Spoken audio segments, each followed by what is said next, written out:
desperately seeking to recapture fan engagement. Have they done that this offseason? You're the Giants fans. 888-957-9570. Or is it going to take a little more time to recapture that fan engagement? You going to give it a month? Going to give it 2 months? Going to give it to high summer? You going to wait till August? I'm in. I'll go early. I'll set the table for you guys. I told you, I'm getting back into baseball. 5 fantasy wins last year for your boys. There's a lot of weeks. 26. But it's a 10-team league. Yep. 26 weeks, 5 victories. Do the math. Not everybody gets 5 wins. Mm-hmm. We are back up on YouTube, by the way. I appreciate everyone switching over to the Odyssey app as well. But I'm with you. I think the Giants, to me, they're a whole hell of a lot easier to root for right now than they were on March 20th, 2023.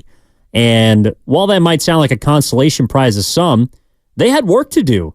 They had work to do to get back in the good graces of the fan base.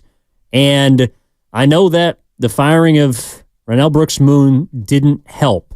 And I know that some of the moves that they've made away from the field, some of the prices that they've bumped up, some of the season ticket holders that have feeling like they've been, shooed away a little bit. All those things are, I think, still in the minds of people. But if you're going to dig back into the good graces, if you're going to try and get back into people's homes and their lives, like this is a really, really good start. And it's a good start because of the money invested, but I also think of the players that you can envision wrapping your arms around. In addition to the ones they already have, we saw a lot of good young players last year come up and get some good time in the bigs. And to me, Steiny, didn't look like they were ready to shoulder the load. So the front office identified guys that could come in and help this team get back into contention. They saw an NL West that was out there, outside of the Dodgers. Second place is up for grabs. You look into betting odds right now, the Giants are the betting favorite to finish second in the NL West. In front of the Padres, in front of the Diamondbacks, who just made the World Series last year.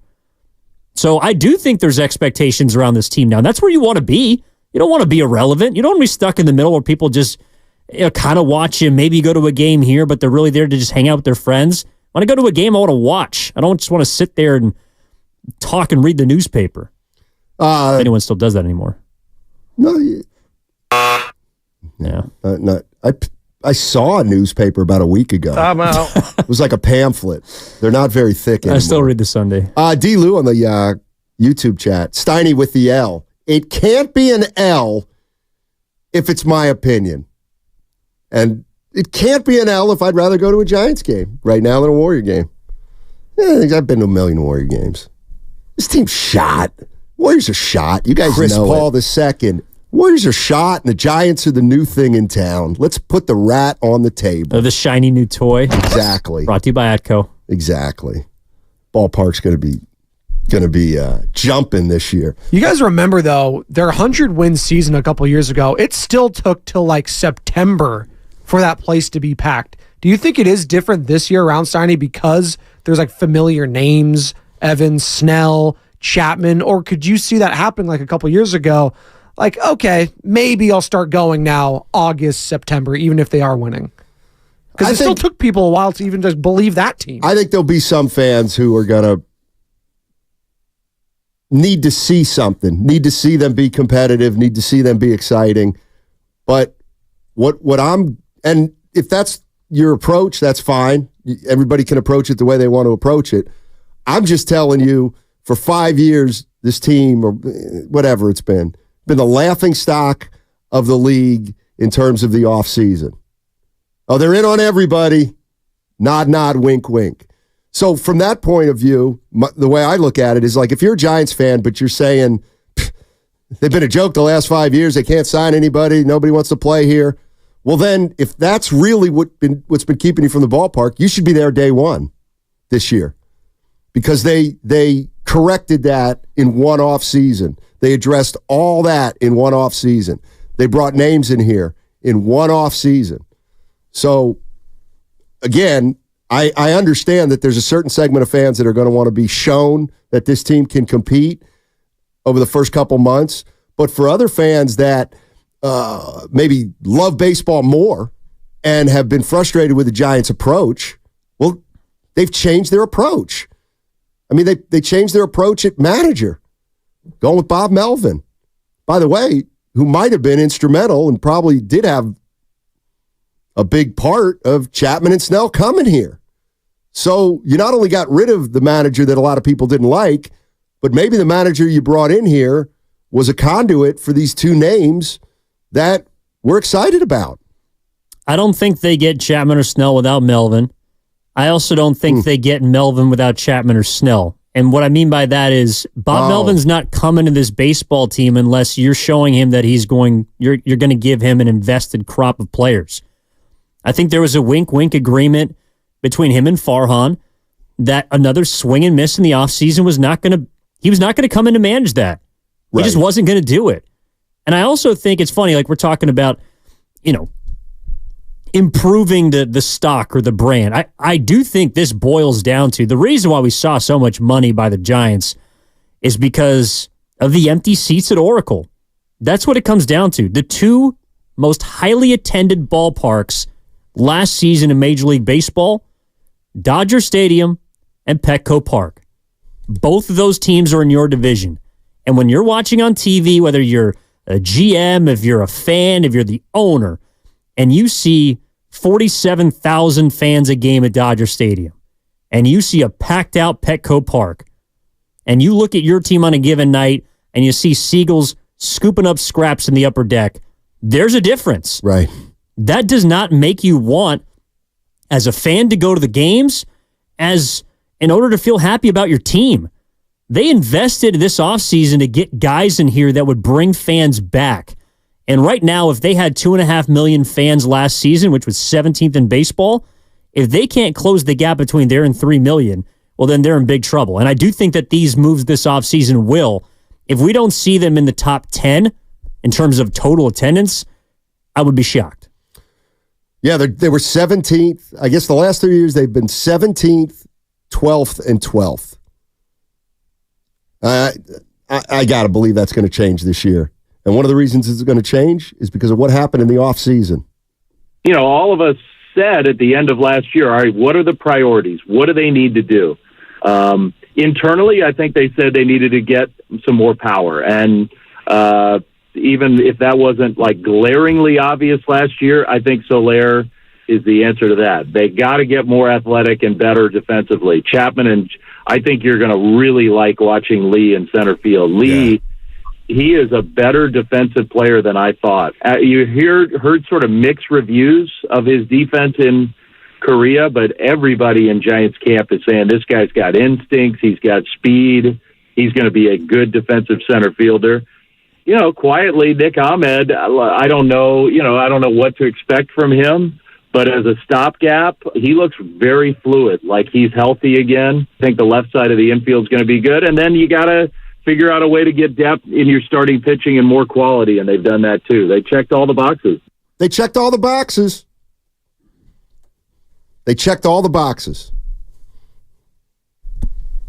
Big year for the Giants coming up. It's going to be a big summer. I don't know. Did I tell you I'm trying to get that trademarked? This summer? Big summer. Big summer. Big summer coming. It's a big summer coming. How's that going? You working on that with Nobody Balls anymore? Yeah, I need somebody to create T-shirts. No, you can smell it. You can. What is it? It's March. I think that's pollen. No. So you can't feel it. I'm the only one that can feel it. The big summer. So January, I had my little hip surgery. Mm-hmm. It's going great. It's been 2 months ago. Just got back out there. Feeling frisky. Weather's getting a little better. Not fast enough, but a big summer coming. You can feel it. By the way. Seriously, you can feel it. By the way, Am I the only one? Spit out. Big summer coming. Those are facts. Not necessarily Giants related, although they're off to a good start. So he's called himself the Mamba multiple times in the last 7 weeks. The only area that I would agree that you resemble the great R.I.P. Kobe Bryant is the fact that you just told me before the show that you woke up at 4 a.m. to go golfing. Oh, yeah. That's the only area I would agree that you resemble the Mamba. Apparently, you can wake up early in order to get work in. It is funny. The one time men want to get up early. No it's doubt. the only reason ever. Well, there's one other reason, but the only other than that is golf. Dude, Sunday comes along, and we got to go down. We're playing in Monterey, so it's hour and 45. Very nice weekend last week. Yeah, it was beautiful. Jeez. It was incredible down there. And we had an early tea time, like at 8 o'clock. Set the alarm for 5. I'll be a son of a gun if I roll over. It's 3:58. And I'm like, yeah, just get up now. Oh, my God. All right, I'll roll over. 4:18. You know what? It's time to get up. 4:18. I was in the car by 4:40 with my coffee and accessories. Mm-hmm. Yeah. I'm telling y'all. Hey, it's Tiger. Big summer coming. I can feel Steiny. it. All right, 888-957-9570 is the number. Let me tell you what's going on today at 1 o'clock. We are going to talk to Jason Timpf. We've had him on before. He is a huge Warrior guy. He's the host of Hoops Tonight on the Volume Sports Network. He's really good at lineups. He's really good at statistical analysis. He wants to weigh in on the most skilled player ever conversation. Oh. Well, we can talk about that too.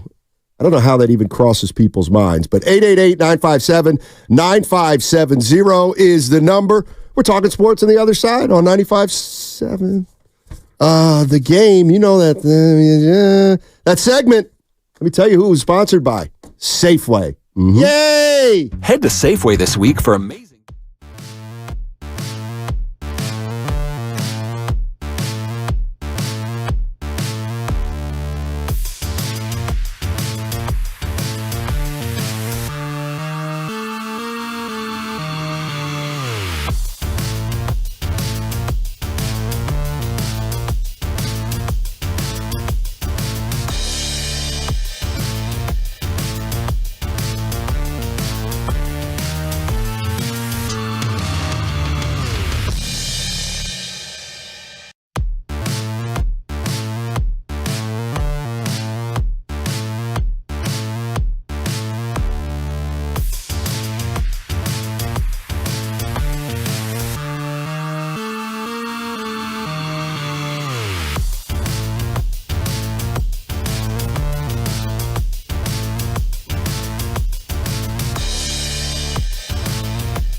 This guy is such a D. Now, back to Steiny and Guru on 95.7 The Game. All right, Steiny in with Evan Giddings today. No jokes, you'll feel bad. You want to joke about Guru, you're going to feel bad about it. It's tending to a family matter. I'll be back on Thursday. That's really when the jokes are. I'm out. Right, easy. Let's let him take care of TCBY. Taking care of TCB.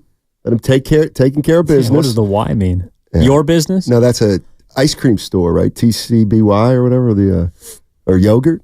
I went to Yogurt Park this weekend. That place is unbelievable. Where? In Berkeley, right off Durant, right off Telegraph. Get to know the East Bay better. You've been there for 30 years. Berkeley doesn't count. What are you talking about? Yeah, it's Berkeley. Come on. You guys, you don't get north further than Emeryville? That's about it. I'm trying to think the last time I was in Berkeley. Oh, I know where I went. Golfing? No, well, yeah, 5 years ago. No, they got a couple good shops on Shattuck or Bancroft. Yeah, that's the area. Pick up some accessories. Oh, I see. If you know what I mean. Hey, no, I didn't say that. Hey, let's see. Let's do the secret sauce. It's time for the secret sauce of the game, brought to you by our friends at Proposition Chicken. He was a little banged up last night. His back was bothering him a little bit, and so he was getting some treatment at halftime. I think he's feeling a lot better today. I saw him at practice. So we'll mark him as questionable, but he's played a lot of minutes lately, and the back kept him out of the game in Dallas last week. So we're just trying to stay ahead of it and not allow this to become a problem. But I'll just lean on Rick and the training staff, and they'll figure it out. All right, that's the secret sauce of the game, presented by Proposition Chicken. Their chicken goes 3 ways: fried, flipped, and fake. Order now at propositionchicken.com. That was Steve Kerr on Draymond Green. He's questionable for tonight's game against the Memphis Grizzlies. Well, he also said it flared up before the Dallas game that he missed, which Curry also did. And I think it was a similar injury that kept him out for a lot of, not last season, but the championship year. He dealt with a lower back injury. So definitely something to monitor. Warriors. What about him? They're in trouble. What do you mean? What do you mean? They're in trouble, Steiny. Be more specific. Rockets are 2.5 back of the 10. Oh, come on. Are you really worried about it? Yeah. Are you worried about? I'm more worried about that than getting into the playoffs. Let me ask you, and I maybe I didn't do a good job of setting this up yesterday, but to me, like, this is, I always try to put myself in Joe Lacob's shoes. And I think he's a guy who, I don't think it matters to him if they're 11 and don't make the playoffs, as opposed to 10 and get knocked out in the play-in. Oh, yeah. I don't think he makes, the bottom line is, if the Golden State Warriors don't get into the playoffs, like, I don't think it matters after that, whether they were 11, whether they shot up to 8, whether change is going to come if they don't get into the playoffs. And right now it looks more like they won't be making the playoffs because they're going to be coming from such a brutal spot in the play-in. And I also think, while the play-in is a carrot, it's also proof that you ain't very good or you ain't elite. And so that's the other thing about when I look at the Warriors this season. Like, I don't think in Joe Lake, and tell me what you think of this, Warrior fans, but I don't think in Joe Lacob's mind there's a big difference between 11th, and I'm obviously using worst case scenario there. I don't think there's a big difference between 11 and even getting beat in the first round of the playoffs by Denver in 5 games. I think there's an embarrassment attached to not making the playoffs. Fair. And that might be the biggest part of it. But I agree with you in the sense that there's big change coming no matter what. Like, if they're 11, they miss the playoffs. Unless they get out of the first, even if they get out of the first round somehow, I still think there's change coming this offseason. I mean, Like, I don't foresee anything. Like, if they won a playoff series, that to me is the ceiling of what we've seen right now. I'm with you. I mean, I think when we look at the Warriors, if they win a playoff series, that means they beat a top 3 seed. Probably at 1 or 2. Yeah. And what if I told you this? I got a buddy, Harry, that I talk about a lot, and he's a huge Warrior fan. And I wonder if other Warrior fans are like Harry. He wants them to kind of flame out this year because he doesn't think they're very good, and he doesn't want some late season run that may be window dressing to change the notion that the Warriors need big changes. You know what I mean?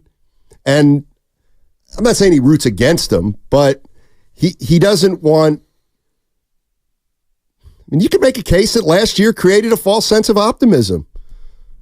They finished 6th, they won a round, and then they lost in the Western Conference semis to the Lakers. But maybe they weren't that good.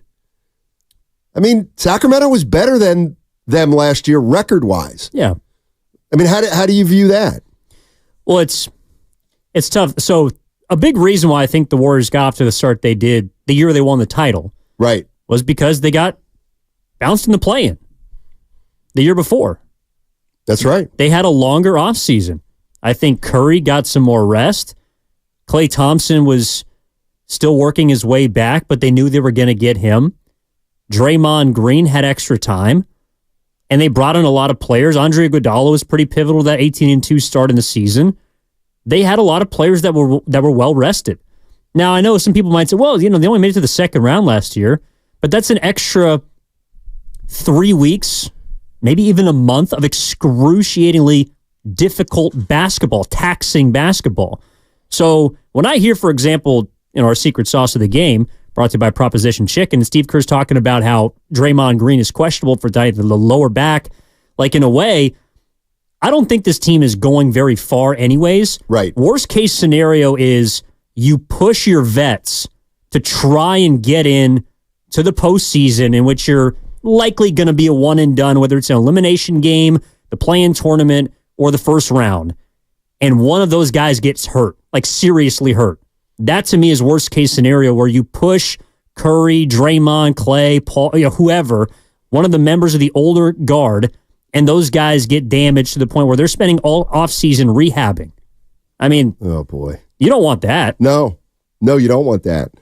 And that's kind of where I'm at with this team. And it's so funny because you look at this team and it's almost impossible not to project ahead to the offseason. Why?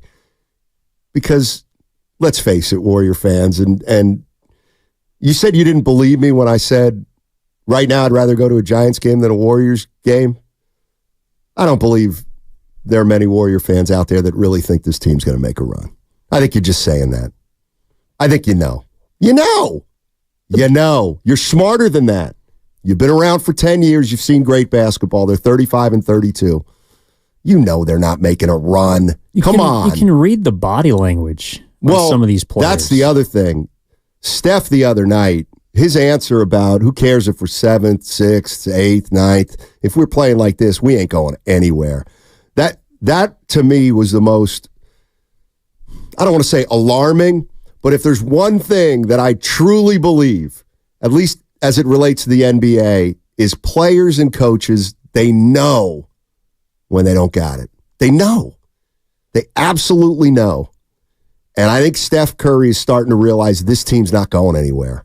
This year, this team, this group is not going anywhere. So then you got to start thinking about the offseason.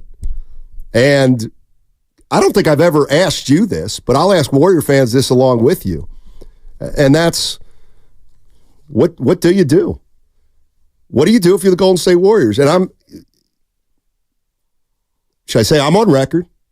I'm losing Chris Paul the second and third.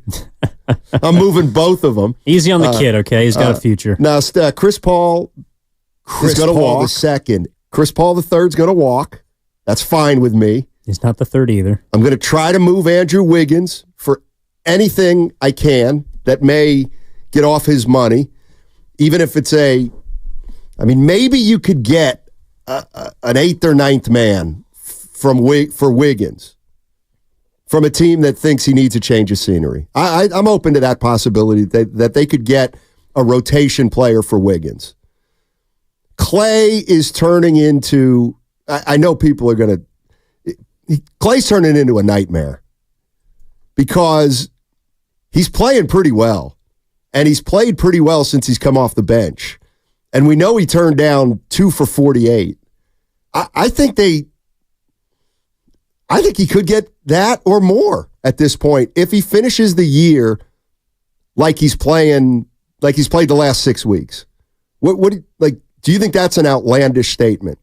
I'll open it up to the callers too. 888-957-9570 is the number. I'll tell you right now, Mike Dunleavy and Joe Lacob are thinking about the offseason. They see the writing on the wall. They got to be. I mean, that's no doubt. That's their job. That's what they have to do. They have to look at where the team is now, yes, but more importantly, where they're going, which appears to be nowhere or off a cliff. I mean, you asked me what I would do at this point. To me, the offseason starts with trying to find a way to move off of Andrew Wiggins. It just does. I'm not there yet with Clay. I still think there's a place for him on this team. Also because, again, they got no shooting. They have none. There are 0 volume 3-point threats beyond the Splash Brothers on this roster as it currently stands. But Draymond. Oh, shut up. Shooting better than both of them. In the second half? Mm-hmm. Oh, don't let me. You talking to me? Hey, Draymond. I'll tell you what I'm going to do for you, buddy. No, sorry. It's always a fun game. Tell you what I'm going to do for you, buddy. I'm going to get your first half splits. Start broadcasting those. You mean the second half? No, the first half. He's got to be a 60% 3-point shooter in the first half of games. Well, I do feel bad from the standpoint that it's clearly mental. In the first, I think so too. In the first quarter, he shoots with confidence, and it feels like he's just out there practicing. In the second half, I don't know if someone puts a lid on these rims or what, but he just doesn't appear to. Anytime he shoots after. So we go down to the media room at halftime. Right. You grab your popcorn or whatever you do, grab a cup of coffee because I'm a caffeined, and then you come back out in the second half, and number 23, just take away the 3. Draymond's just wearing 2s because he's not scoring a 3 in the second half of basketball games. So, and he might not be on the floor tonight. But in regards to the offseason, it's Wiggins. Clay is someone that I would like to keep around unless you have a better way to replace him. Chris Paul's probably going to be gone. I would also try to move off of Gary Payton II. Makes $9 million. Right. Kevon Looney, I love you. I think that $8 million next year could be spent in better places. They got a lot of reshuffling to do with their roster. And it's all about, to me, the goal will be to get younger. And I think that should be the theme. Like last year, right. It's kind of funny. We needed adults in the room last offseason, right? Okay, well, you tried it with the adults. The adults were too old. Right. You need young players. The league is getting younger. And the Warriors have been getting older. And that's not the direction you want to be in. One of my favorite movies is called The Dead Zone with Christopher Walken. You ever see it? He can see into the future. It's fascinating. Great movie. Vintage Walken. And there's this scene where this guy's been killing these people, and he lived with his mother. Not in the basement, but he lived in the same house with his mother. And Walken walks into the room, and the mother's there, and she grabs his arm. And when he touches people, that's when he can see the future. And she touches his arm, and he looks at her, and he goes, "You knew. You knew." Meaning, you knew your son had done all this. Where am I going with this? When I heard Steph Curry after the Knicks game, he knows. He knows they're not going anywhere. I know everything. I know you do, Steph. You're like Walken in your own way. Christopher, that is. Like, Steph knows it ain't happening this year. So my question to Warriors fans, what do you do? What do you do? Steph knows it's not happening. There's no way Steph Curry's happy. There's no way he likes what's going on. So what do you do? What do you do to get this team back? He kind of told us. You remember when he said insanity is doing the same thing over and over again, expecting things to change? Exactly. It's the same tone. The difference was they were 5 games below 500 before the trade deadline. They got it together for a little bit, and now they're kind of back to the same place in a different spot. Steiny's putting words into Steph's mouth, according to Adrian. Yeah, I know, I am. Yeah, that's fun. That's what he does. Don't you? What'd you hear Steph say? We got a run in us. It doesn't matter if we're 7 or 8. If we keep playing like this, we ain't going anywhere. Boy, that sounds like a guy who thinks there's a run coming. Come on. He and Kerr sounded, and Draymond, honestly, they all sounded similar to last year when people kept asking them why they couldn't win on the road. Like, I don't know. Right. Like, I don't know. We don't have the answers. And I think Draymond was talking more so about why they can't win at home. You know, they've lost 3 in a row. They're 17 and 18 at Chase Center. Why can't you win at home? You've been 18 and 14 on the road this year. You figured that out. What's going on? I don't know. Like, Curry sounded confused at the podium because he didn't have the answer. And that is an unfortunate reality of many teams on the outside looking in of contention, which is you've played the whole season. You've probably played pretty well in some games. You know, they got some marquee victory. You know, they kicked the crap out of Milwaukee.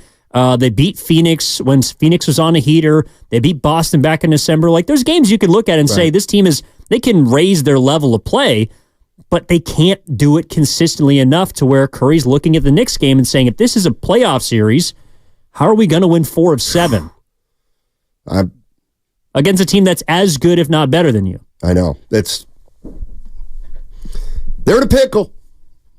Let's go to Pierre. Pierre's in Walnut Creek. 888-957-9570 is the number. What's up, Pierre? What are we doing? How we righting this ship? Because I don't know if it's happening in the next 5 weeks. I agree with you that it's not in the next 5 weeks, but that always gives you the kind of fun to go window shopping when that's the case. So I've been thinking, as a Warriors fan, I've been doing some window shopping, and the awesome thing is that we've created an environment where free agents actually want to come. Like, you know, I'm an old school Warriors fan. I remember when we drafted people like Tellis Frank and everything, that was a sunk ship. It wasn't sinking, it was sunk. Right. Now that the ship is a nice yacht, people want to ride on it, you start thinking. So I don't think it's about who we're going to get rid of. I think it's about who we might want for next year. All right. And you guys have mentioned a lot about Andrew Wiggins' look in his eyes and that he lacks that dog. So I think, and I disagree with your point about we need to get younger. I think we are younger at the moment, and we need to stick with, you know, some of the young guys that have been contributing, Kuminga, Vince, Pods, and, you know, I don't know about Moody, but definitely Trace Jackson Davis. So then now start looking at who's out there, who might want to come, or who you might be able to entice to come. And when I saw DeMar DeRozan the other night at Chase, I think he would be fantastic to have. He'd be a great replacement for someone like Wiggins. God, what an upgrade. And then Drew Holiday would be a great replacement for someone like Chris Paul.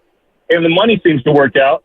And if those guys are willing, and if, you know, Warriors are willing, I think you keep, you know, try to find a way to keep Clay and, you know, the young guys that I mentioned earlier, you keep them because we cannot waste Steph's last years on trying to get younger. We need to try to get at least another ring for this guy, man. He's done so much for this team, for this area, for all of us that are listening right now, that we just need to try to get another ship and just see what we can do. And I think Rosen, I think Drew Holiday, and if it's not them, you know, do your diligence.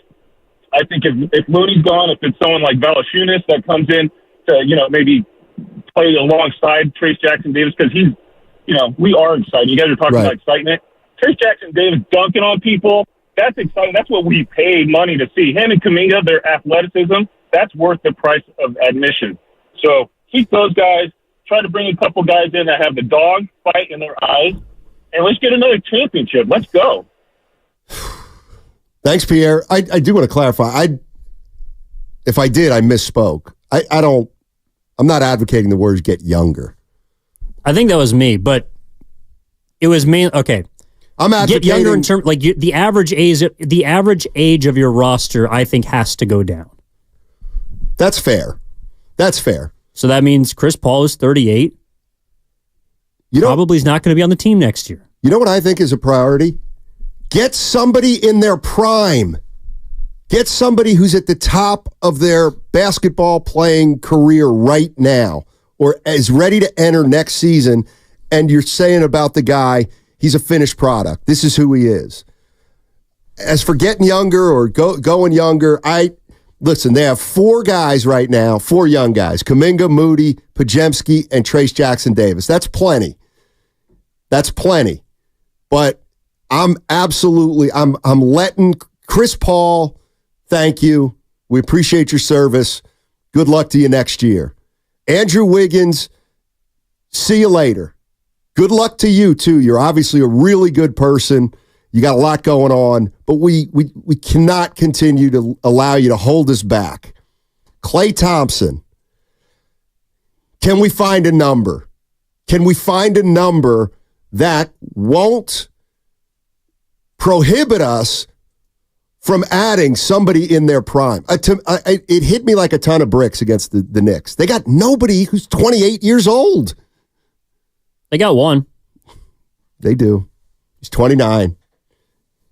And he's the most inconsistent player on the team. That's the issue. So the last caller, what do you do? What do the Warriors actually have to have a chance to get DeMar DeRozan? Yeah, I think that might be a little bit shooting high. He's also been pretty good this year, but he's going to be 35 next year. Exactly. He's going to be a lot older. By the way, we're going to be talking a lot about this, Mark Grady and I, at Freedman's Appliance on Saturday. Oh, that's great. So place. Stop by on Saturday, Freedman's Appliance, Pleasant Hill, from 12 to 3. We'll be doing a live show out there. Feel free to come by. You're going to be talking a lot of Dubs. I'm sure a lot of the conversation off the heels of a Friday game against Indiana, who's also a pretty young team. How do the Warriors measure up? Again, 12 to 3, Freedman's Appliance, Pleasant Hill. Myself, along with Mark Graney, will be out there. 916 on the Comcast Business Text Line. Wow, Steiny, harsh. Which part was harsh? I'm letting Chris Paul walk with a nice handshake and a thank you. I'm acknowledging Andrew Wiggins seems like a terrific person, but he's been holding the team back. And can we find a number for Klay? I actually think Klay's going to be tough. I really do. But if the number's too high, then you got to maybe bite the bullet there. But I would like to bring Klay Thompson back. Would you? As a sixth man? Yes. Okay. Then do we need another starting 2? Probably. Yeah, we might. I think Podziemski's immediate future, in my opinion, would be, the Chris Paul's role, honestly. 888-957-9570 is the number. What are you doing if you're the Golden State Warriors? You got 15 games left, then you got an off season. There's only one thing to do, and that's play out this schedule and see how far you can go. But I don't believe Warrior fans really think this team has a run in them. So then what do you do? That segment brought to you by Fremont Bank. Full service banking, no compromises. There is a part of me that will never die. Want more speed? Then you're in luck, because Xfinity just increased their internet speeds. And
Stop it.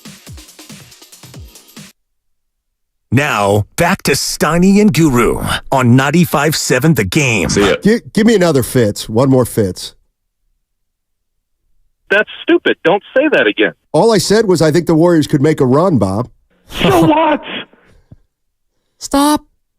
Steve Kerr. Stop it. Steve Kerr. So good. Okay. Size matters. Thank you.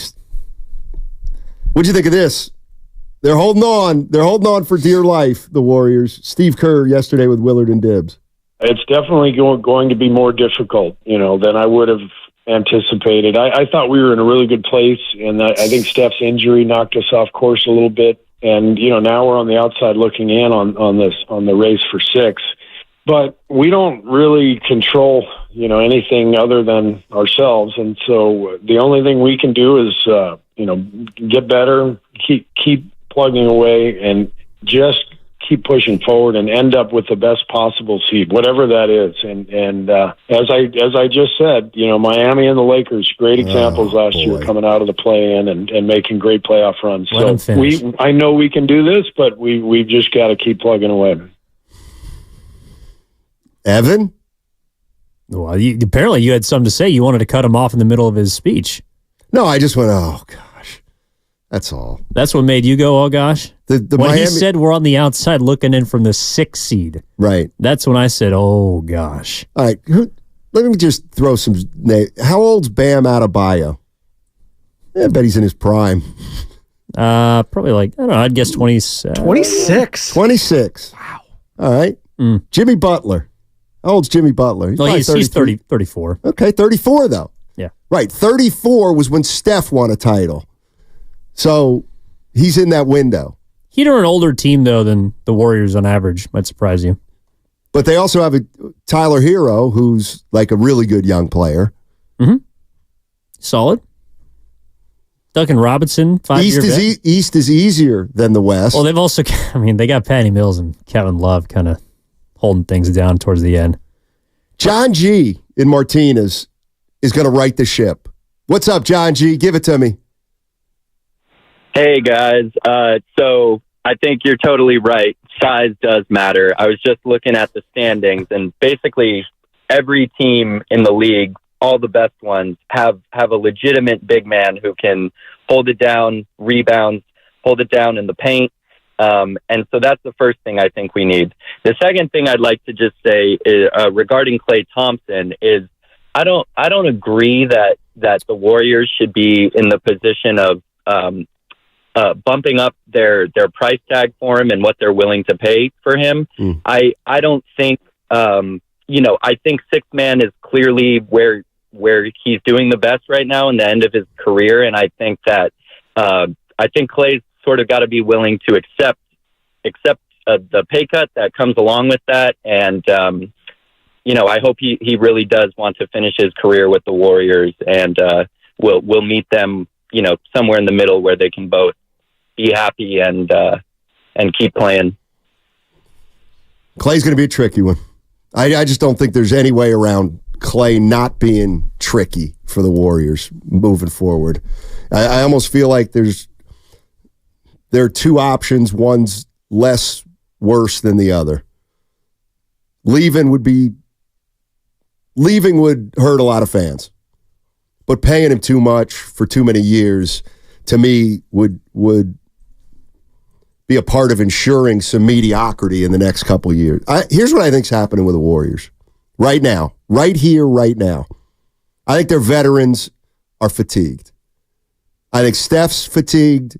I think Draymond's fatigued to a lesser degree. I think Klay Thompson, as well as he's playing, and I think the young guys are starting to hit a wall. I think Podziemski's absolutely hitting the wall. I also think as the veterans have declined this year, they lean more on Kuminga, which is fine.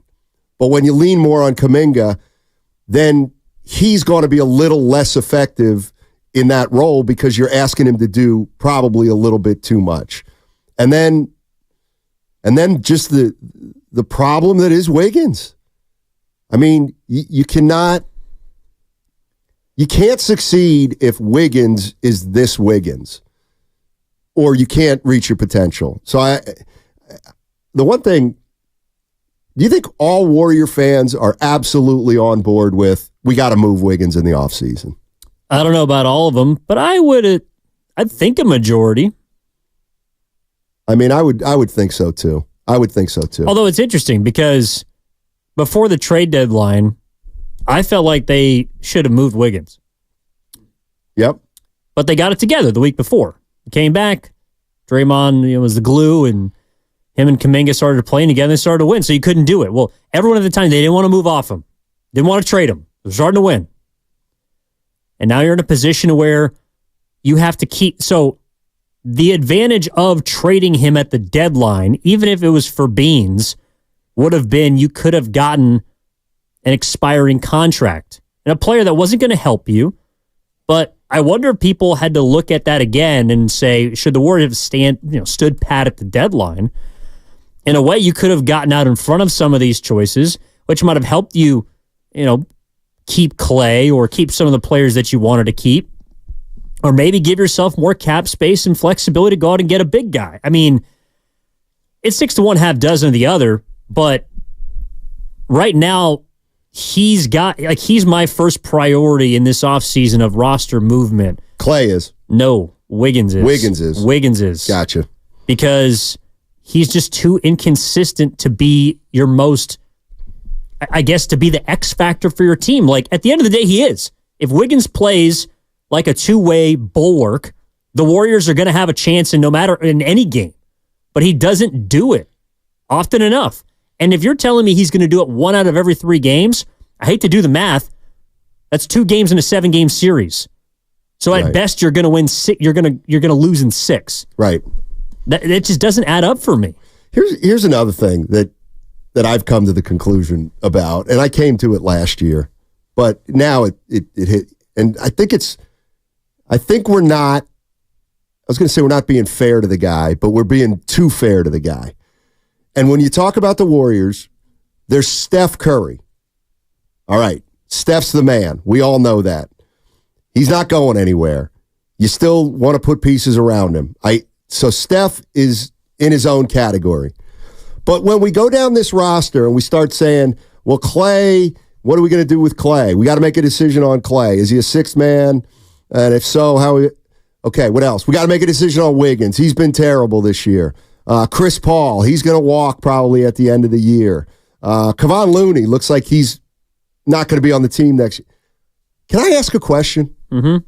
Why do we not bring up one of the other elephants in the room? And it's Draymond Green. Why does he kind of get a pass? And what I mean by that is, I'm looking at his games played. 2018-19, 66. 19-20, 43. 2021, 63. That's a full season, that particular year. 2021-22, 46 games. Then last year, contract year, 73 games. Now this year, he's on a pace for 55 games. That's a rat on the table. You got this guy for 3 more years. 82, 82, 82. That's 246 more regular season games for Draymond Green starting next year for the Golden State Warriors. How many of those is he going to play? How many games is Draymond Green going to play in the next 3 years, and at what level? Like, when I talk about the Warriors, and if we're going to say, Steph's the only untouchable, well, then we got to start talking about Draymond being moved. Or that possibility at least existing. Because in a way, he's turned in to a Wiggins in that he doesn't play enough. He's not playing enough basketball anymore for the Warriors to have the kind of cohesion they're going to need at their ages to compete. Like, where are you with Draymond Green, knowing that he's got 3 years and 16 games left? I may not be a fan of the fact that he was rewarded for a season that, by his own words, he messed up. I mean, he got 4 years and $100 million after, quote, bleeping up the season. But he's also kind of, I think, the poster child for where the Warriors are at, which is, who are the most necessary pieces of Golden State Warriors basketball right now? Steph Curry's number one. Sure. Who's more necessary when he plays than Draymond Green? It's a long pause, but that's why. That's why. But that's to why. me, you're glossing over the most important part: when he plays. I agree, and he's not going to play 75 games anymore. I don't think. I just don't. Now he's getting, and you. I don't want to go all guru here. He's got a bad back. He may have to. Well, the back was the reason why he missed 35 games in 2021-22. Exactly. The other thing is the conundrum is you keep playing him at 5, he's going to get hurt even more, and he's getting less effective at 5. He's not nearly the defender he was at 5 than he was 2 or 3 years ago.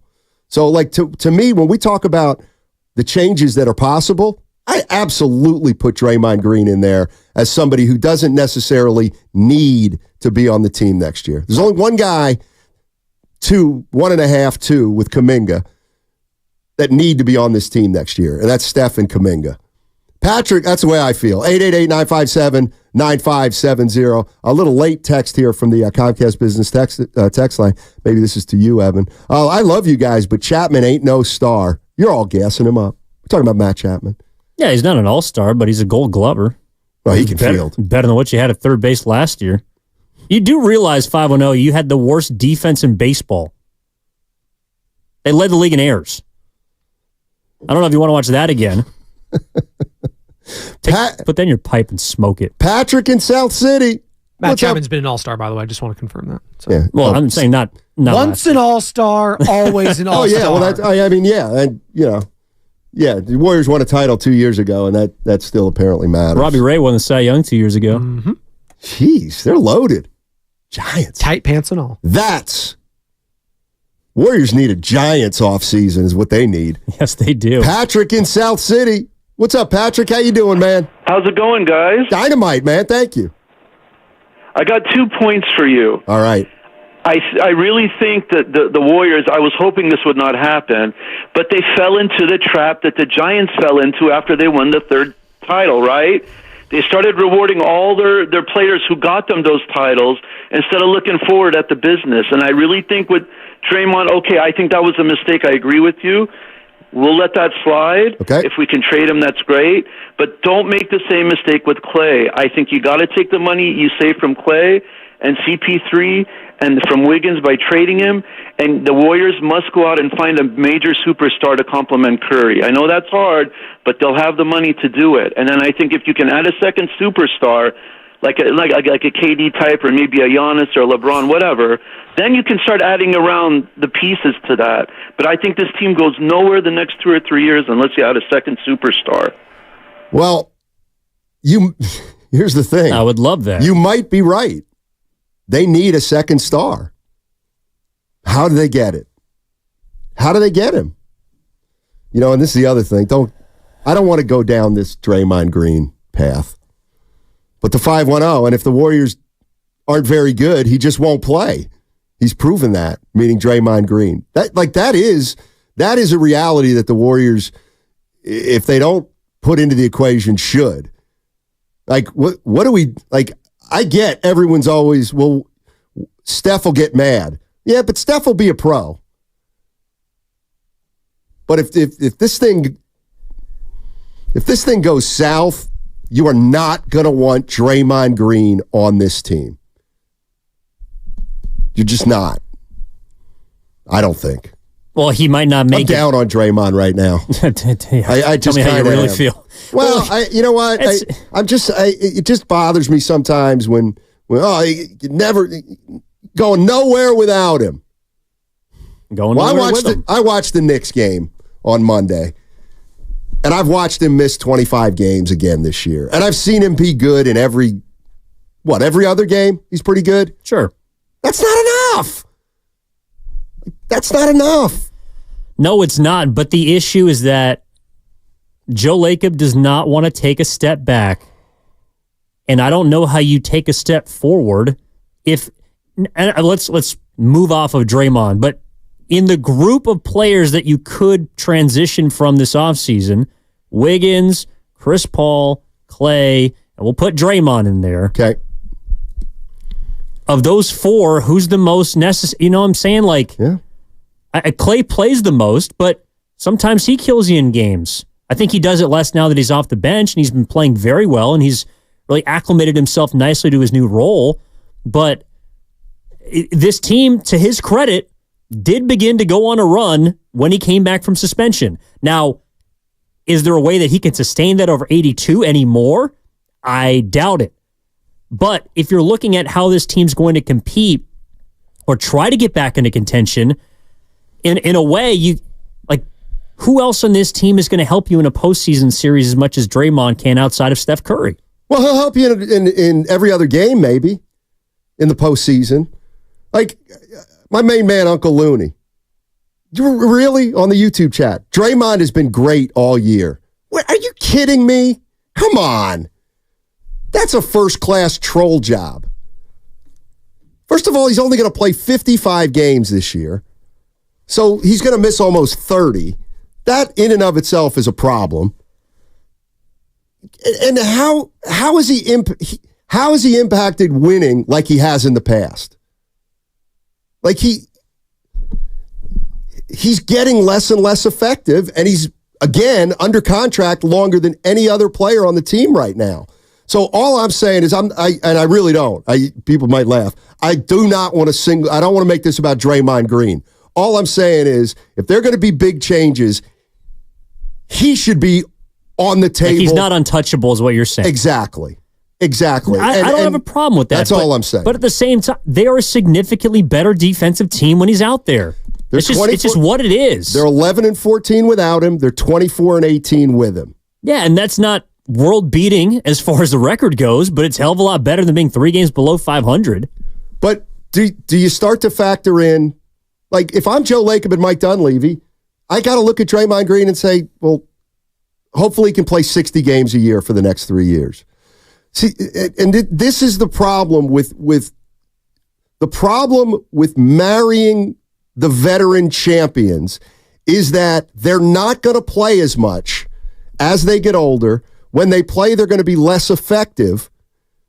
And that means the idea that the Warriors could win 55 games in a year relying so heavily on Steph, Clay, Draymond, I'll put Wiggins in there just for the sake of it. And commit, like that to me has now become unrealistic.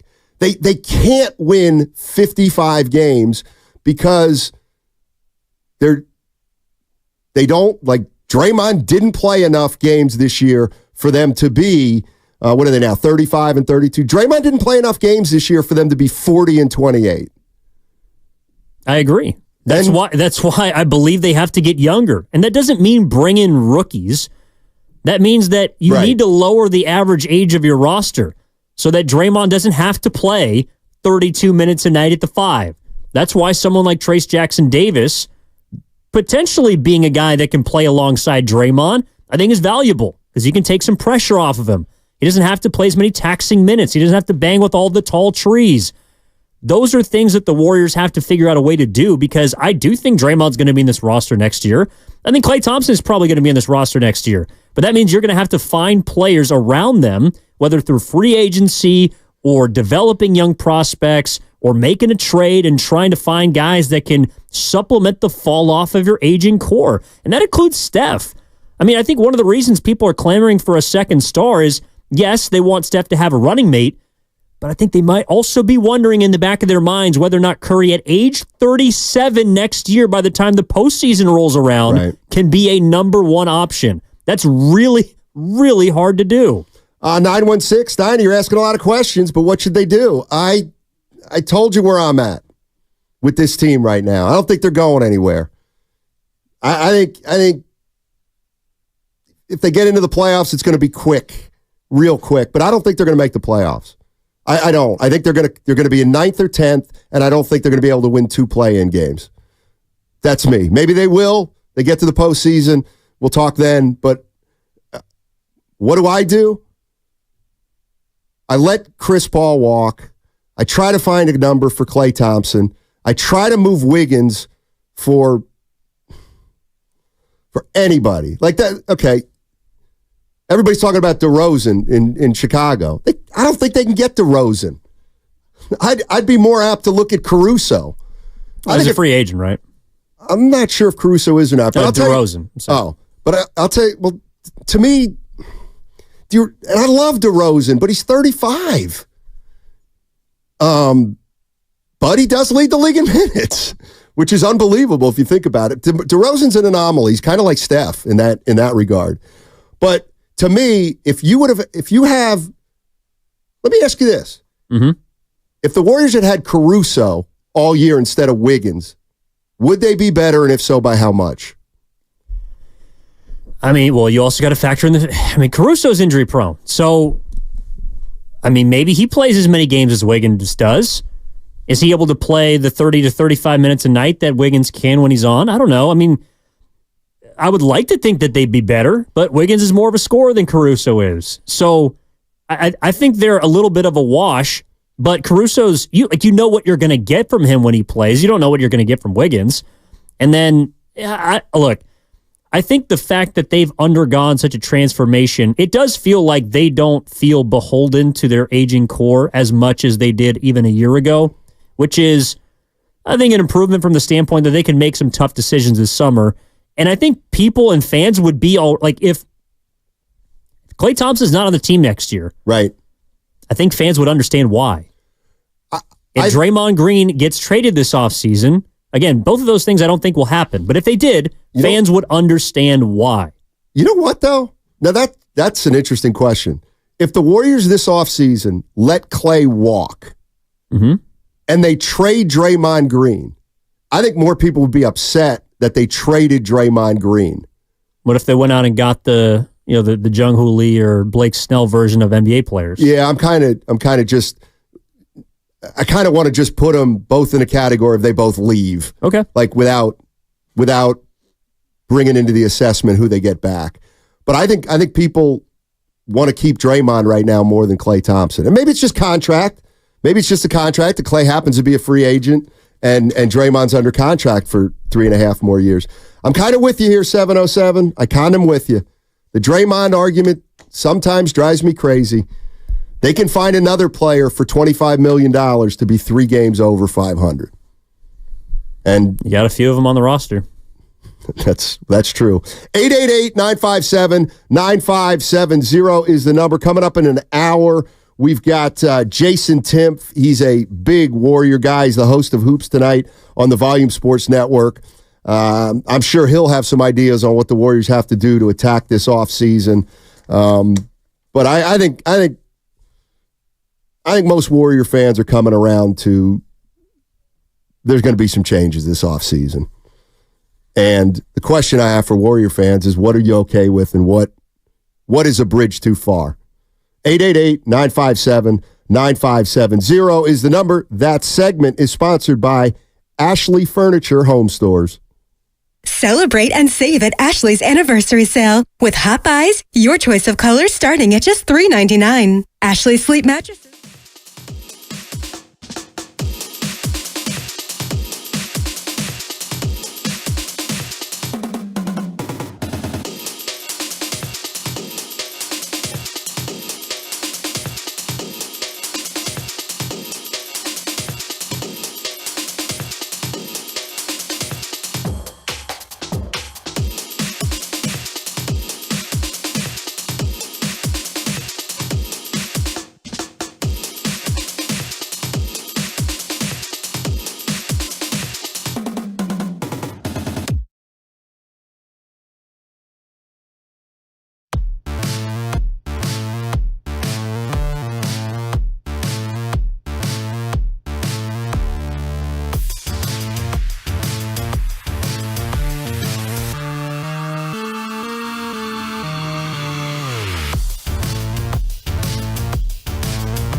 Now, back to Steiny and Guru on 95.7 The Game. All right, Evan Giddings in for Daryl the Guru Johnson. Go again, talk a bit. Oh, I go. What? You want to keep going? I'll let you go. Oh, those AT aliens. From Atlanta? From Outcast, who are from Atlanta. Yeah, I would figure the name probably was a play on where they're from. You know, because it's all about promoting individualism, which is what we do from 10 to 2 here on Sign and Goo. Well, and let me tell you what's also become much more important over the course of my lifetime, representing, apparently, your hometown. It was never as big a deal as it is now. Oh, yeah, because anytime someone near Reading, PA comes on the station, you don't take time to dive into all the background of the basketball haven that is Western Pennsylvania. I'm not about to get into a physical altercation if somebody's got a bad mouth Reading, Pennsylvania. Well, that's because you know it's appropriate. I got a question that's apparently it's a stumper. I don't think it's that. Who's the guy who called you Stumpy? Stumpy. Somebody on the. Please call back. One. And Warrior fans, if you want to try to answer this, you can. The way everybody answers, I don't know. I don't know why it's so hard. Why do Warriors stink at home? Why do they stink at Chase Center? Because I get it. Oh, if we knew, we'd answer. If I had the answer, we wouldn't have the problem. Well, I can tell you why they stink at home. One of the reasons. Uh-oh. You better be careful. I think one of the reasons they have not been as successful at home is because they don't have the carriers that they've had in the past. And forget the Durant era because they could just throw their uniforms on the floor and they were going to win those years. But I think when you look at the Warriors, when I think about when they play at home, for the longest time, they've been able to play at home and they can play okay. Or they can be scrappy and hang in there. But come the fourth quarter of a game, they had guys who made plays and made shots. Steph, first among them. Clay, second among them. Draymond, third among them on the defensive end. They're just not, Steph is not carrying the Warriors like he has in the past. He hasn't had the fourth quarters that he's had in the past. Klay Thompson has not had as many games where when he shoots the hell out of it, you just win those games. You just win them. Now it's harder for when these guys play well, it's harder for them to win when they play well, and they don't carry enough to beat a team like the New York Knicks, who have a core group in their prime. I think that's another big part of it. To me, the theme of the Warriors season is they've had an inability to sustain really good stretches of basketball. And to me, part of that is their age. Part of that is not just their older players, but their younger players too. And the fact that they don't have anybody in their prime right now who can. I don't want to say Steph. I don't want to say Steph can't carry you, because he can carry you, but he's not doing it as much now. And if you want to get into the discussion about, well, he's every bit the carrier he was, but he doesn't have the help, we can have that conversation. But to me, the Warriors, they're great players, they're champions, are just struggling to put together a full quarter. Like a full fourth quarter, a full 48 minutes, a full week of good basketball, a full month of good basketball. And that's why when I look at this team, it's how are they going to have a great stretch of basketball in the postseason when they'll have to do it longer against better teams? And they haven't shown, for goodness sake, now, if we go back and look at that 14-4 stretch, we're going to look at some of those teams and say, boy, they were 14-4, but look who they played. Yeah, that's why I don't think. But that's still an extended stretch of playing good basketball. You beat who you beat. You can only play who's in front of you. I think the question about the home court is a little more interesting because they won 33 games at home last year. A year ago. Like, they were a great home court team 1 season ago. And that's what makes their inability to compete at the same level that they even do on the road so perplexing.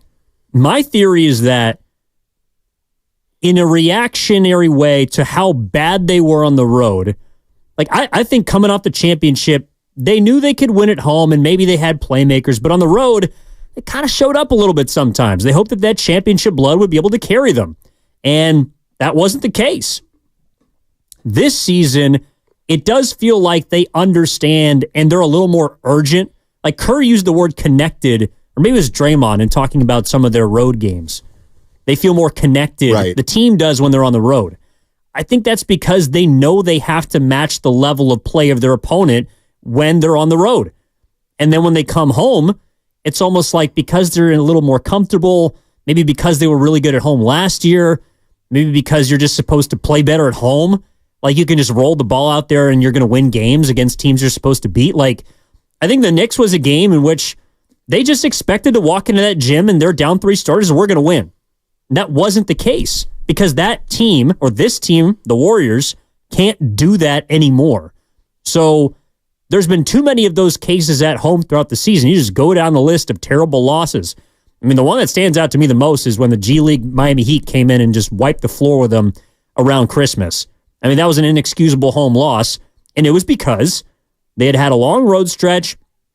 They just played I think they played a good Denver team. They lost in Denver. They're feeling good about themselves. And they come home and they expect to just walk out there and beat the Heat. And Jamal Cain torched them. Like, there's been so many of those games this season. And that, to me, is one of the biggest reasons why they can't win consistently at home. You know one reason that I'll never subscribe to? The crowd. It's never the crowd's fault. No, never. I don't think so. A lot of people there's some people on the text line are saying, well, you know, the arena, the crowd's not into it. It's a white collar crowd. I mean, please. What do you think the career record? Get down 18-4 against the Knicks. What do you want to do? Also, I look, I know a lot of people are bringing up Oakland, but you know better than most. Like, what's the career record of Oracle Arena? Oh, God. I mean, 300 and 900. God love the crowd, but like the crowd can only do so much. If your players stink, you're not going to win games. No. Let's go to Big D. Big D's in the hospital, I guess. Or at the hospital. That's where he works. That's right. Thank you. Well, Big D, what's up, buddy? UCSF. Yes, sir. Yeah. Just on my lunch break, listening to you guys, man. What happened to Goofu? He off today? Did you say Goofu? Goofu. Yeah, don't tell him I said that. That'll be the first thing I tell him tomorrow. He's tending to a family matter with his wonderful wife. Yeah, he'll be back tomorrow. I hope everything works. Hope everything works out. But just like I was telling you guys, you know, they were going to beat the Lakers. They get all ramped up. Yeah, everyone's happy. And then look what happened the next game. You know, they took a dive. But it seems to me like, you know, I mean, I've been watching them for forever. You know, it seems like they get rolled up. You know what I mean? They get going. And they're in rhythm and everything, and they're just like, oh yeah, I can't wait to see the next game. And you know what? They look tired right when they come out. They look tired. They look against the Knicks. They couldn't hit a shot to save their life. And then look, they stunk. Looked terrible. Just like I said, I hate to say it, man. He's got to pack this year in, baby. If I had free tickets, I'd give them away. Wouldn't even matter to me. Yeah, exchange it for Giants tickets. You gonna be there opening day, Big D? Well, I'm at work. You know, if somebody's listening at work, I can get in trouble. That's right. But I'm going to be there. Right. I'll meet you at the Polo Club. Oh, let's go. Polo Club, Gotham Club. Oh, that's the one in back of right field? Yeah, Big D knows what's up. So is it the Gotham Club or is it the Polo Club? I think there might be 2 clubs. 2? Dude, you got to get 2 Bobkas? Get to know the ballpark. I will this year. You better. Oh, I'm going to be a fixture. I may have my own plaza out there like Willie. Steiny and Lucille. I don't do mascots. Yes, you do. You like the San Diego Chicken. Well, those are iconic. And by the way, we throw that word around too much, but the San Diego Chicken's iconic. Lucille's not iconic? Mount Rushmore of mascots, San Diego Chicken, yep. Philly Fanatic, Rocky in Denver. Benny the Bull. Go the Gorilla. Thunder. It may be the gorilla. And no Mr. Met. The reason it can't be we got a guy in the back, by the way, with a tattoo of Mr. Met. Really? Yeah, Ken. He's our new guy. Oh, okay. I'll come in. Say that to his face. I'll come in and take a closer look at that during the break. Jocko's in the city. What's up, Jocko? This thing's shot. Oh, I'm sorry. Did I say that? Jocko, what's up? That? You guys got me. Can you hear me? Yes, sir. Mm-hmm. Hey, happy sunny day to you guys. But yeah, I wanted to call in and thanks, Steiny, for bringing up Draymond as not a player that has to stay. To me, it's Steph Curry is the only player. As long as he wants to be here, he should be here. But going back to the last title, who got benched during the fourth quarter of one of the most important games in that series was Draymond. And I was flying high after that title. I've been a longtime fan, and, the first title blew me away. The second two were great. But then that fourth one was one of my favorites because of, Curry getting another one, Curry winning MVP, and the young guys on the team, and the future looks so bright.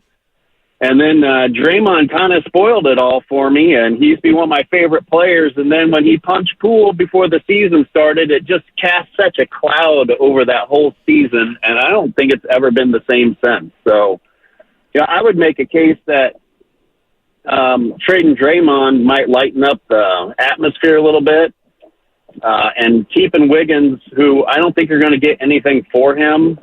And if he can ever return to anything close to what he was, if you get a young wing who can play defense and can score a little bit at that contract that he's at, I would keep him, keep Kuminga. I would trade Draymond and get some more youth, length, athleticism, and make this team a little more exciting and fun to watch. Yeah, I'm going to throw that out to Warrior fan. Like, what's so scary about not having Draymond on this team? Because I think that's another thing. I don't know how important it is, but we just throw it out there. Oh, Steph needs Dre. Yeah, Dre helps Steph. Dre makes Steph who he is. Dre completes Steph. Really? Really? I mean, I'm not saying he hurts Steph. I would never say that, but like, Why would we be afraid to see what Steph looks like without Draymond Green? Because you got nothing to replace him with. But let's talk about Draymond on offense. Sure. Now. So what good is it when he's got the ball at the top of the key, not being guarded, and he's like, this is one thing that I think's over for the Warriors. When Draymond had the ball in the past, he was very dangerous.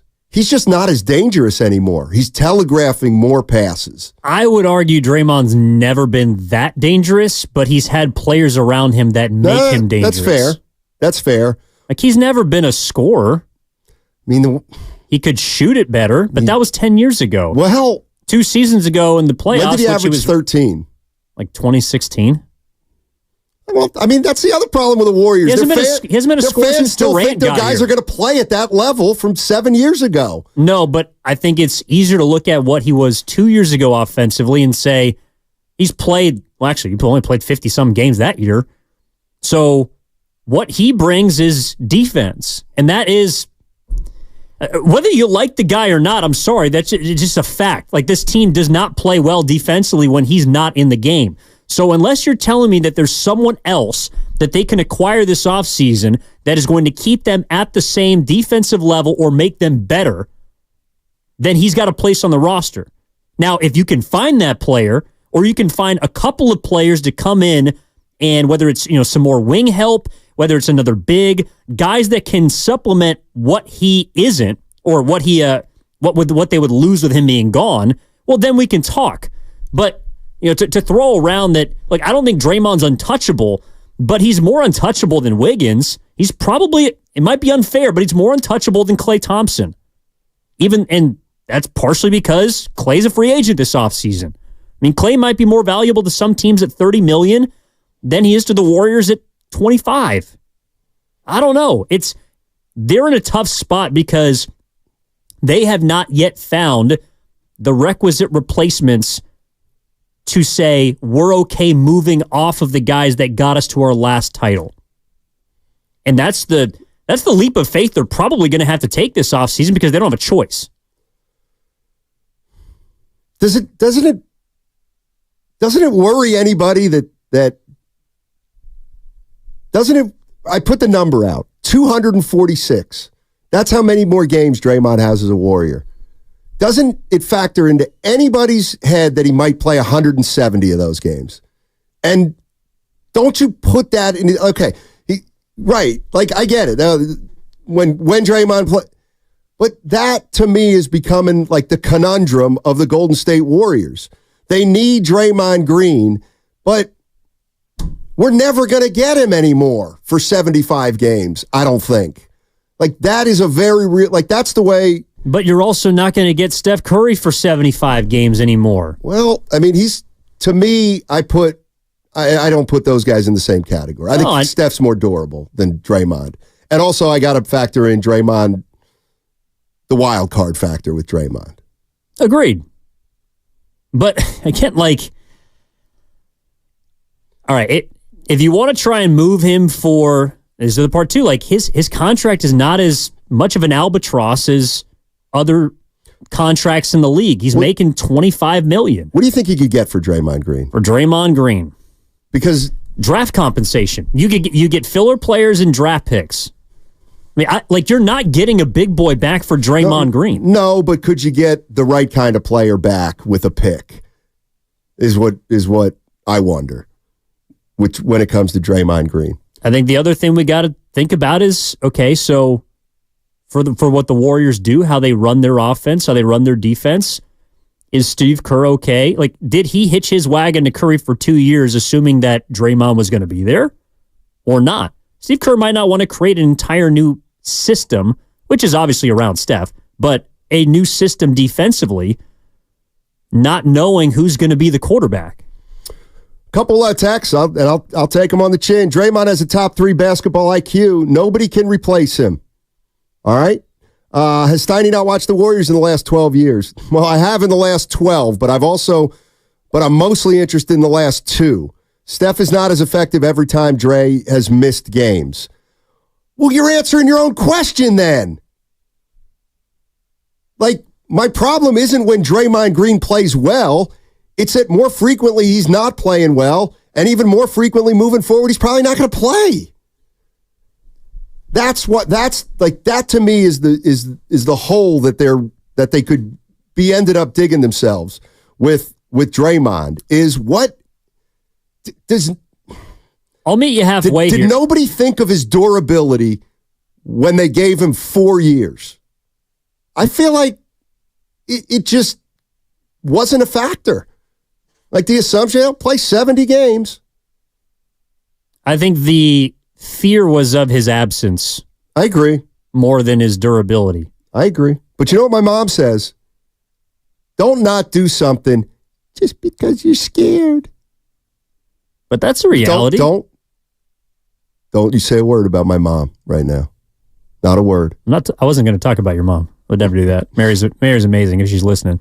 But, okay, I'll meet you halfway here. If there is a Blake Snell out there for the Warriors this offseason, then yeah, we can talk about moving off of 1 or 2 of the big 3.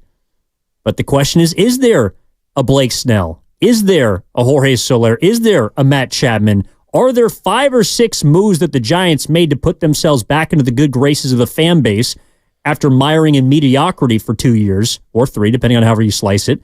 Is there a group of moves like that makeable for Golden State? That's what I think Mike Dunleavy and Joe Lacob are probably weighing right now. How many of those moves can they feasibly make to keep this team relevant, to keep Curry happy, and to put themselves back in a position to compete? Because we started this conversation by starting with, okay, and a first-round exit is the same as an elimination or a play-in tournament exit, is the same as the 11th seed and missing the playoffs completely. It does nothing for you. That's an embarrassment. So how do you get closer to the goal of actually making a run like this team has repeatedly told us they can throughout this season, eventually spiraling back into the same place, which is we don't believe them? I mean, I get it. I get, Evan just said it. The Dubs are not better without Draymond Green. And my answer would be they're 500. They're 500. Like, when you're 500, ain't nobody untouchable. And I'm not saying, let me reset how I started the conversation. Not saying move Draymond Green. But when we're talking about big changes for the Golden State Warriors in the offseason, to me, it feels like we talk about Steph not going anywhere, and to a little bit less of a degree, Kuminga not going anywhere, and the assumption that Draymond's going to be. Why? Why wouldn't Draymond be part of big moves that may happen with the Warriors? I'm open to that. That's all I'm saying. I also don't think you're wrong. I think everything's on the table. I think we're back to the place this offseason. I mean, assuming the Warriors don't make a miraculous run to the second round or further, I think we're back to the same place we were before the trade deadline, which is Shams Charania coming out and saying everyone's on the table except for Steph Curry. That's where I think we're at. Yeah, I think you might be right. Sonny's in San Jose. Hey, Sonny, how you doing, man? Hey, how you doing, Sonny? Hey, thanks for having me on, guys. Sure. Can you guys hear me? Yes, sir. All right, so you posed a question earlier about Draymond and, the importance and people saying Steph needs him. I want to touch on a few things about Draymond. And, I'm not a Draymond hater. And, I'm a Warriors fan. I'm a basketball savant. I see some of this stuff that people say about the Warriors and how they are with Draymond, without Draymond. And a couple things.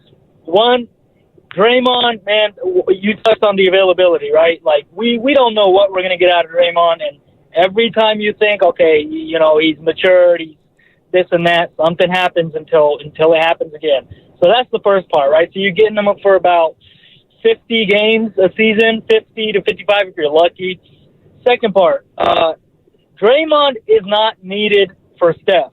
Steph does not need Draymond. Steph will be just as great without Draymond. Steve Kerr needs Draymond Green. And here's my second issue, touching on Steve Kerr.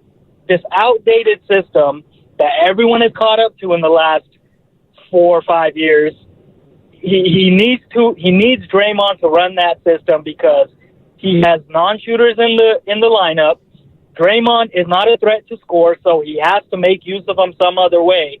And lucky for Steve Kerr, you have Steph Curry and that can play off the ball. That makes Draymond useful. They need to get away from this outdated small ball system. Trace Jackson-Davis needs to start. They need to upgrade from Draymond. You cannot have 3 non-scoring threats in the offense. Well, that's fair. Hey, Sonny, good stuff, man. We're up against it, but you had some good points. They do have too many players who aren't all-around players right now. And as far as we're talking about Draymond, I mean, he's a really good passer, right? That's what we're talking about with Steph. You can find a really good passer out there. Maybe not defensively the player Draymond is when Draymond plays. All right, 888-957-9570 is the number. Coming up in a half hour, Jason Timpf of the Hoops Tonight, Volume Sports Network. He's going to talk some Warriors. There's a discussion over who the most skilled player in the NBA is. We'll talk about that on 95.7 The Game on the other side. I have diabetes. I'm at risk for numerous.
Now, back to Steiny and Guru on 95.7 The Game. Yeah, Evan Giddings in for Daryl the Guru Johnson. Hey, no. That wasn't... The timing was not on purpose. Evan gave me the signal to fix my camera in the middle of my upbeat reset. Yeah, Guru's going to be back tomorrow. He's taking care of some family business. I guess we're having Jason Timpf on at 1 o'clock, and there's a discussion happening around the NBA who's the most skilled player in the NBA. And why don't you take it from there to set it up?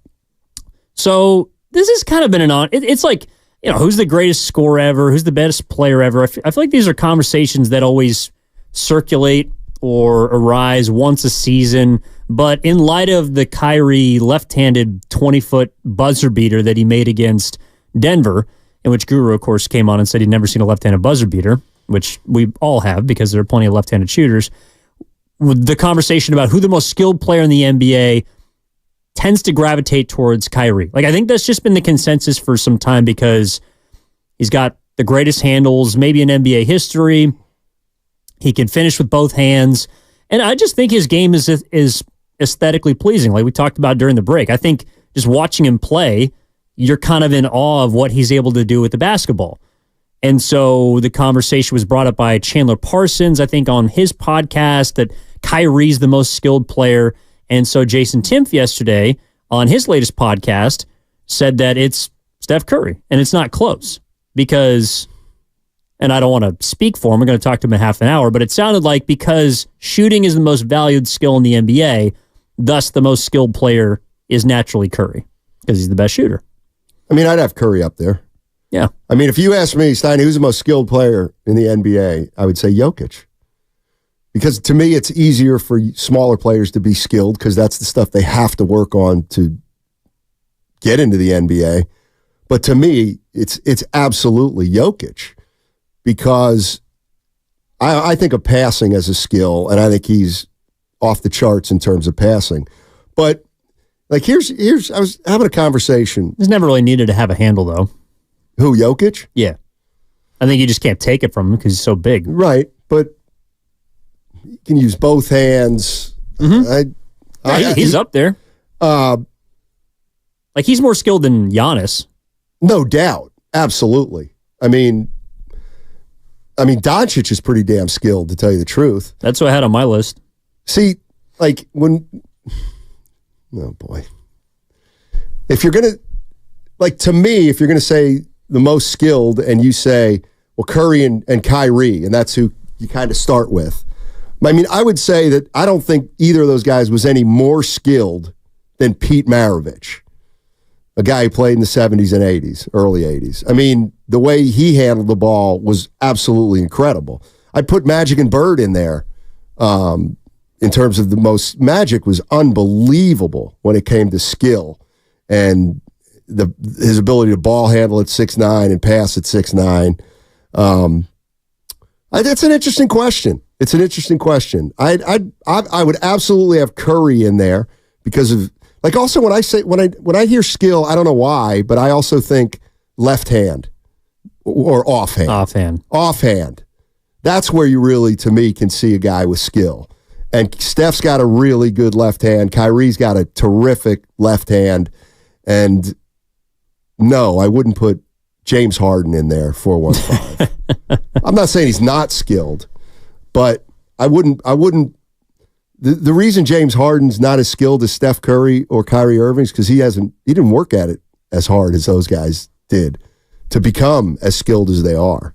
Well, I think as we've gotten, younger around the league, you're seeing players they've had to be more skilled or had to do more things. I think there's been more complete NBA players than ever before. Now, I don't know if there's been as great at the top, but you have to be more complete than ever. Right. We're watching March Madness is about to start in a couple days here. You're going to see players that can't play on the next level because they can't do everything. Maybe they're a shooter. Maybe they're a rebounder. Maybe they're a post player. But you got to be able to do everything in the NBA now more than ever before. So, I mean, and Uncle Looney actually brought up on the YouTube chat powered by First NorCal Credit Union someone that I was thinking of as well. Wembanyama. I mean, I think he's got that guy can shoot from 28 feet. He can put it on the deck. He can pass. And he's 7'4". I need a lot more. He's also 19. Yeah, I need to see a lot more. Not from him, but like he just needs to evolve. Like I need to see him play for a few years. Wembanyama. I'm not saying he's not. A couple good ones on here on the YouTube chat. Akeem Olajuwon. That's a great one. Who can I give credit to there? Who said Akeem?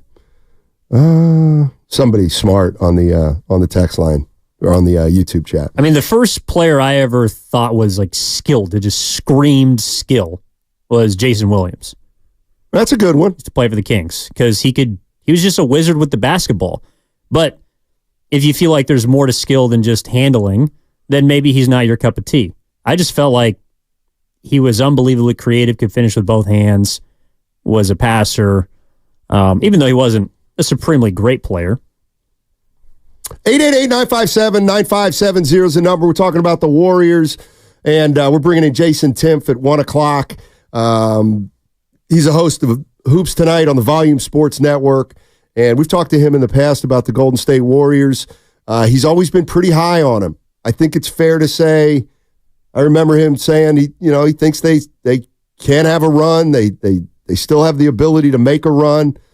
Steve Kerr said the same thing yesterday with Willard and Dibbs. He thinks this team can make a run. It's getting late. They're 35-32, and they play the Memphis Grizzlies tonight. Oh, here's a great one from Trae the 415. Trae Young was mentioned by the 408. Steve Nash. Yeah, Steve Nash. That's a great one. Jason Kidd. Jason Kidd is an interesting one. See, I don't want to get into, well, he's not skilled, because all these guys are incredibly skilled. I think a Jason Kidd more is just he was one of the most unique players I've ever seen. He was just so different than anybody else. He just played differently than anybody else. I never really thought of him as, boy, he doesn't have any skill. But I felt like he was unassuming for how good he was. Like, you might watch J. Kidd play, and he's got, 9, 8, and 7 midway through the third quarter. And then by the end of the game, he ends up with 18, 13, and 11. And you're like, wow, he kind of controlled that game. Here's a good one from D. Lou. Grant Hill. Grant Hill was very, very skilled. T-Mac? See, now we're getting into the talent versus skill. Mm-hmm. Like somebody said Michael Jordan. Like, we just going to leave the GOAT Michael Jordan off the list? See, I'll tell you why he's being left off the list. Not that I would necessarily leave him off the list, but I think the reason Jordan is left off the list or isn't talked about like that is because the first thing you notice about Jordan was his athleticism.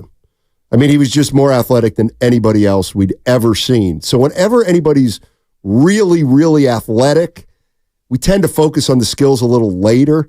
I would consider Kobe Bryant skilled. Yeah, I would too. He's really athletic. I would too. Or was really athletic. No, I would too. I think Jordan got over the course of his career, he became an incredibly skilled player. There's no doubt about that. But I think some people will look at athleticism and then,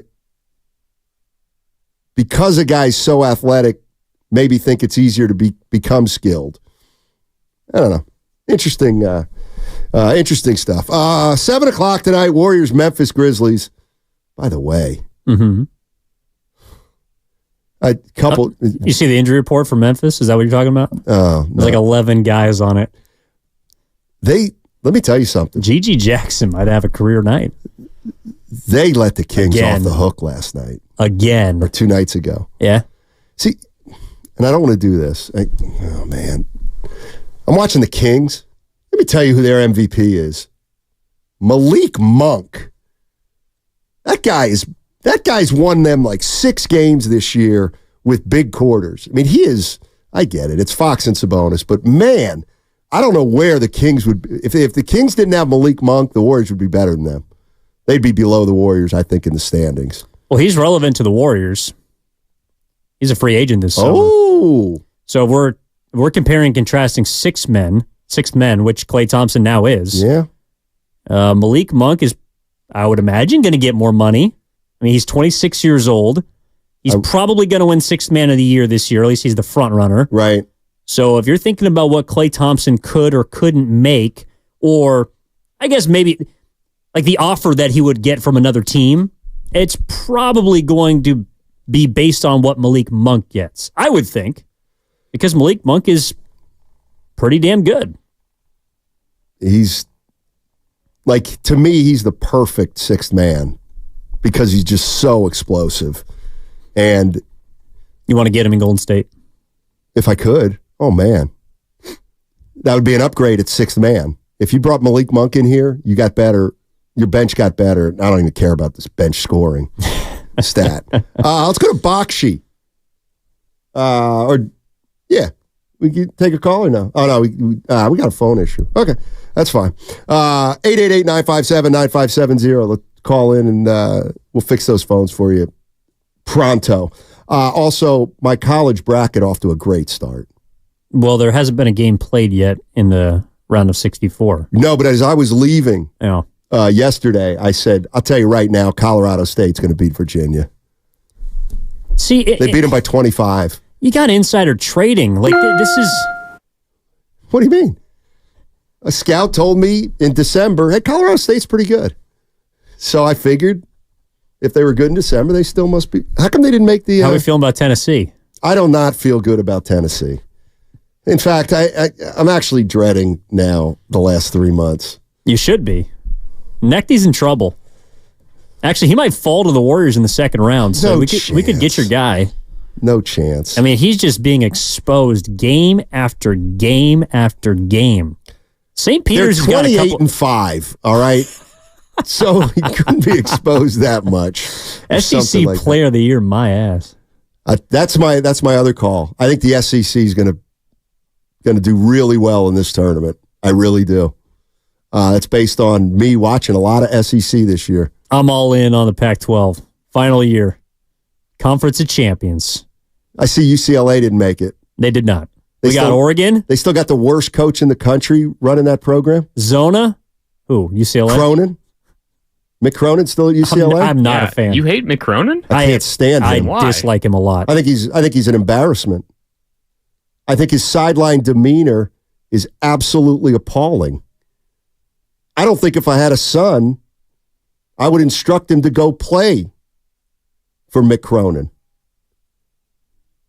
That's antiquated behavior. It doesn't work anymore. It's been that way since Cincinnati. I mean, this guy's got a rap sheet.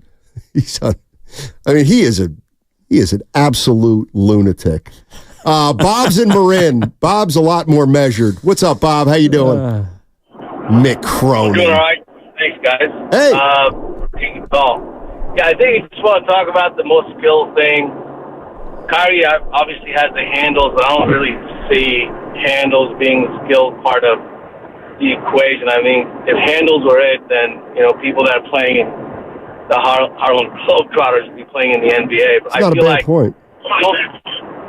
If you don't turn the ball over as a point guard, that's your biggest skill.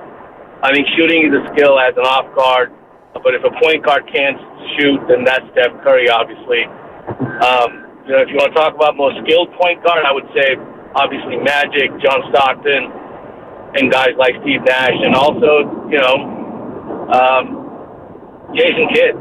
But if you want to talk about now, today, the guys that don't turn the ball over and score at the same time, I don't think you can put Steph Curry in that argument because he does turn the ball over. One last thing I wanted to say is I don't think the Warriors have a problem with big men coming in and taking over the games. I think their problem is the not known guard that comes in and starts scoring. I think last year that happened with the Lakers. We saw that this year with the Kings and with also Malik Monk's the Warrior Killer, and then also the guy that came in the other night from the New York Knicks. Like, these not known guards that no one knows how to take. And losing DiVincenzo was a big deal last year. Because of that, I feel like that's where the gap is. That's where the gap is. It's not the big man. Appreciate the call. Well, I don't necessarily disagree with the caller. If that's the criteria, then there's one guy who's got to be there, and that's Chris Paul. Chris Paul has to be there. Yeah. If we're talking most skilled, he's got one of the best, if not the best, like assist to turnover ratio in NBA history. Yeah. Do you really think that's a funny text on the Comcast Business text line? I do. What? No. Because it means we got active listeners. Well, that's fine. We know we have living bodies out there. Steinmetz is the Mick Cronin of 95.7 hosts. That's just not true. It's not, but it doesn't mean it's not funny. It's not funny. It's insulting. Well, for some who think he's a good coach, they might not like it at all. He wins a lot of basketball games, Steiny. He's a jackass.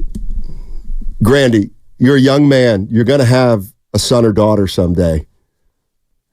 You're not going to send him to play for Mick Cronin. I guarantee you. Not when he's at FAU, because no one can deal with him anymore.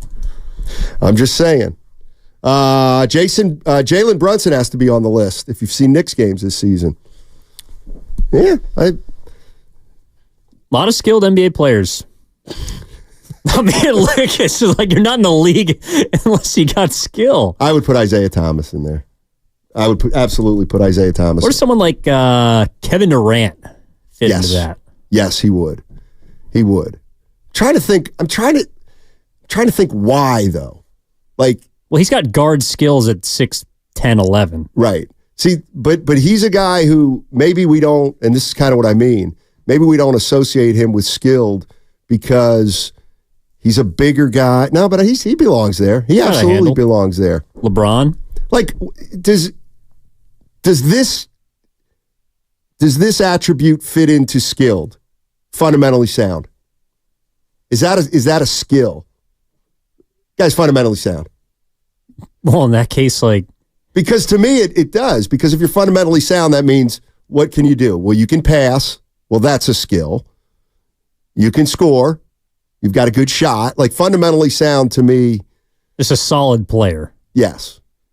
But I hear what you're saying. Like, somebody mentioned John Stockton, but I would agree that he's probably not considered among the most skilled players, but he was... I mean, yeah, John Stockton's skilled, but if you're talking about the most skilled players ever, I mean, yeah, like I wouldn't put Andre Miller or Rod Strickland on that list. Well, what is Andre Miller? He was fundamentally sound. Who's the other guy? Rod Strickland. I loved Rod Strickland. Yeah, he's one of my favorite players ever. He's a good player. How are we leaving Allen Iverson off this list? Well, I think I don't know why. I don't know why we're leaving Allen Iverson on this list because he didn't come to mind for me. But what's the difference between skill and talent? But also, so someone like Allen Iverson is an incredibly athletic individual that stands 5'11", 6 feet. So, yeah, he's got a great handle, but that dude could jump out of the gym. He was really fast. Couldn't shoot. Not a great shooter. Isn't that a skill? Like that's why Allen Iverson didn't come to mind for me, is because kind of the way he played. He turned it over a lot. He was high volume. He wasn't a great shooter. He could shoot. Now, obviously, he could get to the basket. He's one of the best players ever. I mean, it is kind of true. They're all skilled. Every player in the league. Well, some are. I think, okay. Get off Taco Fall, okay? I would just much rather have a conversation on the least skilled players in the NBA. You would.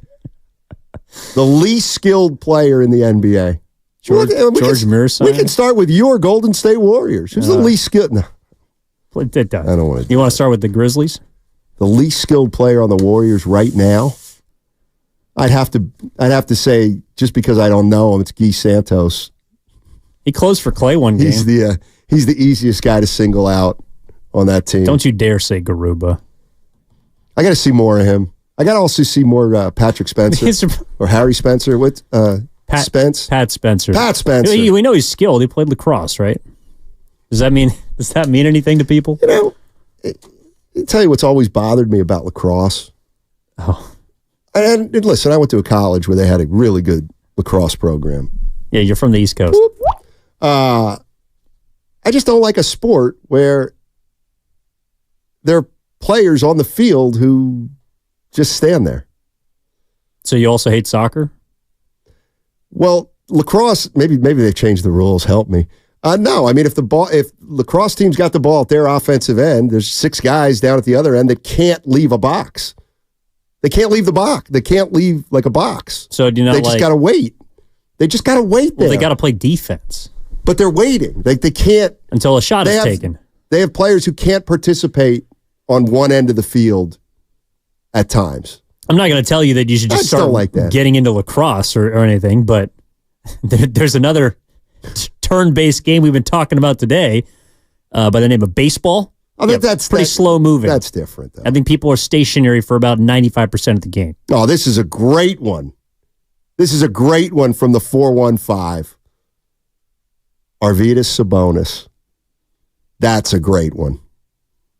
I know. You don't know who he is. I know his son. Because he's 48 years old now. He's probably 58, but might be a little more. Yeah, Arvydas Sabonis. That's a great one. Can you tell me about Murderers Row? The Yankees? Yeah. 27 Yankees? Yeah. What do you want to know? What were they like? They when you watched them live? I mean, let me see if I can rip off some names here. Obviously, they had Gehrig and Ruth. Uh-huh. I want to say they had somebody named Crosetti. I want to say they had. This was probably before DiMaggio. Probably before DiMaggio. Yeah. Rizzuto? No, he was DiMaggio. He was DiMaggio and after. Murderers Row was Gehrig, Ruth. I want to say, was I right with Crosetti? He may have been a red. Let me tell you what Murderers Row looks like in 2024. Jung Hoo Lee, Tyro Estrada, Jorge Soler, Matt Chapman. Can we put the rat on the table? Nick Ahmed. The Giants have a better chance of going to the postseason right now than the Warriors. Those are facts. Well, they're not facts. That's an opinion. Oh, boy. Let's get this game off. They don't know what you're talking about. Indiana State, Michigan State, 1979 Final Four. That was a killer. One of the games that saved the game of basketball. All right, Jason Timpf is coming up on the other side. He does a lot of work with the Warriors, does a lot of statistical analysis. They're 35 and 32. Over the course of the season, he has been upbeat about them. I'm looking to see if he's as upbeat right now.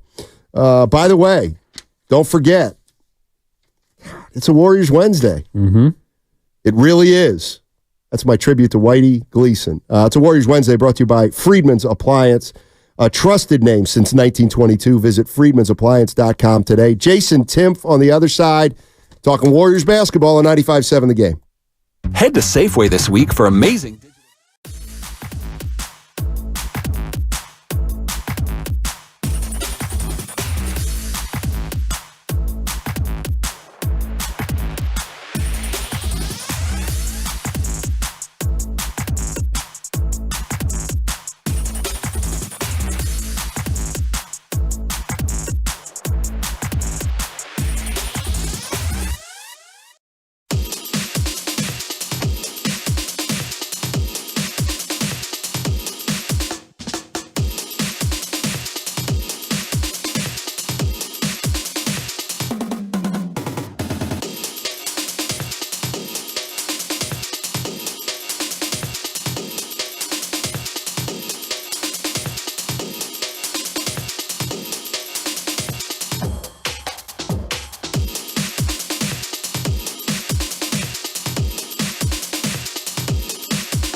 Now, back to Steiny and Guru on 95.7 The Game. All right, Evan Giddings in for Daryl the Guru Johnson, and let's head out and talk to Jason Timpf. He's the host of Hoops Tonight on the Volume Sports Network. We've had him on a few times this year talking Warriors basketball. He's locked into Golden State, and I'll tell you, Jason, you've now come on the show with us enough that our listeners know who you are. And so the Warriors beat Milwaukee about 2 weeks ago. They're 2-4 since then. And my listener, Uncle Looney, says, hey, Jason Timpf, tell me something good about the Warriors. Can you do that? Some of it's just tough matchups. I think we've known at this point for a while about the Warriors that Steph can't just be 27 points on, moderate efficiency for this team to win. He has to be amazing, which nobody can be amazing that frequently, not even the best player in the world, not even Jokic, not even when we go back to LeBron and MJ and their peak. It's a completely ridiculous thing to expect out of a star. And essentially, on nights when Steph doesn't make the superhero shots, it comes down to Wiggins and Kuminga and Clay as secondary options, and all of them have been inconsistent in different ways this year, right? And even Wiggins, I had a listener ask the other day, what's the difference between Wiggins now and what he was 2 years ago? And it really is this simple. He's about 10% worse as a jump shooter, and he's about 10% worse at finishing at the rim, which has made him inconsistent, which has made it so that, in that Knicks game, for instance, you could just tell his jumper was a little off. It was a little flat. It was a little off side to side. And so once that happens, you could really tell in that game, the Knicks were sagging off into the paint on everything. And one of the things I've noticed, and this is something to keep an eye on the future matchups, because they have Memphis tonight, and that's a relatively light game. But after that, it's the Pacers.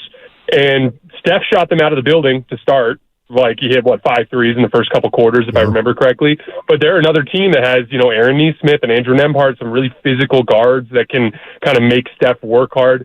The Timberwolves, exact same thing with Nickeil Alexander-Walker and Anthony Edwards and Jaden McDaniels.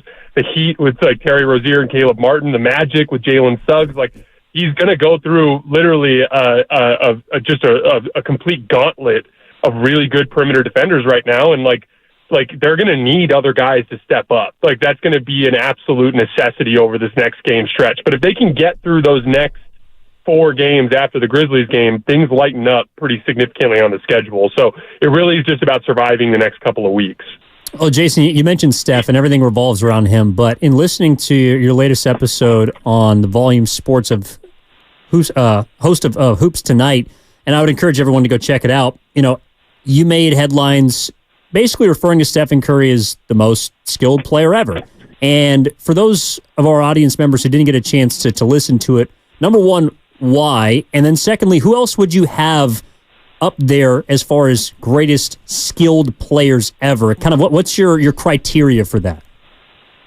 Well, it's one of those things where there's 2 different angles to it. There's the Steph angle in a vacuum, which is, it's really this simple. If you're ranking the best basketball players of all time, in your top 15, it's all dudes that are at least 6'6" and freakishly athletic, a lot of really big centers and forwards. Even the guards on that list are like Michael Jordan and Kobe Bryant, 6'6" freaky athletes, right?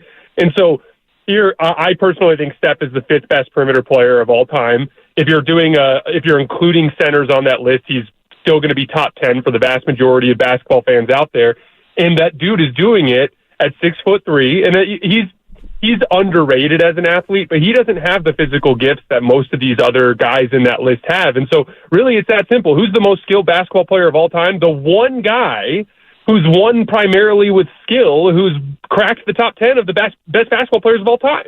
You really don't have to overthink it beyond that point. Now, as far as Kyrie goes, I think where people get confused is it's Kyrie can do some things that Steph can't. Yeah, you're right. Kyrie can do some things that Steph can't. But Steph is a significantly better shooter than Kyrie Irving, and he's nearly as good as a ball handler. And those 2 things he's been able to weaponize enough, both on ball and off the ball, to impact winning at a significantly higher level. It really is that simple to me. I think people are confusing versatility with the sheer force of nature that is Steph's skill set. And can Steph hit turnaround fadeaways out of the post the way that Kyrie can? No, but why would he? He doesn't need to. It doesn't even make sense with his release because he shoots more on the way up. So, like, I think people are just getting kind of confused by that specific element. Other guys that I would include on that list as most skilled players of all time, Kobe's a big one for me, just in terms of like the sheer degree of polish that he had in his footwork and in his handle. Going on more on the big guy side of things, I still think Jokic, like just his overwhelming touch that he has in combination with his size. I don't think we've seen a big guy that's as skilled as he is. But again, like to me, we get into these weird kind of side debates, but like what is actually impacting winning? Like Steph is substantially better as a shooter than Dame and than Kyrie and those guys. And that has been enough to build a gap. And so to me, it doesn't even make sense to give that sort of credit to those guys when Steph's been doing that for years. Jason Timpf joining us on 95.7 The Game. He's the host of Hoops Tonight on the Volume Sports Network. Interesting how you phrased it, because I actually look at it a little bit opposite. And here's what I mean. Like, I do believe if, let's say, Steph's 6'3", that he's the greatest player or the most impactful player ever, 6'3" or smaller. But when you say skilled, then I tend to lean Jokic because I just think it's easier for a smaller guy, and I'm not saying you're wrong or I'm right, but for a bigger guy to be as skilled as Jokic, I think is like almost more impressive than a 6'3", 6'4" guy who's super skilled like Steph. That's super interesting. Almost looking at it from the standpoint of like hand-eye coordination, natural ability. Kind of, yeah. Yeah, because for instance, Steph can like pick up a golf club and become really good at it right away. Well, that's true. That sort of thing. To your point, though, like we all have different criteria with this kind of stuff, and so like even like what does most skilled mean? Are we including like off-ball movement, because that's a skill that Steph's really good at, right? Like even just on-ball playmaking. I think one last thing I'll say, I think Kyrie works on the ball more than Steph, and I think a lot of Steph's off-ball work has made people believe that he's not capable of doing stuff on the ball, which is so ridiculous to me, because like if you set up a Trae Young style 4 out, 1 in, spam pick and roll offense for Steph, he'd average 35 points a game and 12 assists. You know what I mean? Like it to me, a lot of it has to do with the offense that Golden State runs and how that kind of gets people to underestimate Steph's on-ball skill. Interesting. Well, we've been talking, and just to broaden the conversation about the Warriors for a lot of this show in regards to both the rest of the season, but also some of the decisions they'll have to make this summer. Last time you were on, you talked about Kuminga, the potential contract extension that could be coming his way. But right now, when you look at the Warriors as far as priorities on this roster, 1 through 15, Steph Curry aside because he's number 1, how would you prioritize the Warriors and them looking forward at who is a necessity for this team beyond this season that right now appears to be a probable play-in tournament, at best a first-round exit? It just feels like they're going to come up short based on their goals to contend for a title. And how do you look at this roster, approaching this summer, Jason? I think a lot of it has to do with how this postseason goes. Like if they win a play-in game, and you go into the first round and you either get an upset victory or you have a really good, strong showing, or you extend the series to 6 or 7 games, even if you lost in the second round after that point. If it seems like you're close, that changes the perspective going into the offseason. Now you're looking for more moves on the margins to bring in veteran talent to try to push yourself over the top. Maybe you sacrifice one of the younger talented pieces in draft compensation to try to bring in some additional, kind of win now pieces. But if they go in and they get their butt kicked, like they lose in the play-in tournament, and or if they get into a first-round series and get swept, and the veteran guys look like they have lost a step, then I think you go full pivot. Because like we've talked a lot about, and when I say full pivot, I mean just not any win now moves. You just kind of are thinking more in the long term. Now, what's been really fascinating to me is like we have 2 brand new pieces of information this year, which is what we talked about last time I came on about Kuminga, but also Trayce Jackson-Davis. Like Trayce Jackson-Davis, I've been blown away by the steps he's made this year as a roll man, and like little intricate details like flipping screening angles, setting Gortat screens in the lane where like he basically boxes out the rim protector so that Steph can get downhill into the lane. He's really good at the timing of when to hold a screen versus when to slip a screen. I think it's, for instance, he's always had such good chemistry with Chris Paul.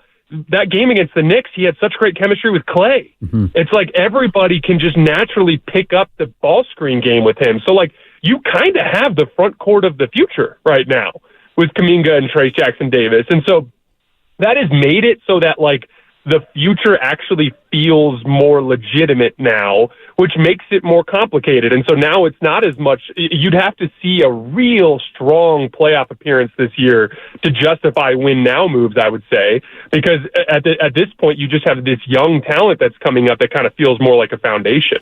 Jason Timpf joining us on 95.7 The Game. You can hear him on Hoops Tonight, the Volume Sports Network. We're talking Warriors. I tell you what, I remember 2 or 3 months ago, when Klay Thompson, they were talking about whether he should come off the bench or not. And obviously he's making $40+ million this year. There was a report that came out that he turned down 2 for $48, $24 million a year. I didn't think it was possible that he could come off the bench and increase his value. Is that a possibility? From $24 million, from $24 million. It's more like, again, one of the things that helps with coming off of the bench is you are playing in a phase of the game where you're expected to be aggressive and you're playing against bench players from the other team. And so I wouldn't say necessarily that it's increased his value. I think it's been more of a clear definition of the role he has to play at this point in his career, which is now he's officially, just like so many of the other great veterans in NBA history, he's officially one of those guys where, like, on any given night in the postseason, he could be in your closing five. He could be somebody that you go down with, but it's kind of like a night-by-night kind of thing, depending on the matchup and depending on how his body's feeling. But on the night-to-night stuff, he can still thrive off of the bench. And I think it's a clarity of role in a situation where he comes in and he doesn't have to worry about sharing the load. He's expected to be aggressive and just going up against some lower-level perimeter defenders in those groups. Last one for you, Jason, for me is just kind of about this home versus road conundrum that some teams deal with, but specifically this season, Golden State. They got 18 wins on the road. Last year, they couldn't buy a road win if they tried. They had 33 home wins. This year, they got less home wins than road wins. Draymond was asked about it after the Knicks game, and he didn't really have an answer. Same for Curry, same for Kerr. I know there's probably a plethora of reasons, but why do you think the Warriors just seem to struggle at home as opposed to the road? My best guess at that has to do with the personality dynamics in the locker room. Like, last year, I'm not sure this group liked each other as much for obvious reasons. The Draymond Green, Jordan Poole incident. Also, Jonathan Kuminga was just in a substantially smaller role and was clearly frustrated by that. I know that didn't get as much publicity last year, but from what I had heard, like, that was definitely something that was kind of rocking the boat a little bit last year. And when you go on the road, you're not going home after practice to your family and kids. It's all back to the hotel. It's team dinners. It's like everything is as a group. And so I think this year's group has just had so much better. I've even picked this up from some of the quotes that I don't know about you guys, but have you noticed the optimism coming from Steve Kerr and Steph? Like, Steph saying, that he absolutely still believes this team has a run in them, or Steve Kerr saying that he believes that. That was not the vibe coming out of the group last year. And so I think a lot of their inconsistency at home stems from just the reality of relying more on young talent and how that just inherently breeds a certain level of inconsistency. And their success on the road, their ability to maintain their level of play, so to speak, and maybe even go up a level on the road, I think it's just because they all like each other and are more satisfied in their roles. But at the end of the day, I think this particular group, just because they're in so many more younger guys are in bigger roles, between Brandon Podziemski this year taking a sizable role in the backcourt, Kuminga becoming basically a second option, Looney basically being removed from the rotation for Trayce Jackson-Davis. Like, you're relying on a lot of guys in their early 20s, which just inherently breeds inconsistency. All right, I'm going to put you on the spot. How far do they go? And I'm assuming you don't think they'll drop to 11. I think that there's a better than likely chance that both the Lakers and the Warriors get eliminated in the play-in, just because the groups, the other play-in teams are all really good and they're going to be at home. If they can get out of that 10 seed and get up to the 8 seed by any chance, that monumentally improves their odds. If they can get into the postseason, it's really just about matchups from there. Really like them against Oklahoma City, not so much against Denver and Minnesota. I'd give them a puncher's chance against the Clippers as well, just because I think that's a team that they would have some schematic advantages against. So, like, if they can get out of the play-in, there's some hope there. But it's like, what's kind of frustrating about it is when Steph Curry and Draymond Green have played this year, 23-16, roughly a 58% win percentage, that would put you all the way out of the play-in and at the 6th seed. And so what's really unfortunate is like the Draymond Green suspension and him being away from the team has kind of put them in a predicament where now they have to do something like escape the play-in tournament, and there's just a certain level of variance there. Yeah. And again, now we just talked about the youth. You're relying on young guys in a must-win game on the road. Like, there's just a lot more variance there. But if they can get out of the play-in and they get a right matchup, I think they're capable of beating anybody. Because, like, again, I think the Warriors are firmly in the same tier as teams like Phoenix and Sacramento and the Pelicans and all those teams. Doesn't reflect in the standings because of the Draymond suspension, but I think they're just as good as those teams. So, like, they're just as capable as anybody else. It's just those really good teams at the top, the Denver, the Boston, Milwaukee, the Clippers. Those are the teams where it gets more complicated. Good stuff, Jason. As always, really appreciate it. And if they do go to the postseason, maybe we'll talk to you again. Otherwise, no promises. I'm messing with guys. you. I appreciate you having me on. I'm looking forward to next time. All right, that's Jason Timpf. He's great. Yeah, he's good. Host of Hoops Tonight on the Volume Sports Network.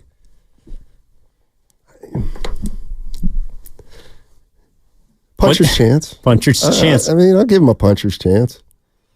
But they, to his point, are in a position where they need a puncher's chance because they couldn't figure it out really until the last third of the season. Or figure out how to play winning basketball consistently. Okay, so I had him at 24-18 without. I'm sorry. Oh, he used. He's saying with Curry and Draymond playing together. So with Draymond and Clay, with Draymond and Steph playing together, the Warriors are 23-16. How do Warrior fans look at that stat? Because yes, if you want to extrapolate that, but if you want to extrapolate that over 70 games, if they could play 70 games together, we wouldn't be talking about the Warriors like we're talking about them now. We would be talking about a team that isn't 35-32. They'd be 40-28. If they were 40-28 sitting at 5 or 6, then we'd all be saying, well, not only are they 5 or 6, but they can absolutely make a run. Yeah. But I also look at that stat and say, that's the crux of our issue, is that they're never going to be able to play and maybe that's strong, but will they ever be able to play with each other enough between now and the end of their careers to extrapolate that number to a 50-win season? Yeah, I mean, it's what you're trying to wrestle with, and I'm sure the guess that the front office is eventually going to have to make. Like, for example, if Curry and Draymond play together for 70 games next year, I think it's fair to assume they're going to not be in the play-in tournament. But this year it was the suspension. Last year was the punch. They're just speaking about Draymond. The year before that, when they won the championship, it was a lower back injury. How confident are you that Draymond is not going to be compromised either because of his own actions or because of his body, which he can't control? And to me, where the Warriors, and one of the reasons why I would like to see them try to get younger, the roster as a whole, not just drafting rookies and bringing in young guys and throwing all caution in the wind, because as we heard from Jason, a big reason why they're below 500 at home is because of their reliance on young players and the inconsistencies that come with that. But my reason for wanting them to get younger is as inconsistent as Kuminga has been through this season, or Pajemski, or even Trace Jackson-Davis. I mean, I think they've all been pretty good, but you can expect them to play. They're young.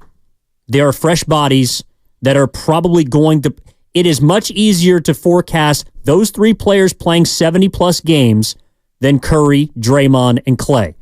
So even though I agree that they're better with Curry and Draymond on the roster together, and the stats show that this season, that's where the young players to me are important, because those 25 games-ish on average, the last 3 seasons, that they're not together on the court, you need guys that are going to be able to play. And that's where someone like Jordan Poole was really important because he never missed a game. Right. Even if you didn't know what you were going to get, you knew that he was going to score. You knew that he could step in and start. You might not win every game, but if you go 500 in those, let's say, 26 games that Curry and Draymond miss, well, then if you pair that with a 60 winning percentage when they're on the court, then you got action. Right. No, I'm with you. You know what's funny is, and here's what I would, like when we constantly bring up the title from 2 years ago, and, well, they did it 2 years ago. Like, think about all those players. Think about how different Jordan Poole is as a player now than he was 2 years ago. Like, he may never be as good as he was 2 years ago for the Warriors in that, I don't think he'll be in Washington in crucial times. Let's say. Listen. Here's the thing about like when I look at Jordan Poole, and you have a guy who plays a good game and a bad game, then 2 good ones and a bad one. Like, you can do that when you have an abundance of talent on your roster. But anyway, I'm just thinking about how different Poole is from 2 years ago, how different Wiggins is from 2 years ago. And it's a totally different team. So I'm looking at player salaries right now real quick. And I'm trying to find out who the highest paid bench guy coming off the bench is. Okay. And I'm down to 20, and Ben Simmons' name has come up. Well, now I'm gonna throw a lot of money. I'm gonna throw him out. Okay. And I don't see Porzingis starts, McCollum, Harden, Morant, Darius Garland. He starts. Zion Williamson. Like, the highest paid bench player is probably going to be about a $25 million player. I'm down to 32 right now with DeAndre Ayton. And so I'm just trying to get a handle on what Clay may make. Jaylen Brown, Gordon Hayward. Is Gordon Hayward starting? No, he comes off the bench. Okay, he's making 31. But it's got to be the last year of his he was deal. expected to start for Charlotte, I'm sure, at the beginning of the year before he got traded. That's true. Yeah. That's true. Jordan Poole's coming off the bench now. He is. He's making $27 million. Hero starts when he's healthy for Miami. Anyway, so you know what? 25 would be among a higher paid 6 men. That's the championship tax. What do you mean? I mean, Klay Thompson has 4 championships. Oh, He's part of the core. You're probably going to have to pay more to keep him. Like, you can't just say, hey, Klay, we're going to give you 2 for 30 because you're coming off the bench now. He's going to say kick rocks. True. All right. 888-957-9570 is the number. You know what's coming up next? It's the Too Short segment that Guru has named, and I think it's appropriate. It's a little shorter segment, and of course there's a rapper named Too Short. I know who he is. Relax. It is also a Warriors Wednesday, which means it's sponsored by Friedman's Appliance, a trusted name since 1922. Visit friedmansappliance.com today. If you want to jump in, now's the time. 888-957-9570. It's also brought to you by Fremont Bank. Full service banking, no compromises. For the ones who work hard.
Now, back to Steiny and Guru on 95.7 The Game.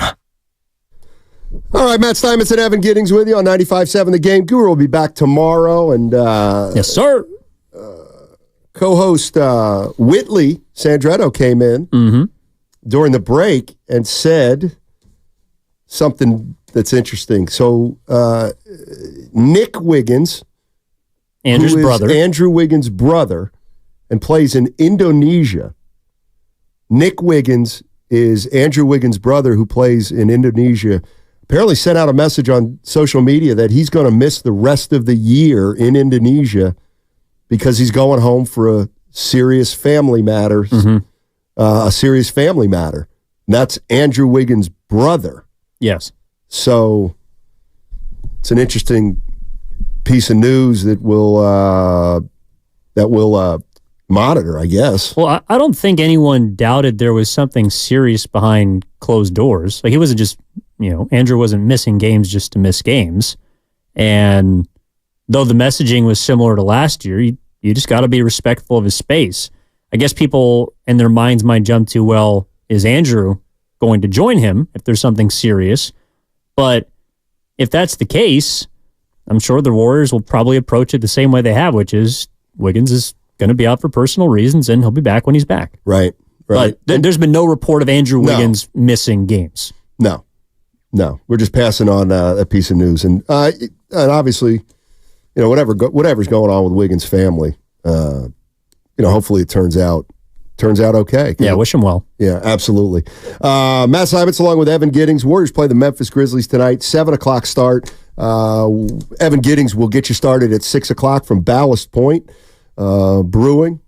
I was there. It's about 3 blocks away from the arena. You walk up that one street. Yeah, it's not very far at all. They got good beer, good food, television. So, tonight's ESPN game, so they'll probably have the game on before. So people come by, grab one, watch the game prior, and then head into Chase Center.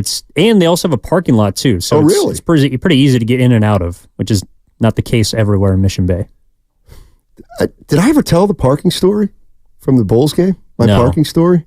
Where'd you park? Well, I usually park on the other side of the freeway. So you know how Potrero Hill. When I happened to mention that I played golf at Golden Gate Park golf course, which has been redone, and it's this par 3, and it's incredible. A lot of people texted and said, "Steiny, keep your mouth shut.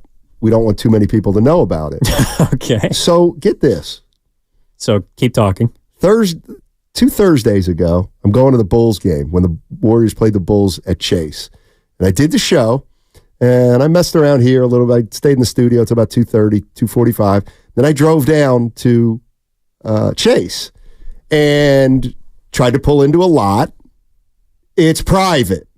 All right. Drove around the block, found another lot, wasn't open. That's right.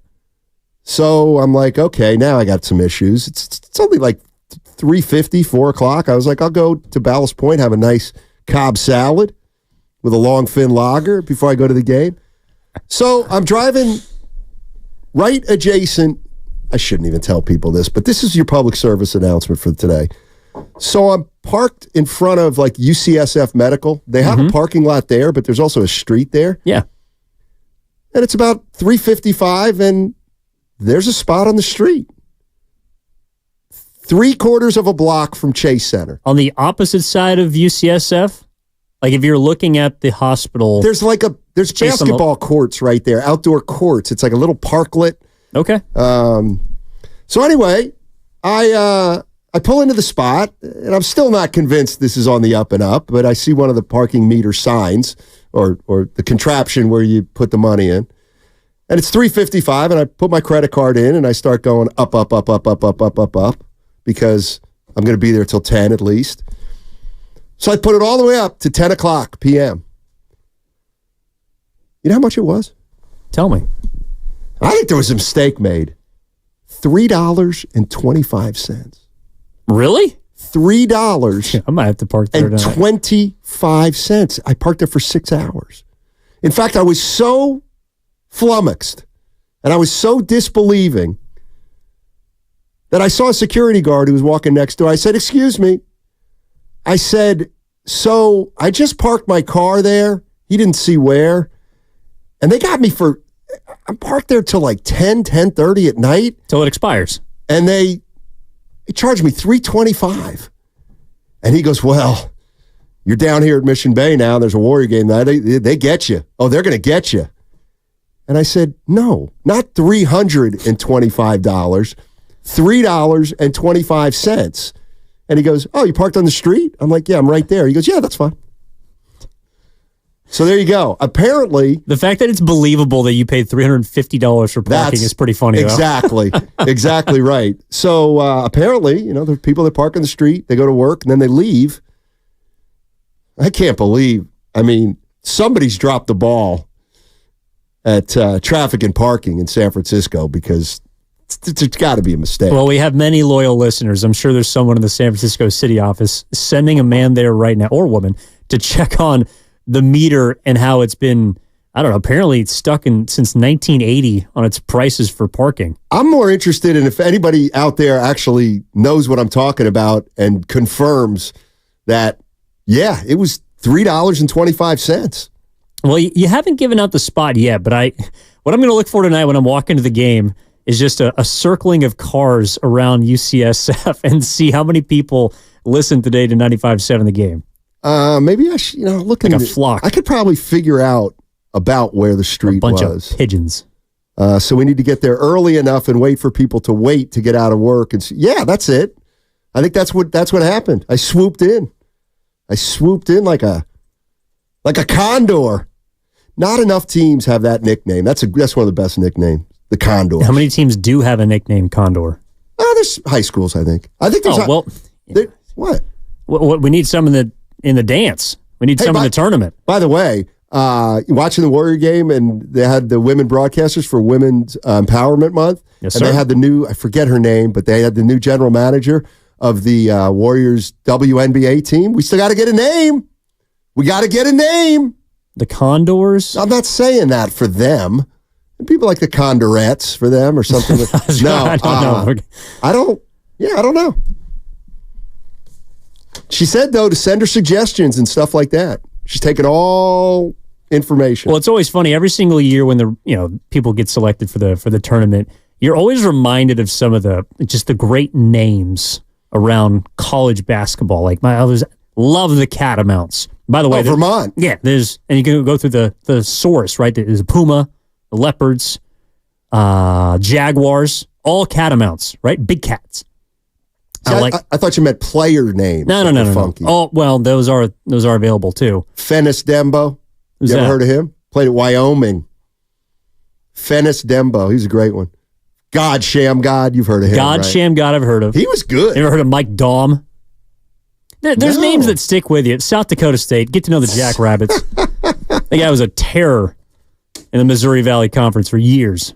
Oh, man.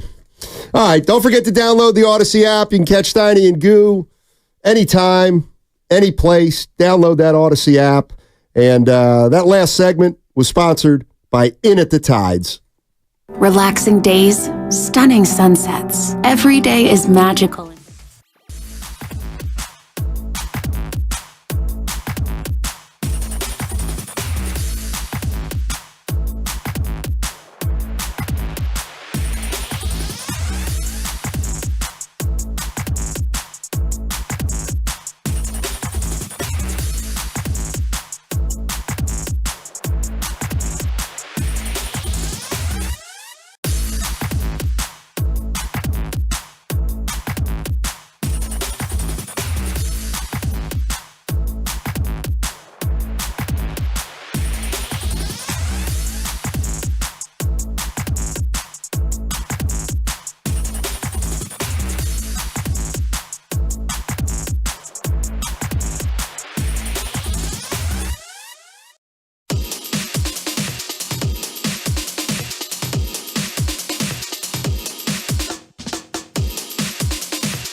Now, back to Steiny and Guru on 95.7 The Game. All right, Matt Steinmetz along with Evan Giddings, and we are joined by Mark Willard and FP Santangelo. And look, here's how I started the show. How can you, if you're a Giants fan, how can you not be excited? Yeah. I mean... Wait, you just said yeah. No. Like, yeah, like, I'm with you. Yeah, turn FP's mic on. I hit it. I hit the button. Yeah. We can hear him now. And no, you would be. You would be. Should be, right? Like, when I look at myself, I haven't gone to many Giants games the last 2 or 3 years. I don't know why. Probably because I didn't think they were very interesting. I did not go because of Gabe Kapler. It rubbed me the wrong way a little bit. But why? I'll go out there. I'll definitely be out there 3 to 6 times this year for sure. Woo! Well, that's a big jump. That is a big jump. If you go from zero the or entire one, Pirates series. Hey, we just used it. Extrapolate. You extrapolate that over the population of San Francisco, they'll be selling out. That's the over. Yeah, that's hitting the over, no doubt. But no, I mean, like it's been the same old song for 6 years with them, and in one off season, they landed some big boys. They just have, and if that wouldn't get you excited, I'm wondering why. You've been around the team all week. I'm going to defer to you. Yeah. What's going on? Well, getting a guy like this gives everybody a jolt, right? Yeah. First and foremost. But I think based on the last 2 years, what you're saying, Matt, is indicative of Giants fans in general. And I think what we've all forgotten is that this is a San Francisco freaking Giants. This isn't a small market team. This is a team with 3 championships in 5 years. This is a storied franchise with some of the best players that have ever walked the face of the earth. And because of maybe the last couple of years and the brand of baseball we're seeing and the way Gabe managed, which I was never a fan of, kind of played the company line on that, and you had to, is that we're all forgetting that this is the San Francisco freaking Giants. This is a great organization that wins. This isn't a wild card city. The Niners were going for the wild card this year. And I mean, we're talking about a play-in game with the Warriors, and that feels weird. Right. This isn't a wild card city. This is a championship city, and this is a championship organization.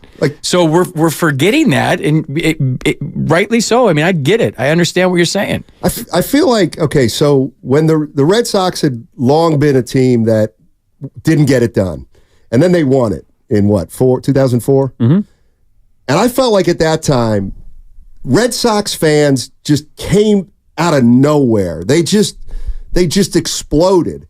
And I think of the Giants the same way. Like, what happened here in this city from let's say 10 to 16, it was like a phenomenon with their fans. And it had something to do with the ballpark, no doubt about it, but it also had to do with Lincecum and all their players, and they became almost bigger than baseball. Going to the game, you were doing more than just going to the game. It was like if you were 28 years old, it was a place to be to meet people and socialize. And I'm wondering if that's something that could ever be recaptured. Because it was, listen, I don't say stuff was different, but Giants fans in that era was different. If you get used to driving a brand new Mercedes around town, all of a sudden you got to go back to your 84 Honda with 250,000 miles on it. You experience championships. You experience being at the top of the mountain. You experience driving a Mercedes, for lack of a better analogy, and you don't want to go back to that, and you can never go back to that. So that's why Giants fans, including all of us in this room, are expecting championships, and they should. You want your fan base to expect championships. It's not even like I agree with everything you're saying, but I think it goes even bigger than that. I wonder how we got here, which is a loss of mojo, an inferiority complex, is why I would get so triggered every time, and Dibs got to a point where he knew it. If somebody would say, well, he not coming here. Oh, back up, dog. What does that mean? Like, what are you saying? He wouldn't come here. We're not Kalamazoo. And the damn fan base has been acting like that for the better part of 5 years. And to your points, I get it, but I also don't get it. It's not just a team that should be going for championships. It is in the game of baseball one of the top 5 marketing behemoths in the sport. Like this idea, the Dodgers. Yeah, the Diamondbacks are competing with the Dodgers in Phoenix. And we would sit here and go, I mean, how can we? Who would come to this little podunk like we're Tin Cup or something? And we're ding, ding, ding, ding, ding, ding, ding, ding, ding, ding, ding. Like there's a banjo that's playing our soundtrack. What the hell happened? Well, here's the rat on the table. Can you share with these guys by Atco Pest Control. What? The Blake Snell quote about playing here in San Francisco, and FP can speak to this firsthand. Yeah. I think it's the way that a lot of people feel. I think this is the way a lot of pro athletes feel. Go ahead. Well, basically, he was asked if the city of San Francisco factored into the decision. He's like, I don't care. He said, quote, that's a question for my wife. Correct. That's a question for my family. And in fact, we have it if Mark Rennie can play it. I don't really care where I played, honestly. Once the season starts, you're so locked into the everyday of what you got to do to get ready. And that'd be more of a question for my significant other. She got to live there and figure out the city. So I kind of talked to her more about that. San Fran, she liked close to home, close to her loved ones. So there was that. But for me, I'm at the field every day. It doesn't matter what city I'm in. I know I got baseball and I'll be there all day anyways. So it was more, how are they going to treat me? What's the clubhouse like? How's the fan base? How's the coaching staff? I have so many thoughts. So first of all, that's dead on what he said. Well, first of all, it feels that way. That's the consensus, I think. Is there anything more free agent signing than a good San Fran? Like I feel like everybody in baseball calls it 75% of new free agents come in and go, so glad to be here in San Fran. Across all sports. And in football, too. Everybody, the visiting teams all call it San Fran. But here's the other thing. My wife's the one who's got to live there till November. I mean, not really. You're on a 1-year deal, and it's March. She's living in Danville. Yeah, Let's exactly. Get that straight. Well, that's what I never understood. And this is why I still don't understand why Farhan brought this up and why Buster Posey further brought it up. And you can say that, well, they're in baseball and they know what they're being told, and the team hotel, the visiting hotel is near the Tenderloin, and you can do all that, but I never understood it. Like, get out of here with the idea that San Francisco Giants players are living the inner city life. Dude, what are we doing? You get in such a bubble. Like, you get in your car, you drive to the yard. Right. You try to beat somebody. You hang out with your boys for 6-7 hours. You get in the car and you go home. You're not even living the suburban life. We didn't even know half the time who the president of the United States was. Right. Like, we're just in this bubble. We didn't care about CNN. We didn't care about politics. We just played baseball. And you get so caught up in the everyday grind and the routine of what do I need to do to get ready for the game? What do I need to do to beat you on a nightly basis? Am I playing today? I would be on the charter a few times and I didn't know where the charter was going because I was so into that series against that team that you just get on the bus, you go to the plane, and you're in the air and you're like, who are we playing? You didn't even know. Right. Didn't even know. Do you even know when your next off day's coming? Like, no. Well, I guess we got like Chicago. Some guys do the whole schedule thing. I never did because I had to be in the moment. But like the wives, I've been telling you guys this for a long time now. The wives pretty much have the say in where we're going. Right. Like, unless I'm like super adamant about it. The one thing I will say that I took from the press conference today is Blake Snell said, I don't even know if it's a word, comfortability or something like that. Sounds like a word. And it was, yeah, maybe. And Bob Melvin, I wanted to play for Bob Melvin. Mm-hmm. Yeah. So when we're saying Farhan, what is he doing? What is he not doing? The city, what is it? Is it the city? Is it the Giants? Bob Melvin's the reason these guys are coming here.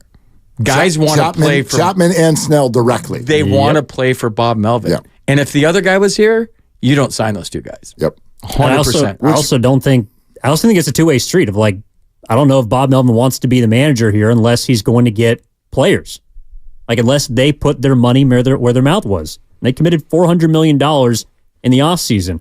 And in the shadow of the Dodgers, that may not seem like much, but that's a significant investment in which you also got players.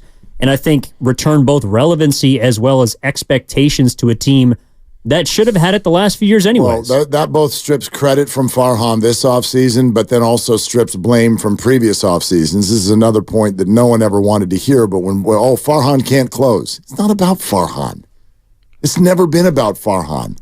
Guess what? There's nobody who joins the team and they're like, well, I didn't like the city, I didn't like the roster, but man, that GM. Boy, what a pitch. You might want to save this sound for October. The Dodgers are not going to win the West. I don't need to say Everybody's saying that. You're that high on the Padres, huh? Everybody's. I'm not saying it's the Giants. The team in Arizona is pretty damn good. Went the World Series last year. Everybody just thinks because you spend this money and get this player, you're going to win. 162 games. You guys know anything can happen in 6 months. Anything. Injuries. Look at him. He's the one. Unruly fans. He's the one yesterday who said the Giants are now leading the race for second place. He's going 3 to 6 games. I don't know where the Giants. Before I heard Fleming and Brett Boone. I'm not going to say the Giants are going to win. Because today I said if Evan had 2 tickets in his right hand to a Giants game in the next month and 2 tickets to a Warrior game in the next month, I'm going to the Giants. That's a fun question. I'm going to the Giants game right now. That's a good question. No, I said this right off the top of the show yesterday. You remember it because we said it off the air too. I thought yesterday. And I'm talking about news cycle-wise because it was the previous night that the Snell thing broke.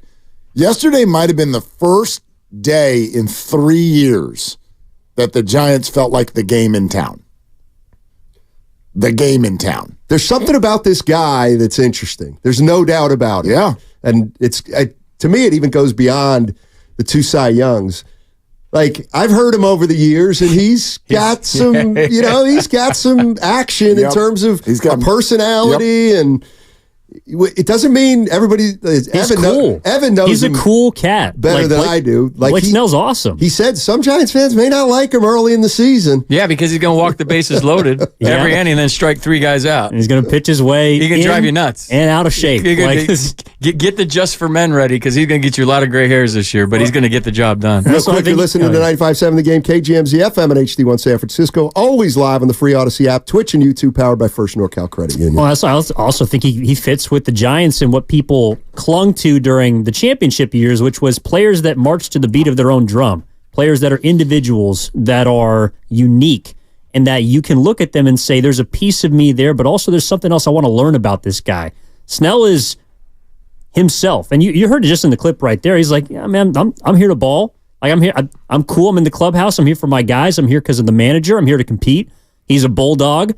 He might go 3 innings, throw 110 pitches, and walk 8. He also might go 8 innings and strike out 12. But you got to watch him each and every time he takes the bump. But there's a lot of guys like that. They just, you get 2 at-bats a game and pitch 3 innings a game. You don't get to know them like you should get to know them. Yeah, that's a great point. There are a lot of personalities on that team. Cool dudes that they get it. But we don't know about it because they don't play 9 innings every single day, and you're going to see a little different. You got 6 Gold Gloves on the left side of the infield. I mean, that's different. You got a Gold Glove catcher potentially. He's he's a finalist. Jung Hoo's probably going to be up for a Gold Glove in center field. This is a whole different ballgame. And you just got to let the season play out. I refuse in December, January, February, or March to anoint someone division champs. Everybody thought the Mets were going to run away with the East last year. They had all the offseason things. Look at the Mets. Look at what they did. Look how much money they spent. Got to play, dude. It's about staying healthy. It's about coming together as a unit. It's about believing in each other. And it's about weathering storms and who can weather the storms. Mookie Betts started at shortstop last night. He's not a shortstop. Gavin Lux is their second baseman. He has got the Steve Sachs thing going right now. He's got the yips. When you talk to Dodgers people, I did in spring training, they're worried about, not in the dugout, maybe peripheral guys. they're not as sold as everybody. So I should back up a little bit and say I don't think they're automatically going to win the West, and I wouldn't be surprised if another team did. It's a good division. I'm sorry, we've already cut the sound. That's fine. I'll stick by that. Yeah, the Dodgers are not going to win the West. That's already done. It's not a given. No, what you're saying is obviously factual. It's baseball. It's baseball. Here, I got this question though, since with what you're talking about with the Giants and their personalities. Whose philosophy is this? I was just thinking the same thing. What do we got? Because we've been trained now. We've been trained for 3 to 4 years. And philosophically, what are the labels that have been put on the Giants? Number 1, cheap. Well, that's gone. Number 2, positionless baseball. That's gone. Number 3, no starting pitcher that doesn't have the name Logan is allowed to pitch into the 7th inning. Bye-bye. Now you've got, hell, you might have 7 guys that feel and look like real starting pitchers when the injured guys come back, Cobb and Ray. And they're the second biggest spenders of the offseason. Every position around the diamond has a guy that's supposed to start there. That's his spot. And play the whole game. Right, except for first base, I guess. Yeah. Except for first base. Yeah. So who's doing this? Everything's the exact opposite of the way it's been. I think it's got to be somebody. I can't imagine Farhan was saying, well, we'll just have another offseason like we've had in the past. So it had to be partly him. But it's clear, and I don't know if you guys read Andrew Baggerly's story in The Athletic about this win now. They made their offseason about trying to re-engage these fans somehow. Like that was a big part of the philosophy, I think. And if they, and obviously Chapman and Snell are big names, and like I think they did it. What more could they have done? Dude, but to your point, Mark, like it's the coaches are giants. Mm-hmm. Like Kite made a great point on the broadcast the other night. Dave Rigetti was standing next to, I think, Bob Melvin, and he goes, both former Giants. And he just made a subtle little point there to like, it's a different feel when you're down there. You got coaches that wore the uniform. You got coaches that played for the Giants. People who get it. People who get it. And then all of a sudden, maybe the old way wasn't working, and if I keep going with the old way, I might not be here. And there's a general emphasis, like I told you as a guest the other day, on getting back to baseball. If you watch these games, they're running out every ball hard to first. Tyro Estrada hit a triple down the left field line last night because right out of the box, he busted it. They're playing hard.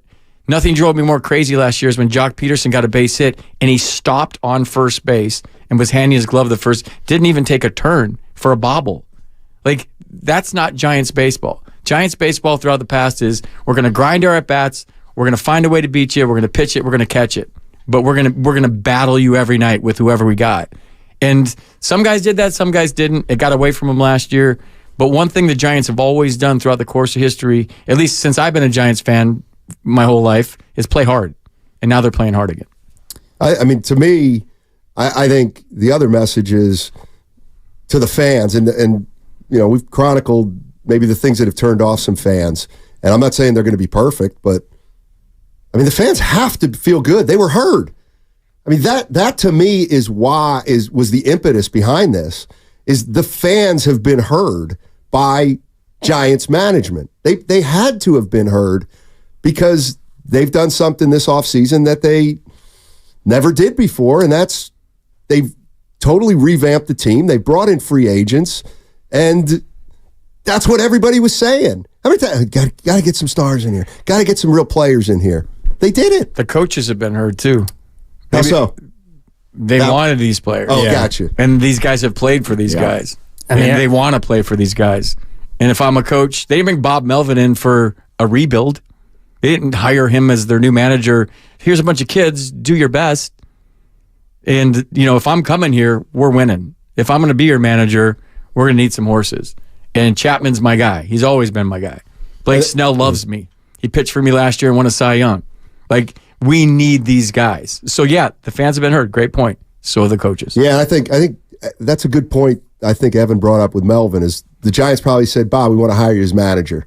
And he's probably like, well, that's great, but I need some assurances that I'm not going to be managing last year's club or a team like last year's club. And they must have said, we're going to do that for you. Not just the roster, but here's if I go there, here's how we're going to do it. Yeah. And here's how I do it. Yeah. I'm not pulling somebody in the third. And also, you're not giving me the lineup. Like, I'm putting who I want on the field when I want them on the field. And if you tell me that this guy hits better in certain situations, I'll be the decision maker of that. He's worked with platoon systems before. He understands how to use analytics. Those are ancillary. At the end of the day, it comes down to winning baseball games, and this guy's got a track record of doing it. So if you're going to bring him in, you got to let him manage how he wants to. And he came from a place where the president of baseball operations, and he didn't see eye to eye on anything. At all. He just went through that. So if I'm coming to San Francisco, I ain't going through that again, and this is how I do it, and this is how I'm going to do it, and we're going to win. And if we're going to have some $1 million players, they can't be $1 million babies. Like, I'm not taking bleep from, the guy who's making $30 million a year, and if I do, it's because he's my guy. I think that's part of it also. Yeah, it's going to be different. I hope so. It's going to be fun. It's going to be a lot different. I mean, I'm going to be honest with you.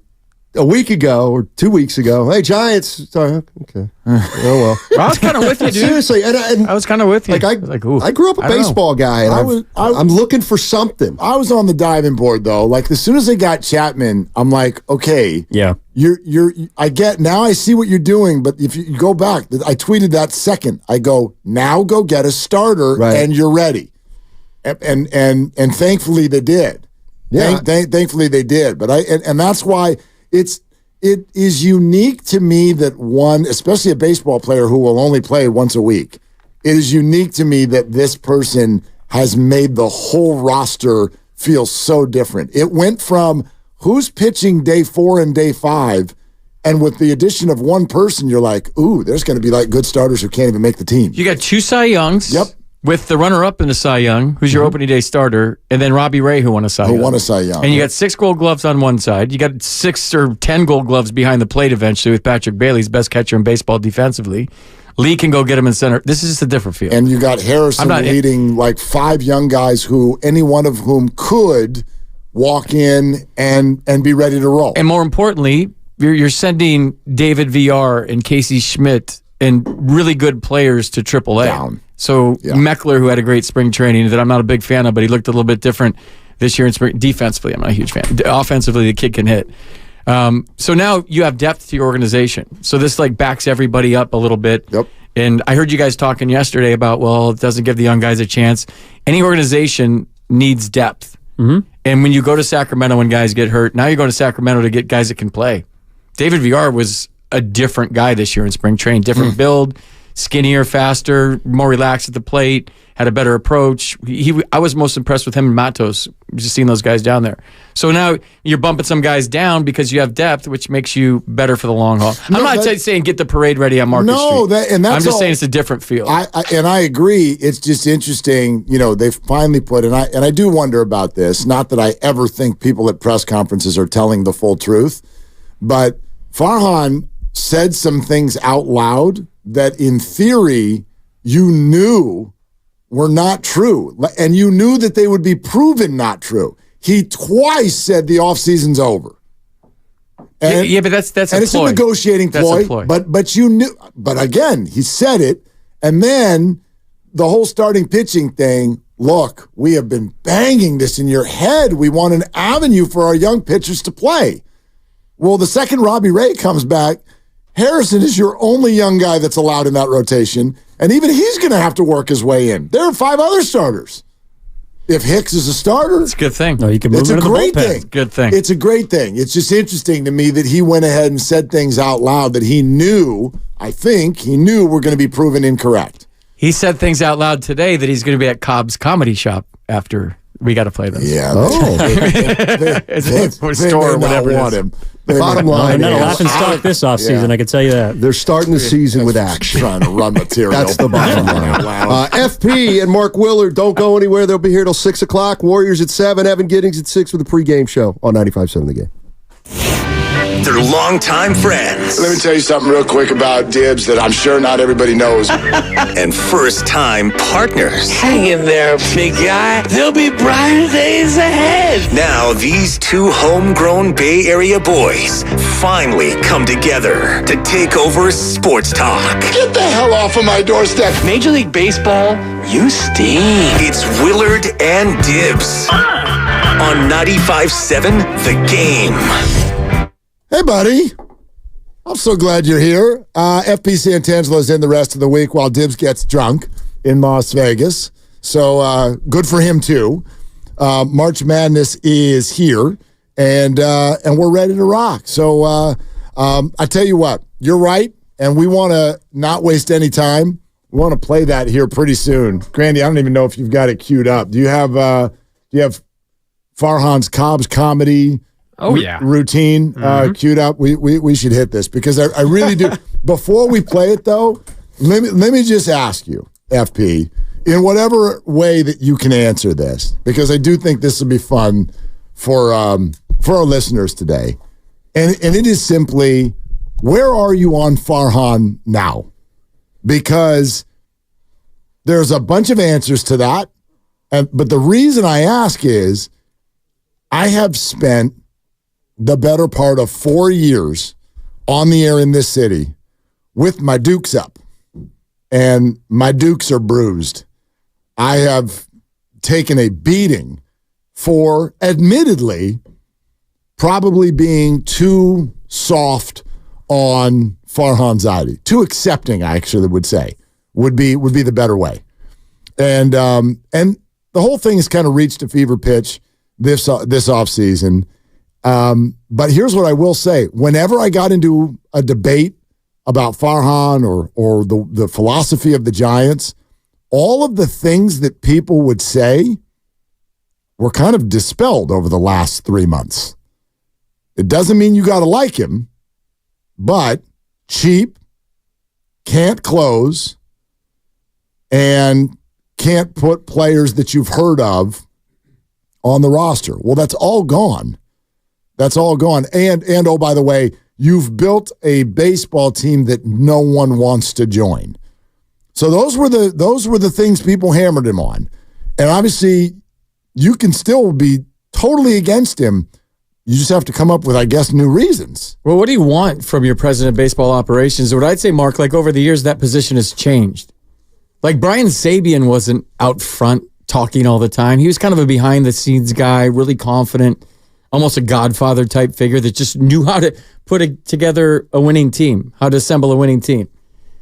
And that position has changed over the years from general manager to now president of baseball operations. The front office is more involved on a daily basis. They're getting the analytics department together. They're getting the lineups together. They're giving you options. They're more involved on an everyday basis. Back in the old days, when the Giants won 3 championships, I know it sounds weird to say old days, it was, here's your team, Felipe, Dusty, Boch. You do what you want with it. My job is done here. You come to me if you need somebody. If you don't like this guy in left field, come to me, we'll get somebody else. It wasn't always front and center, press conference. You're involved in the everyday fabric. But that's just the way the game has evolved. So now that position has changed where they're more out in front. They're more front and center. I mean, I used to love the days when Sabian and Ralph Barbieri would go at it. Yep, they would get in arguments on the air. Yep. But they had constructive disagreements every day, whether it was Boch and Sabian, whether it was Ned Colletti and Sabian. They would fight, they would argue, they would flush it and come back the next day and do something to make the team better. And the goal was, if we have confrontation that's constructive, that's a good thing. I want to know what you're thinking. So maybe over the last 2 years, or 3 years, or whatever it was when Gabe was here, the philosophy was the same. Like, if you and I did a radio show every day together and we agreed on everything, and it was just, I mean, how and the ratings were terrible. Like, something needs to change. Mm-hmm. So Gabe and Farhan, they agreed. They were joined at the hip on their philosophies on baseball, in the sabermetrics and the analytics and matchups and getting the edge, however way they could. And sometimes you get so entrenched in your philosophies, you start to forget that there's human beings inside those jerseys. And what wins over the long haul for me is the chemistry in the clubhouse, me loving my teammates, and me wanting to go to win for my manager. And when you had a guy like Brian Sabian, it was just a different era. It was more behind the scenes. I'm a baseball guy. I'm a scout. I'm a general manager. And now it's more MIT guys and smart guys and that are involved every day. Not that it's a bad thing. It's just changed. So what I'm getting to in a long-winded way, we got 4 hours to kill today, is that Farhan's role is different from Brian Sabian's role.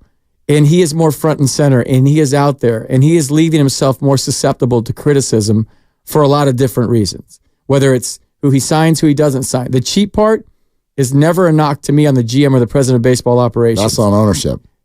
And they offered $700 million to 2 players last offseason, didn't land them. Right. So I don't know if I buy the cheap part. And look what they spent this year in the offseason. They're over the luxury tax. So that part's, I think, unfair. Now, Is it a likability factor? Is it that he's just not what we're used to here, and it's different, and the team, and it's more sterile, and it's more, like I always say, nobody ever sprinted to math class. It wasn't like, oh, I can't wait to get to math. And that's kind of what we've been watching. We've been watching math at the corner of 3rd and King, a lot of math. And we want to see baseball. We see 1st to 3rd. We want to see you read a ball in the dirt. See you break up a double play. Want to see you steal a base. Want to see you score on a gapper. Want to see you bunt a guy over. How about hitting behind the runner and a leadoff double? Doing the little things, playing hard, getting dirty, pitching the hell out of it, catching the hell out of it. That's what we want to see. Well, you brought up a word, and it's been brought up often through the years, and I think I'm done with it as far as a ticket purchasing individual to go to a game, and this can be any sport. Do you know what I don't want to be able to answer anymore? I don't want to be able to answer this question. Hey, what's your team's philosophy? I don't want to be able to answer it. How about just say winning? Yeah. Like, can you just be good? Let's be good. Be good. Play hard. Win. What's the 49ers philosophy? Winning. What's the Warriors philosophy? Winning. What's the Giants philosophy? Winning. It has that's been. How it feels now, but that's the point. Like, I could give you little answers about the Warriors, and Steve Kerr kind of likes to do it this way. Kyle Shanahan kind of likes to do it that way.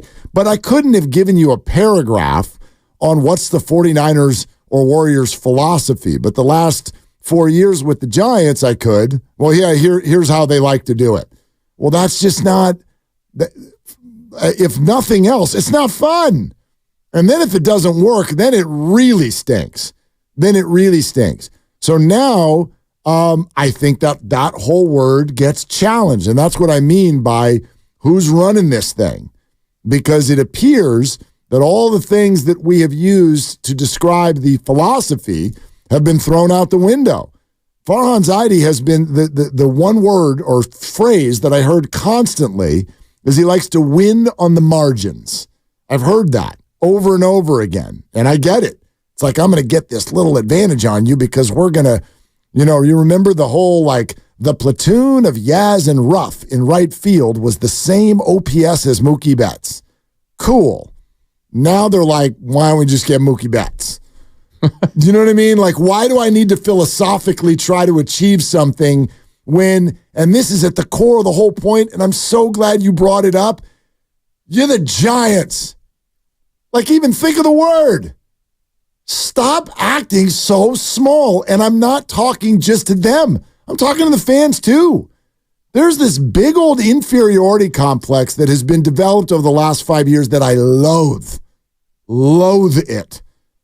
The idea that this in some way is undesirable or this roster is got too many warts and this organization is too cheap and lacks class and all of the things that this has never been. And somehow I'm looking at standings in the National League and people don't say that about franchises like the Cincinnati Reds or the Pittsburgh Pirates or the Colorado Rockies who are constantly rebooting and making stupid decisions. Like, we can't afford, why am I blanking on my third baseman over with the Cardinals now, who was the Rockies guy? Arenado. Yeah. We can't afford Arenado, but 4 seconds later, we're going to go 7 years for Chris Bryant. What the hell are you even doing? You're just an oddball franchise. But that's not here. That's never been here. And that's what I've hated most. And if I were to blame this regime for something, it's that. Because they drove this bus into a spot where one of the great franchises of this sport feels small. It feels inferior. And that's what's bled into the fans. We go, oh, it lacks excitement. No.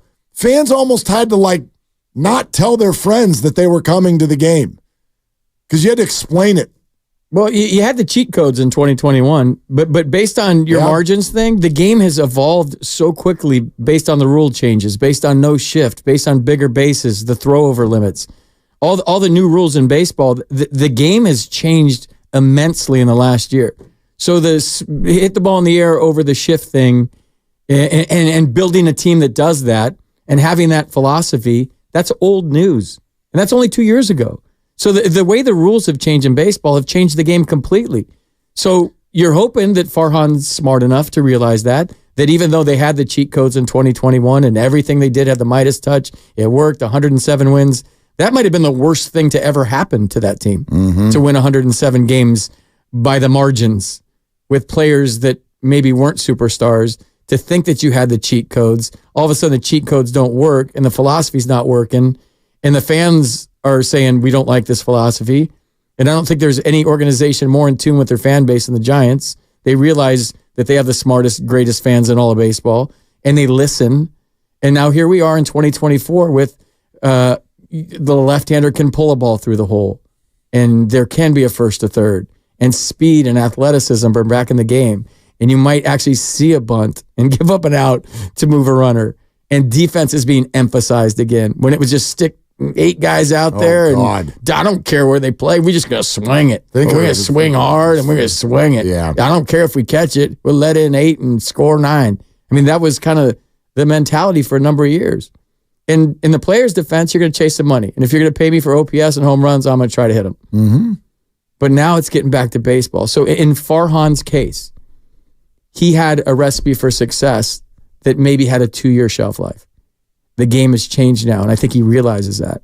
And there is more speed. Somebody's realizing it. Well, somebody's realizing it. He had 6 gold gloves on one side of the infield. Somebody's realizing it. I want our radio audience to know that you said that because I kind of made a little bit of a face when you said Farhan realizes it. I'm not saying he doesn't, but here's what I also see with regard to the philosophical shift. It feels like an ultimatum was placed, right? Maybe. A lot of people last year went, now why did Gabe get fired and not Farhan? And Farhan Zaidi is looking at this year like, I mean, look, we better go sign some people and do this a completely different way, or else I'm not going to be here, so what the hell do I have to lose? If I try this and it doesn't work, okay, because if I keep doing what I was doing, I'm going to be gone anyway. But if you still had Gabe, Mark, guys don't want to get 2 at-bats a game. Absolutely. Starters don't want to be openers. Starters don't want to be closers. Starters want to start. Closers want to close. Closers like Brebia that don't want to start games. And I don't want to, if I'm Michael Conforto and I sign a 2-year deal, I don't want to get pinch hit in the 4th inning. That wasn't Farhan. He wasn't pulling those strings during the game. It also wasn't not Farhan. Like, again, this was part of the philosophy, and they all agreed. Yes. They all agreed. Yes. You're right. So they were joined at the hip on their philosophy. Yeah. But it didn't work, and it wasn't conducive to signing players, and the fan base said, we don't like it. And here we are with a team that's going to be really good. We hope. Absolutely. I agree. FP's here, sponsored by Ashley Furniture Home Stores. We'd love to hear from you. How have the last 3 months changed or not changed your philosophy, your opinion of Farhan Zaidi? 888-957-957 is the number. Love to take your calls on that. But beyond that, wait till you hear how Farhan decided to open up the Blake Snell intro press conference today. Maybe he would want to change the philosophy on that if he had a chance to do it again. We'll play it for you coming up next on Willard and Dibs. Celebrate and save at Ashley's anniversary sale with Hot Buys.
phone and explain it? Damn it, Farhan! Trade him! Now, back to Willard and Dibs on 95.7 The Game. Hold up. Shohei breaking news? Okay, I'm torn because we've been like, everybody's got to hear Farhan's funny Farhan. Yeah, so let's do that, and then we'll go live to the other room where Lucas will explain what's going on with the great Shohei Otani. Shohei Rose? Oh, gosh. Listen, I will say this very briefly about the Los Angeles Dodgers. I know you have already predicted that they will not win the division. It's not a given. Well, I'll just say it this way. I said this at the time. When you do that, when you go that all in, when you get free agent 1 and free agent 2, and you do it for $1 billion, and then you also do it in a tricky way that people didn't even know you were allowed to do, you've built such an expectation. You've built such a brand of swagger.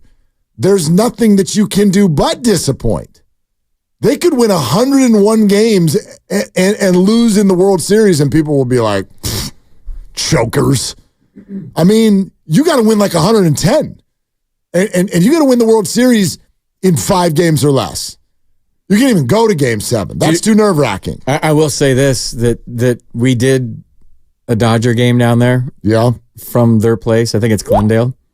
And Mookie, Shohei, and Freddie coming up in the first. I mean, when those barn doors open in the bullpen and you run out there as a starter against the Dodgers, you better be ready to be a closer in the first inning. Seriously. You got to come out there with Trevor Hoffman stuff and Mariano Rivera stuff in the first inning. No, they have an okay lineup. And he hit a pop-up to short, straight up. I'm talking launch angle 70 degrees, no wind at all, that went out in left field. I've never seen an opposite field home run hit that high. Yeah. I literally thought it was like the left fielder and the shortstop were going to go back on it.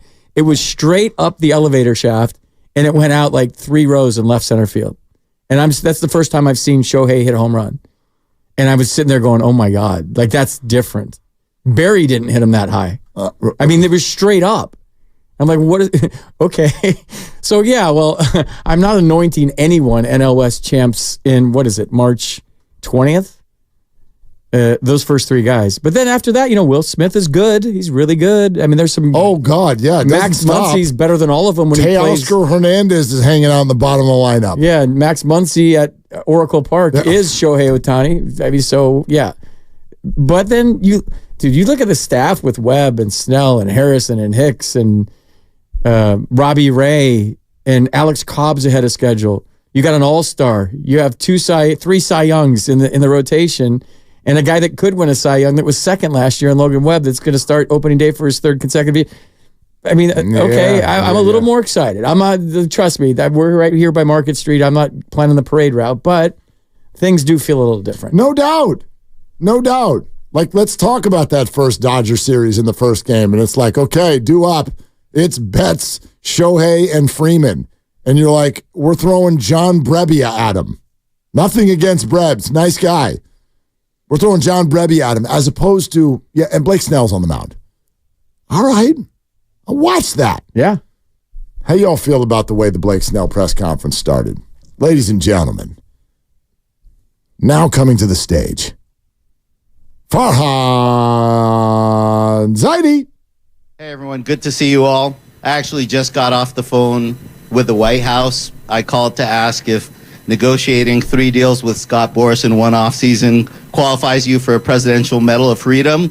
And they said they'd get back to me on that. So that aside, obviously it's been a really exciting 48 hours for our organization. That's one of those things that sounded great when you were laying in bed at 8 in the morning and how you're going to start your press conference. He's like, I got it. I've done that. I've done that. Oh, I got it. And you're like, oh, this is good. This is going to be clever on the show today. This is going to be clever. And then you get out there and you do it and it's crickets. And you're like, oh my God, what was that? That's why I love the crossover, because when we start our show, it's like the show already started. We're just like, hey, buddy, what's going on? I'm like, I'm not grabbing a pen and writing an opening line. Can we hear that again? Hey, everyone. Good to see you all. Hi. I actually just got off the phone with the White House. I called to ask if negotiating 3 deals with Scott Boras in one offseason qualifies you for a Presidential Medal of Freedom. And they said they'd get back to me on that. So that aside, obviously it's been a really exciting 48 hours for our organization. Oh, God. Oh, God. That's really embarrassing. I mean, there's a lot to unpack there in a lot of different ways. Well, there is. If you want to get deep, you can get deep there. I do, actually, for Not a second. just a flat joke. No, because, right. Like, everybody's told a joke that doesn't go anywhere. We've all done that. We talk in front of microphones all day. I've had a whole lot of dead fish answers. Like, Same. Yeah, that's fine. I feel for a guy with a microphone that gets an audience that's not receptive. But there's a lot more going on there. And it did feel like Farhan felt like it was time to blow on the back of his fingernails as he started speaking to the assembled media and therefore the Giants fan base. Like, there was a little "how you like me now" in there. Wasn't there? Yeah. He was feeling himself after signing everybody. The one thing he did say, I don't know if we have it, that kind of like raised my antenna. Not that I'm going to sit there and break down every word the guy says, but he said something about we didn't think we had a chance at Blake Snell. But all of a sudden this kind of came out of nowhere. And I'm paraphrasing. But like, that's one where if you have the swagger and you have that sort of energy about you that I can't say on the air, that my delivery would have been a little different. Like, this is the Giants, and Blake Snell wanted to be a Giant, and I know why he wanted to be a Giant, because we're the Giants. Here's the comment you're referencing. Frankly, somebody like Blake, obviously we stayed in touch, but, knew there were a lot of teams in and the chances were pretty remote. So obviously we're thrilled that we got him in the door, and the door's closed now. Yeah. Okay. I think Susan Slusser asked him if they were done. Are you guys done now? Because he, like you said in the handoff thingy, which like is, you said, by the way, handoff thingy majigger. Change all of the production. Let's change the name of that to the handoff thingy. The handoff. Dig that. Yeah, the handoff. It's a little sensual. The handoff thingy. The handoff thingy. Yeah. You could call it a hand something else. Anyway, go ahead. Are you done? Because he had said he's done a couple of times, and that was his response. And like, if you want people to want to come to your place and play for your team, play for your organization, obviously winning's number one. It's not a popularity contest, but there's a chance to exude this confidence that everybody would see nationally that, hey, we're the Giants. And like, what did he say? Like, we didn't think we had a chance? Here, listen to it again. Frankly, somebody like Blake, obviously we stayed in touch, but, knew there were a lot of teams in and the chances were pretty remote. So obviously we're thrilled that we got him in the door, and the door's closed now. Yeah. We're the San Francisco Giants, and we get who we want. Somebody like Blake. Or we're going to get who we want. Like, in other words, right? Somebody, right? It sounded like they got lucky. It feels like a school teacher shopping at Bloomingdale's. Like, I got imposter syndrome right now. I can't afford anything in here. You know what I mean? Like, the chances of me walking out of here with that product, let's be real here. I'm with you. I can't stand that idea. It's literally the thing, if I finally access what has bothered me the most about the last 4 years, is not Farhan's failure to close or even the philosophy and the pinch hitting and the platooning. It's this. It's a championship organization. It's this that has bled not only from the front office to the players, but to the fans, to where everyone's cruising around like, oh, we're just the little Giants. No, there's 3 trophies, 3 Tiffany trophies that are paraded around that ballpark to all the suites every game, and people take pictures with those trophies. This isn't a wild card team. This isn't a wild card town. Imagine if John Lynch came out and said, we're going for the wild card this year. Imagine if Farhan's not saying that, so but I think a lot of fans are saying, well, if we just get in the wild card, like, this is a championship city with the Warriors, with the Niners, with the Giants. And that's what we should all expect. And maybe we're all a little entitled, and I've gone on that rant. I know you have. I've liked that rant. But I like the fact that that's what the fans, I want to play for a team that the fans expect that. I want to play for a team that ownership expects that. Joe Torre in spring training set us all down and say anything but a World Series championship here is a failure. And Mr. Steinbrenner is going to get us whoever we want, whenever we want, in order to achieve that. And if we don't do it, it's on us, not on him. So I want that expectation every year. But to kind of say like, well, we're lucky to get this guy and we're thankful he came here. That means that you need that energy, and you know what kind of energy I'm talking about. Like this is a championship franchise with a storied history, with two of the greatest players that ever walked the face of the earth, in Willie Mays and Barry Bonds. And growing up a Giants fan, I was aware of that. Even in the bad years, you still found your favorite player because your favorite player played every day, and you fell in love with those guys. You imitated them in wiffle ball. You imitated their stances in wiffle ball. I wanted to be like Chili Davis. I wanted to be like Will Clark. I wanted to be like Robbie Thompson, who was my hero growing up. I wanted to be those guys. And now you have guys that are going to play 9 innings at every position, and guys that kids can attach. There was nothing more. My friend went to a game in Sacramento last year, and my friend asked these 2 little 9-year-old boys down the bullpen, who's your favorite Giant? At a River Cats game. But who's your favorite San Francisco Giant? And they couldn't answer the question. They're like, we don't know any. But so now, I mean, you got guys that you can wrap your arms around. Like Jung-Hoo Lee is going to be a good player. He's a lot bigger than I thought he was. 6'1", 200 pounds. He's kind of a presence in the box. I think he's going to be a little leadoff hitter slapping the ball over. Right. Everybody loves Tyro. Like this Soler guy swings out of his rear end every single time. Conforto, if they let him play, might shock a lot of people this year. The kid can hit. And Chapman at third base, he made this play on a foul ball by the third base coaching box. Backhand, jump in the air like Jeter, threw a seed to Tyro Estrada at second. Tyro turned it, and it was bang, bang. Could have been out, could have been safe. They didn't call it because it was a foul ball. It was one of the prettiest double plays I've seen on a foul ball because they just played it out. And I'm sitting there going, if that's what that guy's bringing to the party, if that kind of defense, like this is going to be different. Double plays are going to be double plays this year. Ground balls are going to be outs this year. There's not going to be a lot of mystery of did he play third base in AAA? He didn't even play third in AAA. Now he's playing third here. That's gone. So all these frustrating things that we've seen over the years, since I've been back 2 years, the pinch hitters and the openers and the feature guy and the closer that was signed as a starter, but now he's the 8th inning guy, and guys in the bullpen scratching their head. And I've talked to a lot of them. They were confused. They didn't know when they were going to pitch, how many days in a row they were going to pitch, what their role was. You know your role. You come in here every day from 2 to 6. You know your role. You're ready for your role. You have a routine. You're locked in. And you're very successful at what you do. In any job, if we're fluctuating on a daily basis and we don't know where we stand within the company, we don't know where we stand in the organization, we don't know what our role is, that's not going to be a corporation that's conducive to success. So a lot of those guys didn't know if I'm getting pinch hit for right here. Am I hitting in the 8th?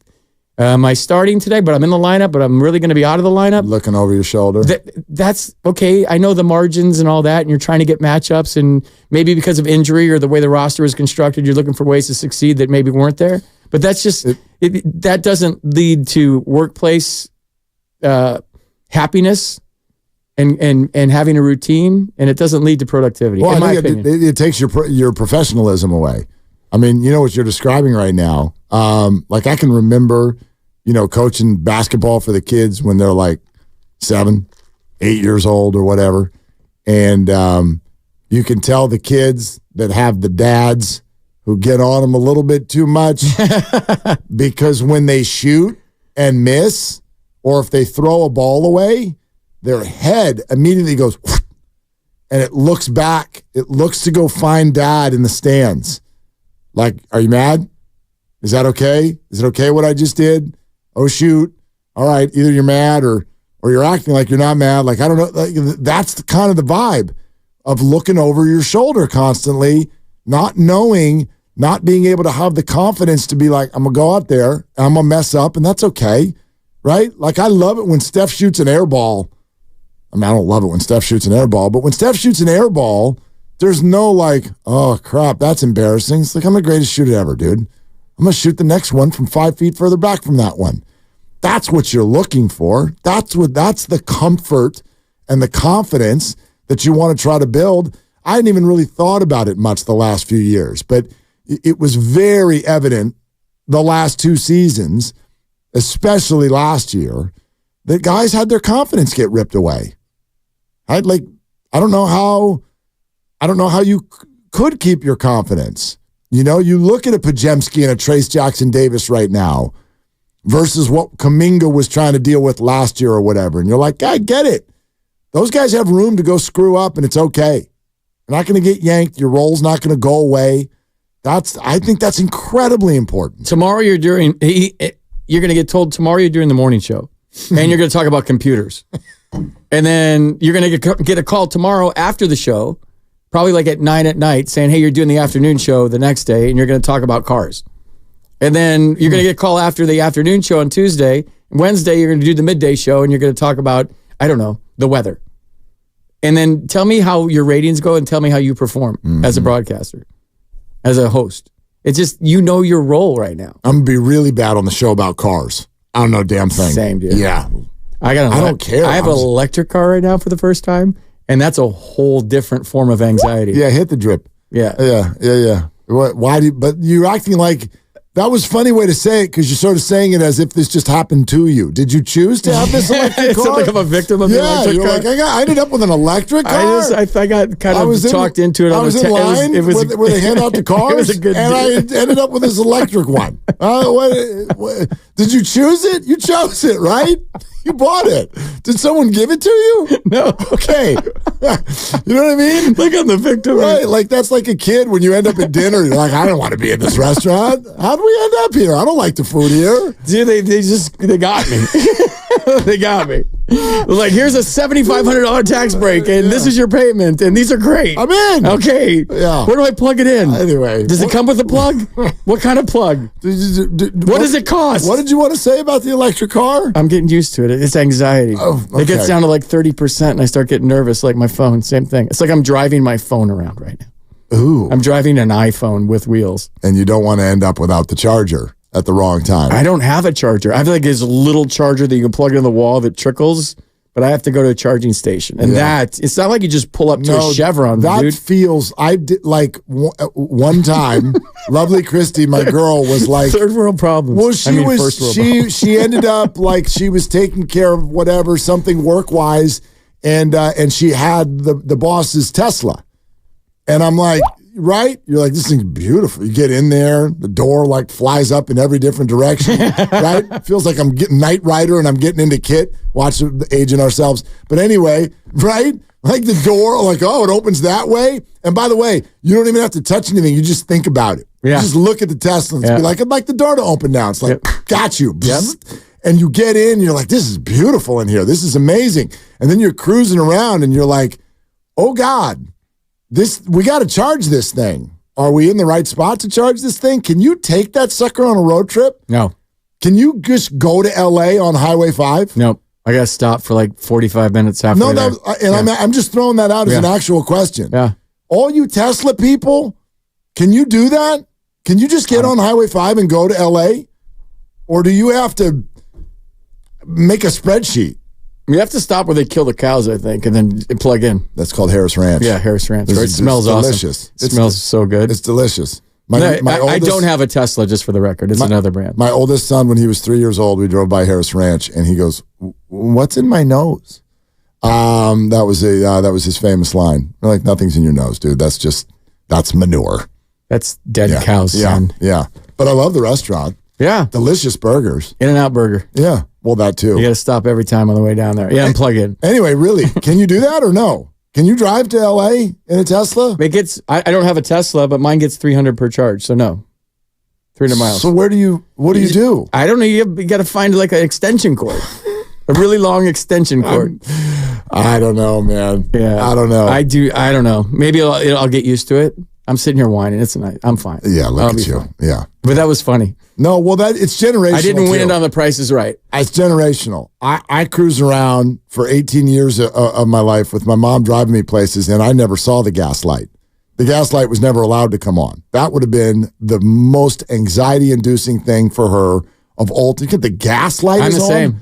Quarter tank, I'm filling up. I'm like, dude, I'm never even thinking about a gas station until the gas light comes on. Yeah, quarter tank, I'm filling up. Yeah. So I was like your mom. Anyway, that's generational. What were we talking about? Baseball? Oh yeah. No, is the inferiority complex gone? I feel like no. I want to hear from people. Yeah, 888-957-9570. The reason I say no is because these things they take a minute. Like even though you swaggered into the offseason, you did, even though you slow played everybody, and that's fine. You did it. Soler, Chapman, Snell started out with Jung-Hoo Lee. That one was like mysterious.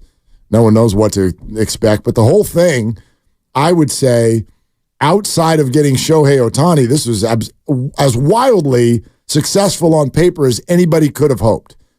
But just my sense today, the inferiority complex still remains. Which doesn't matter. The only thing that matters is the swagger and the energy in that clubhouse.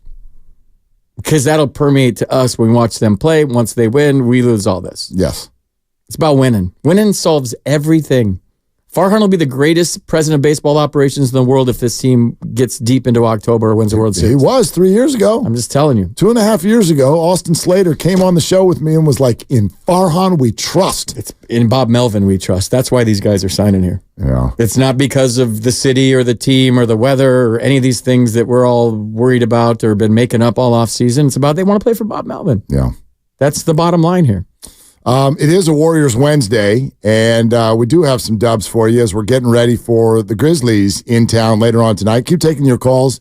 George Contos is going to join us in a little bit over an hour. It's all brought to you by Freedman's Appliance, trusted name since 1922. Visit freedmansappliance.com today, and we're presented by Fremont Bank. Full-service banking, no compromises. That is FP Santangelo in for Dibs on Willard and Dibs.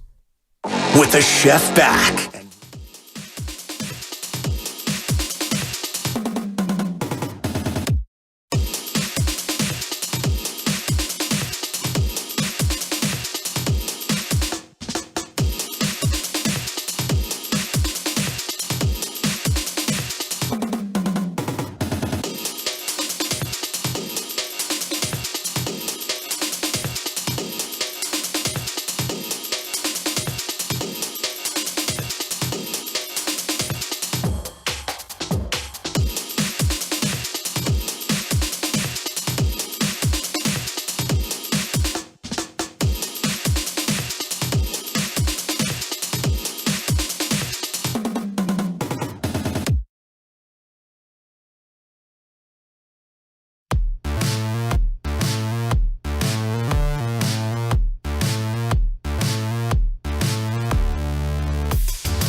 Now, back to Willard and Dibs on 95.7 The Game. All right, my bad. We got going about Farhan and his comedy show. Dude, this is huge news we're about to break right here. This is large. Do you want to hit the thingamabob? I mean, Mark, hit the thingamabob. 95.7 The Game. Breaking news. Let's go live to the other room with Lucas Alexander, who's going to explain this Shohei Otani story. Major League Baseball season is underway in Korea, and with it comes drama. Here's the headline from the LA Times. Shohei Otani's attorneys accused interpreter of, quote, massive theft tied to alleged gambling.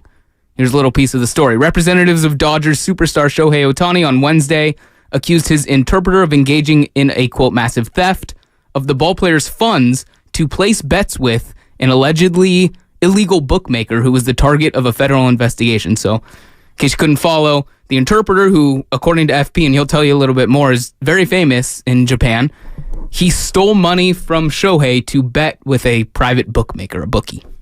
And we don't know what the gambling is. We don't know what they bet on. He bet on, according to the story.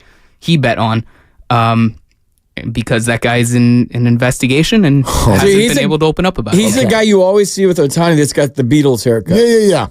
So this is the part that I found, I'm a skeptic. I think there's layers to this. Lawyers for Otani made that claim after the Times learned that Otani's name surfaced in the investigation of Matthew Boyer, an Orange County resident. So Otani's name popped up in this investigation, and then the interpreter just falls on the sword? Yeah, like I hate being a cynic. I don't buy this at all. There's layers to this, dude. That's what I said. I don't buy this for a second that Shohei's not involved. And you tell me, if $1 billion is at stake, then yes, there could be a fall guy. So in other words, if the sirens are starting, how easy would it be to be like, all right, here's the deal. Greg Anderson? We're going to blame the interpreter. And hey, interpreter, we'll give you $20 million. Just go away. Dodgers are going to fire you. And on we go with life. Now, I can't make that accusation. I have no idea what the hell's going on. But you're telling me that the interpreter stole money from Shohei to place illegal bets. Two sources told the LA Times that the money involved was in the millions of dollars. So how do we even do this? Yeah. How does the interpreter steal money from Shohei? Yeah. Millions. How? He's got his ATM card? His PIN number? Thank you. Then that's question number one. Why is the interpreter not gambling with his own money? Gambling with Shohei's money, which is exactly what you would do if you were Shohei and you wanted to gamble illegally. You have someone else do it for you. MLB gambling policy prohibits any player, umpire, or club or league official or employee from betting on the game or making illegal bets on other sports. The punishment for gambling with an illegal bookmaker or their agent isn't specified in MLB rules, but is left up to such penalty as a commissioner deems appropriate in light of the fact and circumstances of the conduct. This would be terrible for baseball, dude. I mean, great for Giants fans. Great for the Giants. This is terrible for baseball. If this has layers to it. Is it bad that, and I know you, like, obviously, you're connected with the Giants. You've also worn other uniforms. Is it bad that if something's bad for the Dodgers and therefore also bad for baseball, I'm like, that's okay because it's bad for the Dodgers? No. I think anybody that's listening right now that's not a Dodger fan agrees with you. I loathe them so much that I'm willing to make that trade. If it's bad for the Dodgers, it's good for us. Period. Sentence over. Any Major League Baseball player that's gambling or betting right now is not placing his own bets. I'll just say that. Of course not. They're not idiots. So I'm not saying Otani is. Yeah, we can't say that. I don't know. But there are questions, and that would be my first. How on earth does this interpreter have access to millions of Shohei Otani's dollars? How does he even have access? You ever had somebody work for you? No. Okay. Neither have I. Not really. I mean, whatever. People babysit my kids. Yeah. I had a house cleaner once. Yeah. Same.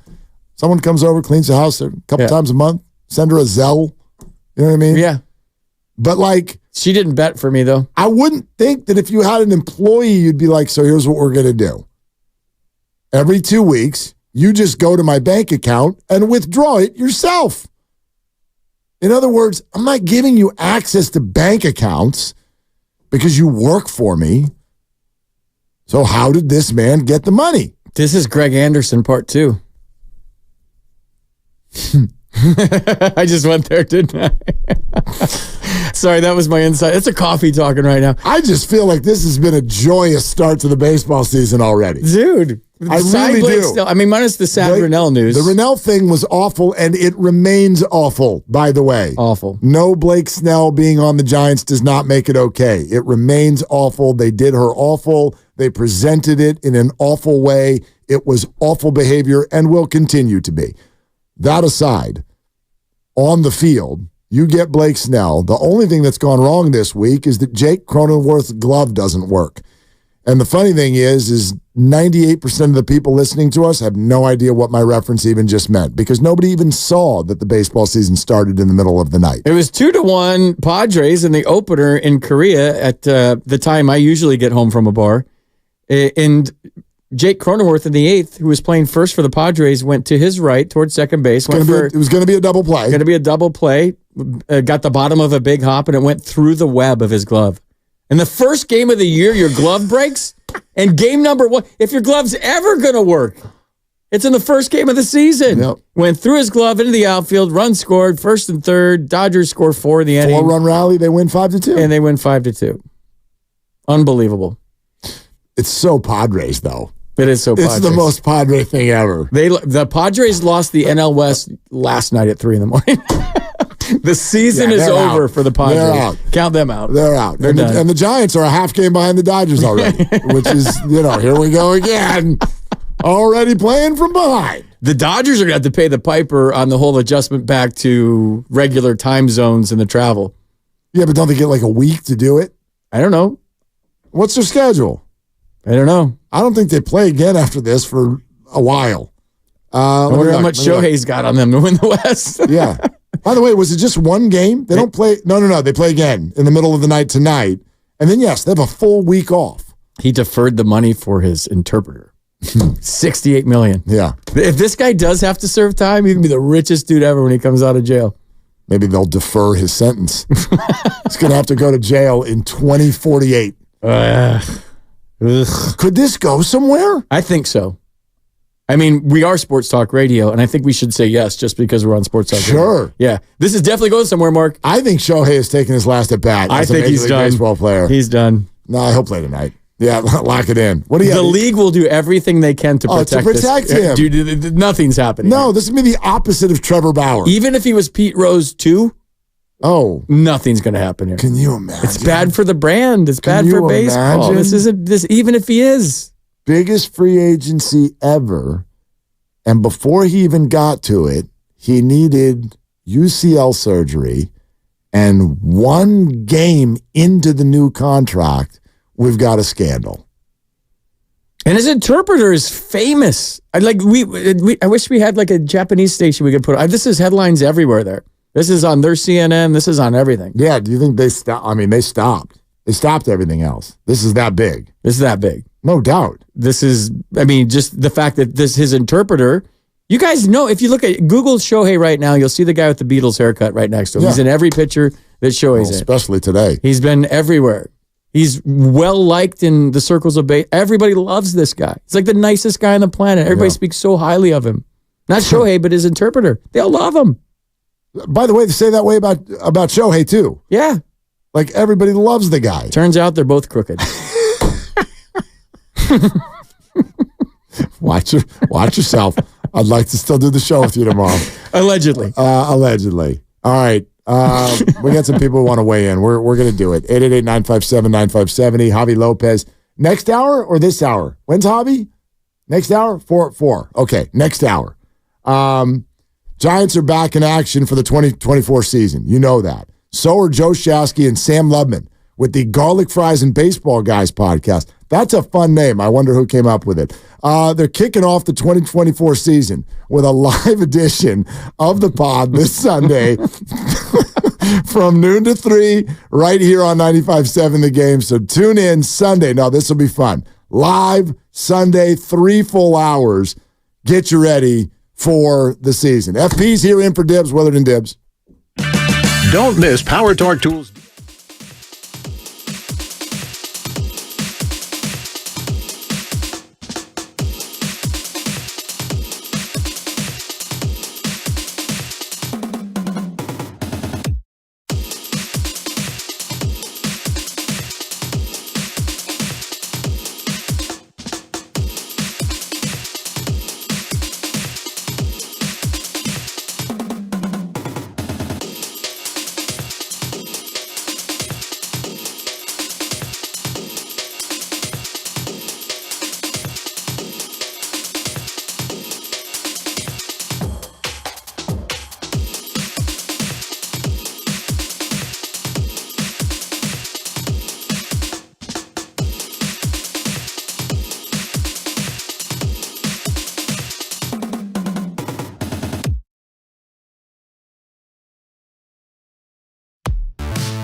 Now, back to Willard and Dibs on 95.7 The Game. Hold up. We're going to go to the phones here in a second. We're going to hold on a second. What do you got? So this interpreter, quote, stole money from Otani? Yeah. This went directly to a bookmaking operation via wire transfer from Otani's accounts. This could get bigger. You think? Said the smart guy with the microphone. One of my favorite reporters in LA. Her name is Jill Painter Lopez. She works for CBS and KCAL down in LA, but also as an MLB Network correspondent. And an artist. Yeah, she is. Yes. Apparently. Just coinky dink that her middle name is Painter. She just wrote on Twitter, Sports Story of the Year. I'm baffled. That's her tweet. Sports Story of the Year. So she's making a call with, well, this is going to get, in our society, Mark, they're going to dig and dig and dig and dig and dig. It cannot not get bigger.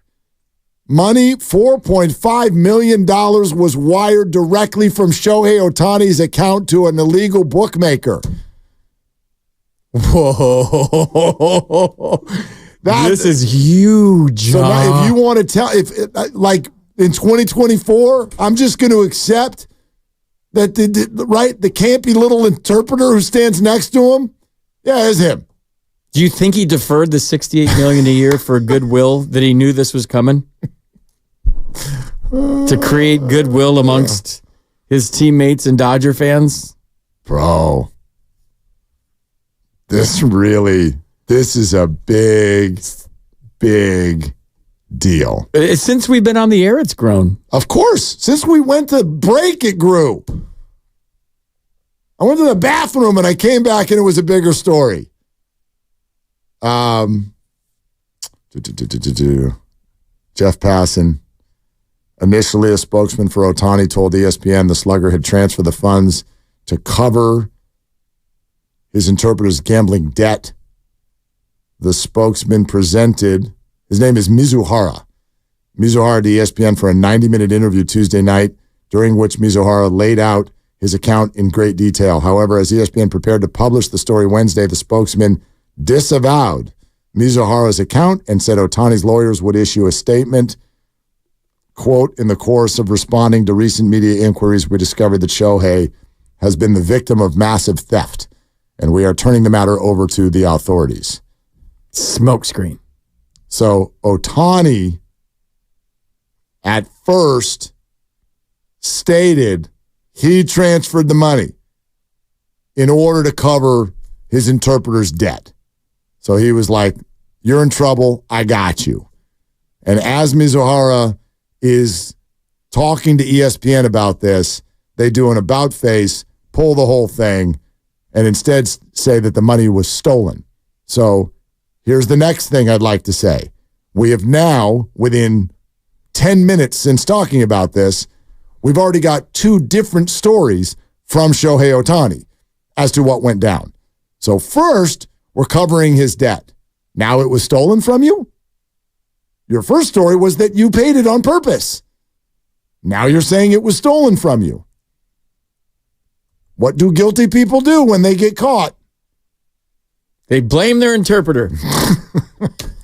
That's what I've always said. When in doubt, everybody listening, if you guys get caught with anything out there, blame your interpreter. Yeah. And lie. That's the other thing. Always lie.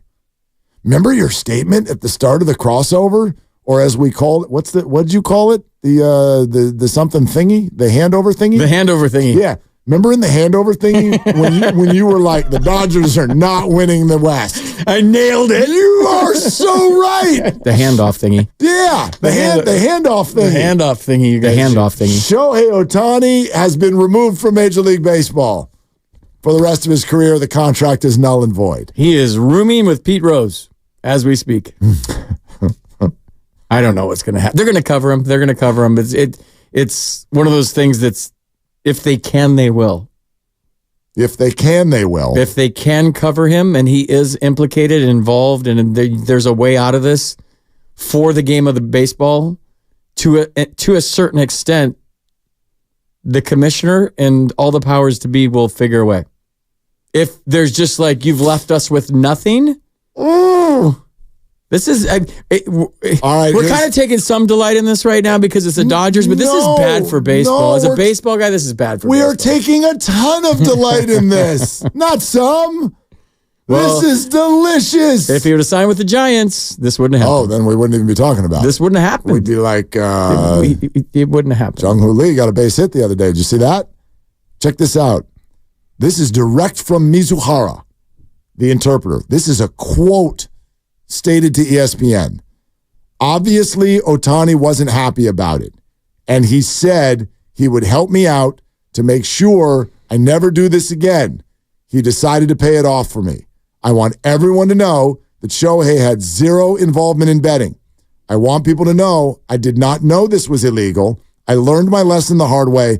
I will never do sports betting ever again. The very next day, Mizuhara told ESPN that Otani had no knowledge whatsoever of his gambling debts and that Otani had not transferred money to the bookmaker's associate. This is just me thinking out loud on live radio that if he did deposit that money for his friend, he's guilty by association. Of course he is. And he gets suspended. So that's why this whole thing did a 180, right? Mm-hmm. It was stolen now.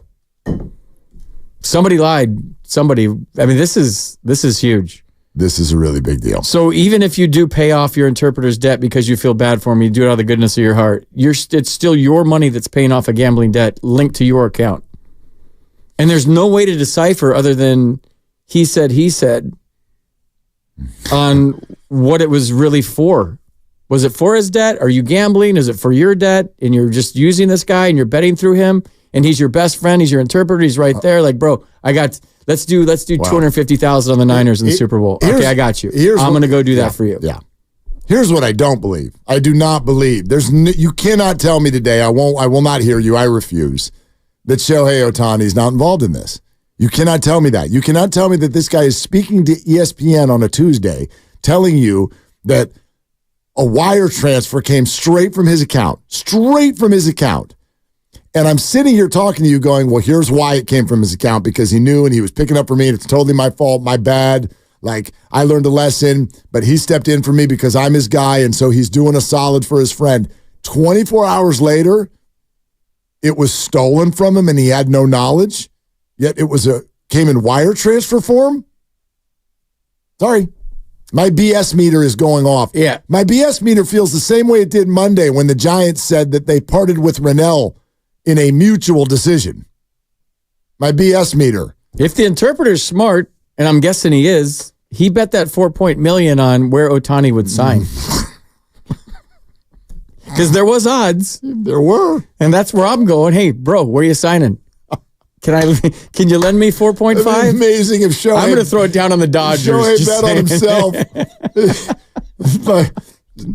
Differently than the way Joe Flacco did with the Ravens years ago. But that's what I would have done. Shohei Otani bets on himself. Give me 4.5. I'm putting it down on the Dodgers because you told me you're signing with the Dodgers. Woo-wee. Let's go to Bobby in Los Altos. Hi, Bobby. You're on with Willard and FP, who's in for Dibs. What you doing, Bobby? I'm actually pretty devastated hearing this news. I've long felt that if you were one of the greatest in sports, you're by default probably going to be a bad guy. That's why Steph Curry and Shohei Otani, I just feel so fortunate that they are such great guys.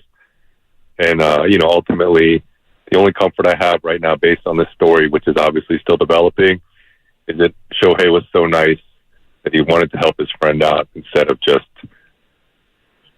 throwing him to the curb, and now obviously it's biting him in the butt. So it's really unfortunate. The fact that you guys are delighting in the face of baseball makes me a little bit sad, but I guess I get it.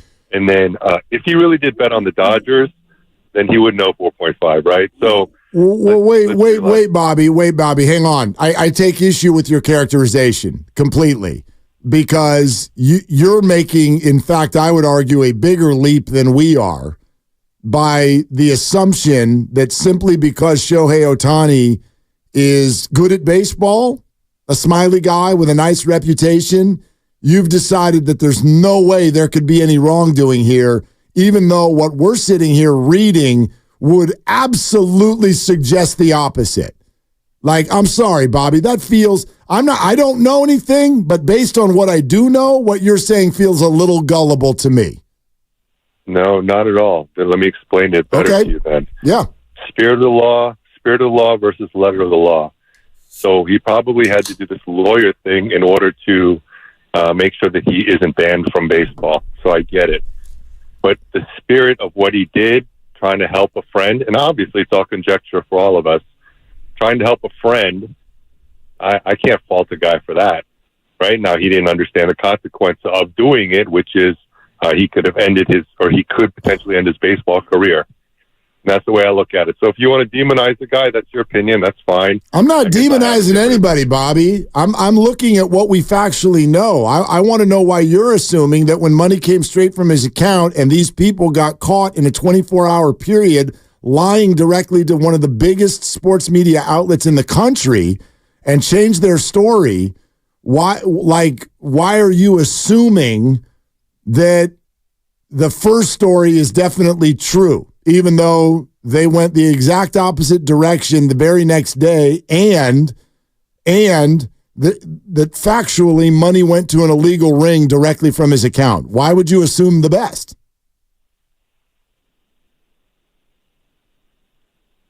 Well, I don't. It's just my opinion. It's just like your opinion as to you thinking that he directly did it. I don't have an opinion. I don't have an opinion. It just looks fishy, but there's smoke, there's fire usually. My opinion is that they've like we're looking at what we do know and saying that's beyond suspicious. But I'm not calling him guilty. I have no idea if he's guilty. Multiple sources, including Mizuhara, told ESPN that Otani does not gamble and that the funds covered Mizuhara's losses. ESPN had reviewed bank information showing Otani's name on two $500,000 payments sent last September and October. Okay, so there's the facts of the matter, Bobby, and if you want to accuse me of cynicism, I'll totally take that. But I'm not talking about any facts. I'm wondering why there's an assumption of innocence when there are the facts that FP just laid out. That's all I'm saying. The fact is that money was transferred. I guess apparently at this point, 5 minutes later, this has become undebatable. So money was transferred. Illegally. Okay, sure, yes. illegally. Now, what was the reason, the rationale that money was transferred? Is it because Shohei was betting, or because he was trying to help his friend who made some obviously very ridiculous amount of bad let me just say this. No idea. I love Shohei, dude. I think he's great for baseball, but if money came from his account to a bookie, that's a big deal. There you go. Whether it was out of the goodness of his heart, whether he did it for a homeless person, whatever, it went to a bookie from his account. And that's something the commissioner's not going to take lightly. No. If whatever reason, whatever makes you feel good in your heart, and it could be that he was picking his homie up, but it came from his account to a bookie. And you made a great point. That in and of itself, that's already illegal. That's illegal. Could it be bigger than that? And we already have in 24 hours a lie. One lie that we know about. Dude, there's a lot. I hate myself because I like Mookie Betts. I like Freddie Freeman, and I like Shohei Otani and their Dodgers. Like, that's something I grapple with every day. When I see that team and those guys, I like them. I think Mookie Betts is great for baseball. I know exactly and he's maybe the best athlete I've ever seen on a baseball field. You play right field, Gold Glove, and now you're going to be the starting shortstop for the Dodgers. Do you know how hard that is? To be the everyday shortstop? He's also super likable. Yeah, like and he's a 37, 40-something home runs. Totally. Freddie Freeman, wonderful human being. Big fan. When he was with the Braves, love the guy. Respect him immensely. I'd like you to stop talking. I know. And then now Otani, who during the World Baseball Classic showed a fierce side, a competitor side that I didn't know existed, that got a taste of winning and wanted to win. And all last year I said the Giants have to win to get Otani.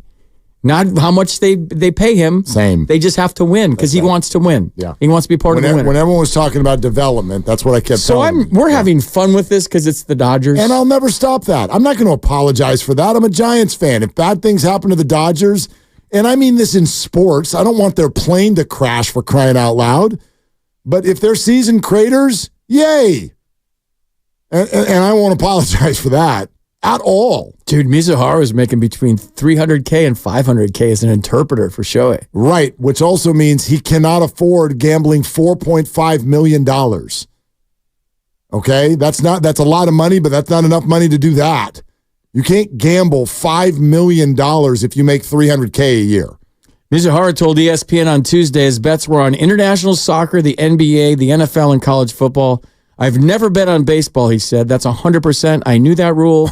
We have a meeting about that in spring training. Okay.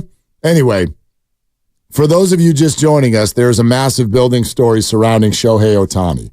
The Dodgers have fired his interpreter. His interpreter has already been caught in a lie with regard to $4.5 million transferred directly from Otani's account to an illegal bookmaker. The original story was Otani was covering up for his guy, covering a debt that he had built. That story sat for 24 hours with ESPN. The very next day, it was a disavowalment across the board of the interpreter, and now Otani's lawyers are saying the money was stolen from his account by his interpreter. Like, this feels very much like what the NBA did with, what's his name? Donaghy. Mizuhara told ESPN he met with Boyer at San Diego Poker Room in 2021 and started betting with him on credit later that year. He estimated his losses mounted at more than $1 million by the end of 2022. Obviously, you sucked at gambling. I'm terrible at gambling, he says. Never going to do it again. Never won any money. He just did this Tuesday with ESPN. This is Mizuhara, the interpreter, saying this. Yeah. I mean, I dug myself a hole, and it kept getting bigger and bigger. And it meant I had to bet bigger to get out of it, and it just kept losing. It's like a snowball effect. After Otani agreed to pay the debts, Mizuhara said on Tuesday Otani logged onto his computer and set the wire transfer under Mizuhara's supervision in installments over several months later last year. They added quotes loan to the description field in the transactions. Mizuhara says we had to add a description for the wire. I think Matt might have told me to just put loan. You had to put something. Mm-hmm.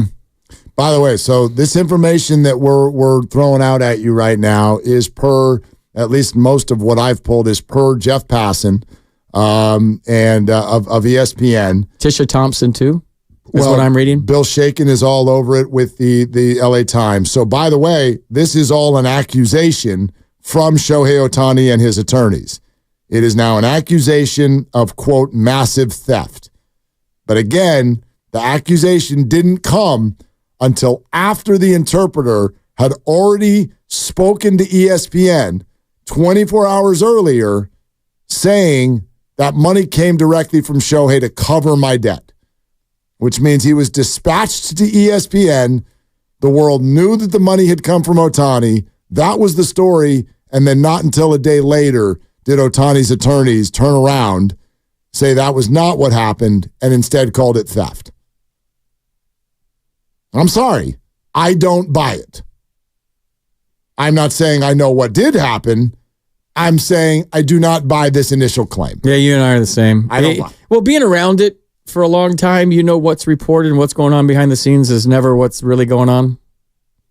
Right. It's never what's really going on. You know that. Yeah. They'll say some guy's got an ankle and it's his, I don't know, he's got personal reasons he's missing. Right. So whatever. So I'm very skeptical when it comes to this stuff. But the reason, in my opinion, and I could be way off on this, what do I know, that they're turning into a theft thing is because now Otani's not implicated that he paid the bookies off for his buddy. And if the money comes out of his account to a gambler, there's no way for Commissioner Manfred to decipher that you're telling me it was for the guy, but how I know it's for the guy. It came out of your account. Yeah, you're probably doing him a solid. Yeah, we have all these. But the evidence is money went from your account to a gambling dude. Right. And that's where you draw the line. So now if you say, well, he went into his account and he stole it, and I had nothing to do with it, then now we're covering for him. I don't have any reason to, and I'm not saying right now that in my opinion, Shohei is the one who is actually doing the gambling, because that's obviously what would make this a big deal. Like, that's the kind of stuff where you get banned from the game if Shohei was betting on baseball. But I don't buy that you dispatched your interpreter to ESPN for a story, which sounded like it probably started as a damage control story. Send the interpreter to ESPN, let him know that Shohei was picking up for his guy. 24 hours later, now it's a massive theft. And I agree with what you're saying, is someone probably realized a little bit too late that though not a massive crime, a crime on the part of Shohei to pay for his guy. So they changed it, and now they make him a scapegoat. With the rules of baseball. I don't know any of this to be true, but based on the information I've read so far, that seems like the most likely scenario. I agree with what you're saying. And yes. That's why I don't gamble, dude. I do find it a little bit amusing. Yes. I do, and I'm not apologizing for it. It's the Dodgers. Well, it's because, yes, it's sports. No one's going to jail here. I mean, maybe the interpreter is. I doubt it. No one's going to jail here. We all have unreasonable sports hate. Bad things happen to the Dodgers. I like it. Except for Mookie. I don't want anything bad to happen. Mookie, Freddie. I like those guys. I don't know Freddie. It's blasphemous to I don't know Mookie either. Giant guy. I just like that. I like them. Yeah. They're hard not to like. Even though they're Dodgers. Shohei's hard not to like, even though he's a Dodger and he didn't sign with the Giants. It's hard not to like. I'm not gonna boo him when he comes to Oregon. He'll probably get booed. Muncy. Now Muncy we can hate. Super easy. Hate's a strong word. We don't like Max Muncy at all. Because he's better than all those three guys I mentioned against the Giants. Yeah. And then even some of the other guys that I don't know nothing about. Yeah, we don't like them. Will Smith. Dodger. Bleep that guy. He's a Dodger. Yeah. And he came up a Dodger. That's the other thing. Yeah. Don't come through their farm system. This is hard to do a live radio show with breaking news because I'm trying to look you in the eye, which is what a good co-host does, but I'm also like scanning Twitter during the segment trying to find breaking news. Don't worry about looking me in the eye. Nobody does that. Yeah. I mean, I'm just like this, anything that comes up real time, I'm trying to be on it. Yeah. This is fascinating to me. We're following breaking news. Shohei Otani's attorneys have accused his interpreter of massive theft tied to alleged gambling. However, this comes 24 hours after he publicly stated that the money went to the illegal gamblers to cover the interpreter's debt. So the money came directly from Shohei Otani's account to go to an illegal gambling ring. It says here that his interpreter was seen in the corner of a casino playing penny slots with Dan Dibley. And that's where they caught him. If we could implicate Dibs on this, that would be great. That would just be par for the course. The Warrior Wednesday brought to you by Freedman's Appliance, trusted name since 1922. Visit freedmansappliance.com today. And we're presented by Fremont Bank. Full service banking, no compromises. Some of you want to weigh in on this. 888-957-9570. We'll do that coming up next. Javi Lopez here coming up in less than a half hour. FP's in for Dibs. Weatherden Dibs. With the chef back and ready to cook. Curry catch and shoot three!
Now, back to Willard and Dibs on 95.7 The Game. Tell you what, huge closed-door meetings right now happening at 95.7 The Game. As everybody sort of is trying to, right? And we're all trying to figure out, what are the implications? What could happen? Who do we want to talk to about it? If you're just joining us, we've got what could only be called a head-scratching and still developing story. Was it broken by the LA Times, Lucas? Okay, broken by the LA Times. Bill Shaken first on it. Jeff Passan's all over it now, ESPN. And it's with regard to, and I will try to do this in the least confusing way, but it has to do with Shohei Otani and his interpreter and gambling. And so the story that's out is that Shohei and his attorneys are accusing the interpreter of massive theft. Theft of almost $5 million from Shohei's account to cover gambling debts. The wonky part of this is that for a full day with ESPN, the interpreter was dispatched to go speak directly to ESPN about this story, which means that ESPN knew about this 3 days ago. He was dispatched to ESPN to explain this $4.5 million payment from Shohei's account to a gambler or to an illegal gambling service. He was asked to explain it. His explanation was basically, I messed up and my guy Shohei's covering for me and it's my bad and he shouldn't have done that. Now, we've learned our lesson. And 24 hours later, disavowed. The interpreter is fired by the Dodgers, and now Otani and his attorneys say, no, we didn't cover your gambling debt. You stole the money. How he went about stealing the money with a direct wire transfer would be my first question if I were at a press conference today. But anyway, if this leads down the road, here's why it's a big deal. We were just sitting here and we're looking at the direct, actual Major League Baseball rules surrounding gambling. Players can gamble on other sports. However, they may not do it with any illegal bookmakers. They cannot gamble on baseball. If Shohei Otani is found to have direct gambling transactions with an illegal bookmaker, it is a punishment that is at the discretion of the commissioner of baseball. If he bet on baseball, gone. That precedent's been set pretty well by now. His name's Pete Rose. So, by all accounts, I'm reading he doesn't bet. Shohei Otani doesn't bet. That we know. But if you're going to be a skeptic like I am, you read between the lines. His interpreter, Mizuhara, is that how you say it? Mizuhara, yes. Mizuhara started gambling. The debts got bigger. He started to chase. And the more he chased, the more he lost. He was chasing wins, like Steve Kerr. Chasing wins.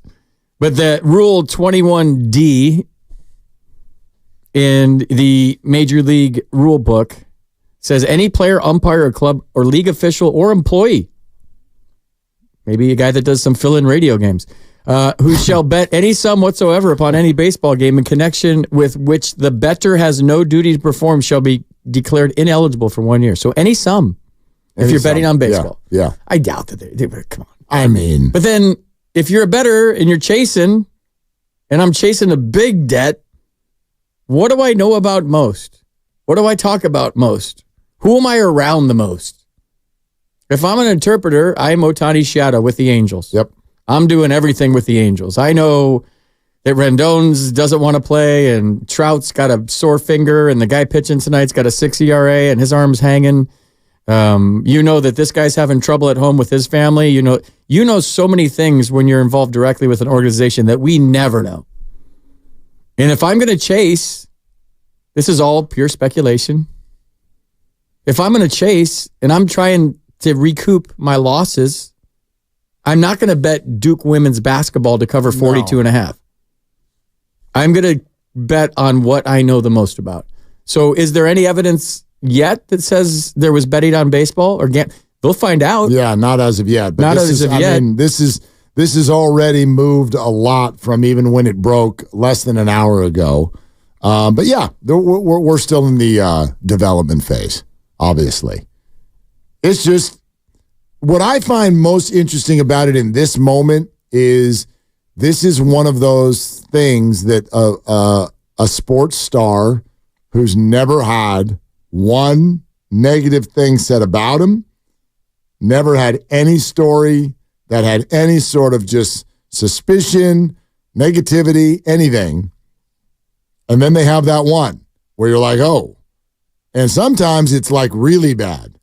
You know, like Kirby Puckett post-playing career had some things where we were like, because Kirby was like beloved. The media loved him. The fans loved everybody. And then he did some things after his playing career where you're like, oh, that's a game changer.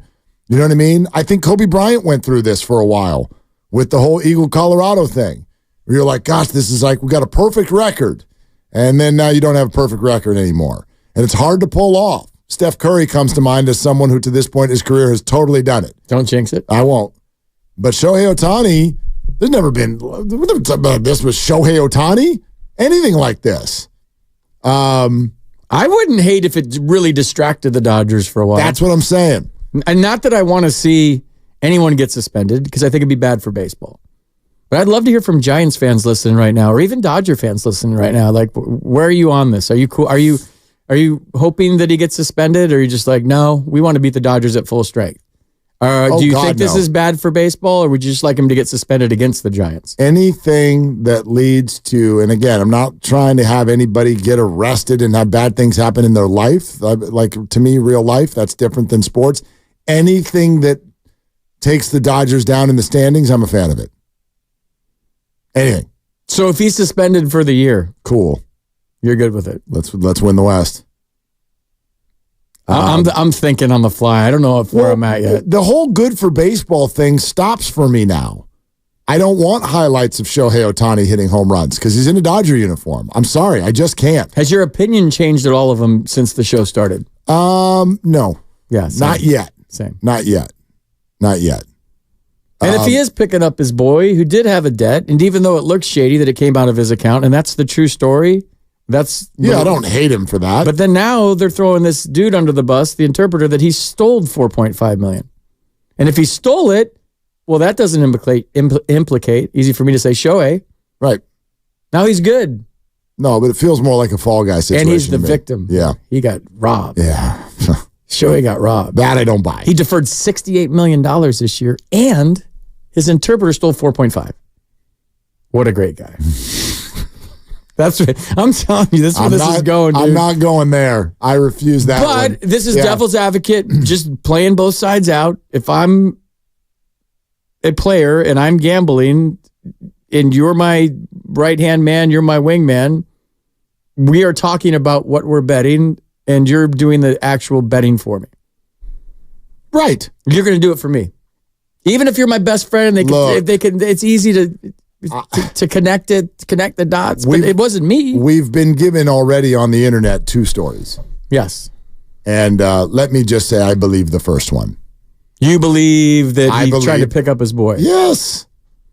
Who had a massive gambling debt. And by the way, if you're going to go the other way and go, oh, it was stolen from him, I would no sooner believe that than the idea that actually the interpreter was just placing bets for Shohei. If I got $700 million, 4.5, I'm not betting 4.5. I'm not betting 2 cents. Why? But if I am betting, my loss isn't going to be 4.5. If I got $700 million in Shohei Otani's defense, I'm not paying off a little $4.5 million the But you don't have the $700 million. If it was like $45 million, that's more like what you would lose if you were an addict and you were a degenerate and you had $700 million. You're not paying off that's like you and I paying off a $5 bet. A $5 bet. Yeah. But again, the $700 doesn't come till later. But he's made all the money he's made in endorsements and in Japan. Did you see, and this is, people don't know, I think we'd all assume what the endorsement dollars overseas are like for Shohei Otani. Crazy. Did you see the endorsement rankings? They just came out like earlier this week. No. The amount of money just off the field in Major League Baseball for individual players Shohei Otani, and I don't have the exact number in front of me, but Shohei Otani was around $50 million annually just in endorsements. Second place. 65. 65. 65 million. Did you see what second place was? Bryce Harper. What is it? 7. Aaron Judge is third, 6. That's a difference in what we're talking about in terms of global stardom. So if Shohei's Pete Rose, he doesn't have a $4.5 million debt. And if he does, that's based on like one night. Totally. And he's not paying it off. So the more I think about this on the fly, the more we investigate here at 95.7 the game. We're good at it too. I don't, he's not gambling. No, I wouldn't think so. It's not gambling. I wouldn't think so. Let's go to Vince in the city. Oh, hang on a sec, Vince. I want to read this first. You're listening to 95.7 the game. KGMZ FM in HD1 San Francisco. Always live on the free Odyssey app. Twitch and YouTube powered by First NorCal Credit Union. Upgrade your savings dividend. Open a First NorCal First Class Money Market today. Okay, Vince, what's up? Hey, what's up, guys? I just wanted to ask, what kind of precedent is this going to set for baseball moving forward? But because baseball has become such an international sport, and there's a lot of international players who don't necessarily speak English and have interpreters. I mean, I can see this being an issue across the league where you want to have this avoided in the future. I mean, Shohei is an ultra megastar. You guys just said global, making what, $50 million in endorsements annually before player contracts. Like, that's huge, and that says a lot for the game, and it says a lot for players, especially somebody the caliber of Shohei. So I just wonder, what is that going to do moving forward? Because there is interpreters, I'm sure, across the league for multiple different countries and representatives and whatnot. Like, this could be an issue or this could be a Pandora's box that, opens up. Who knows?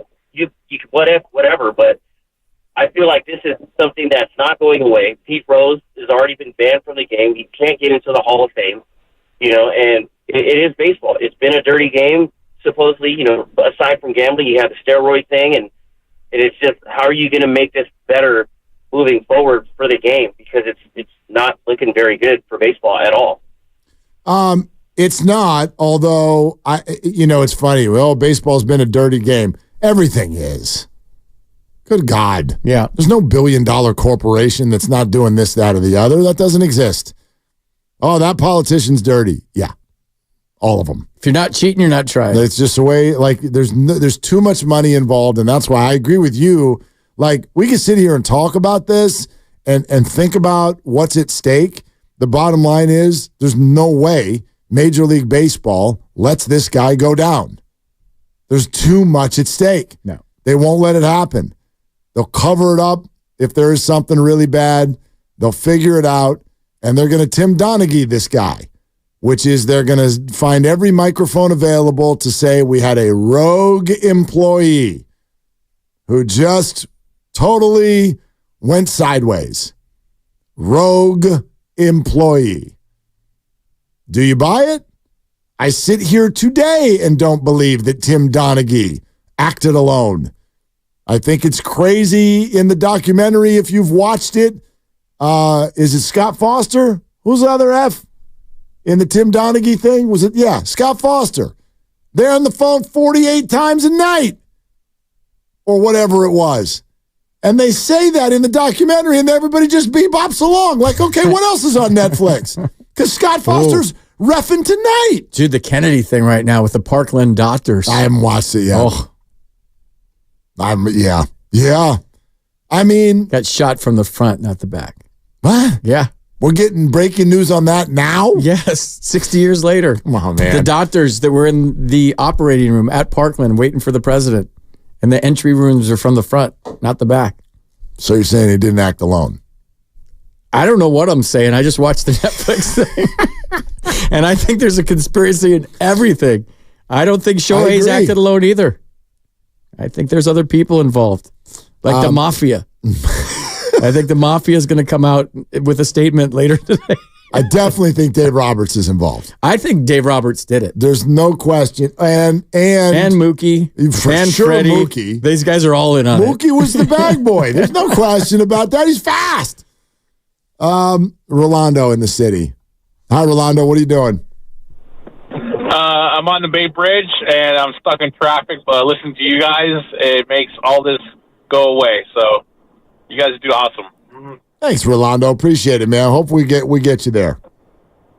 All right, I will. So you guys, I'm a big conspiracy guy like you and FP, so I have my couple things. So to say that his interpreter did not bet on baseball, and okay, so here's my conspiracy. So let's put the round table. So he said that apparently he lost a lot of money, and he lost a lot of losses. Okay. Didn't the Angels lose a lot of games last year with Shohei Otani and Mike Trout? Who's to say that he didn't bet on that? See what I'm saying? So how can you say that if he's a fall guy, and what if it does come out that he did bet on baseball? Baseball can't allow him to be in the league. There's no way. Not a chance in hell. He's screwed up the creek. Are you the interpreter? Are you talking about Otani or his interpreter? I'm talking both of them. I'm thinking the interpreter put money on. He bet on baseball while Otani was on the Angels because you're saying that he got a lot of losses. So there you go. Maybe the Angels lost a lot of games. Yeah, but Rolando, you're putting a lot of dots together that have not been connected yet. Thank you. I have no way of saying that you're wrong, but even if he was betting on the Angels, who says that he's betting on them to win? Shohei left because he knew that they couldn't win. So I don't know, but again, who couldn't win? His interpreter. Yeah, absolutely. Well, again, gambler. I don't want to get way ahead of ourselves. At this point, there is no official evidence that there has been any bet placed on baseball. Didn't you list? You listed the actual sports. Was that you, Lucas, or was that you, FP? You listed the actual sports that are in the accusation, and it was 4 sports, none of them baseball. Yeah. So if you're just joining us, big Shohei Otani breaking news in that he and his lawyers are accusing his interpreter of massive theft, $4.5 million, wire transfer directly from Shohei's account to cover gambling debts with illegal gamblers. Now, the story started out from the interpreter, who has now been fired by the Dodgers. The story started with the interpreter that Shohei was covering my gambling debts. One day later, it's, no, he stole the money from Shohei Otani. So that's where we sit right now today, but this feels like it's nowhere near over. So the timeline, Otani rep goes on record with ESPN stating Otani transferred $4.5 million himself to the bookmaker on behalf of his interpreter. Then a spokesperson for Otani delivers the interpreter to ESPN for a statement who says Otani never bet and felt bad for him and paid off his debt, so he'd never do it again.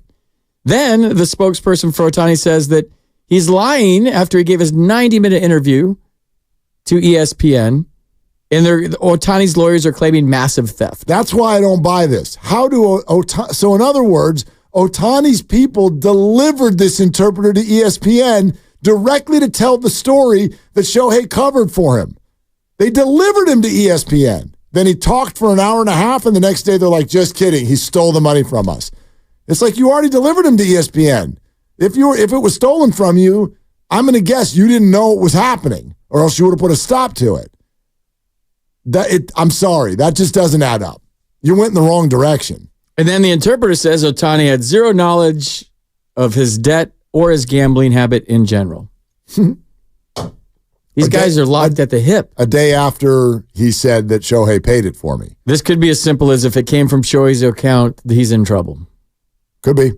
And now they're saying, hey, just say that you stole it, dude. Baseball's protecting Shohei Otani. Go to jail for a couple of years. They fire the guy. I'm deferring $68 a year. Yeah.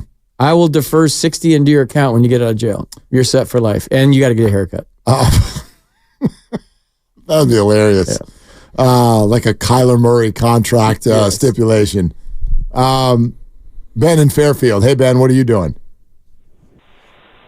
Just driving home from work, guys, hearing your conversation. I'm ready to find any excuse to turn Shohei into a villain, and this feels like the perfect opportunity. Let's do it. Already hate seeing him in blue, and it feels like he put on the Darth Vader mask when he put on the Dodger uniform, and he's a villain in my book already. I mean, I don't want to run from that part. And I know maybe you have a little bit tongue-in-cheek. Thank you, Ben. Do Giants fans love this? Or are they so baseball purists that they know that this could be bad for the game and they want to beat the Dodgers at full strength, that like this is a bad day? I reject that part of what you keep asking. I do not care if the Dodgers are at full strength. I do. I want to beat them. Great. I mean, I don't have a say. I hope they beat them. I have nothing to do with it.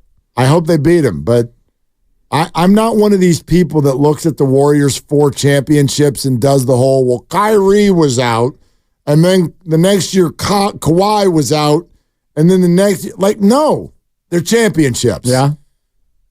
Cool.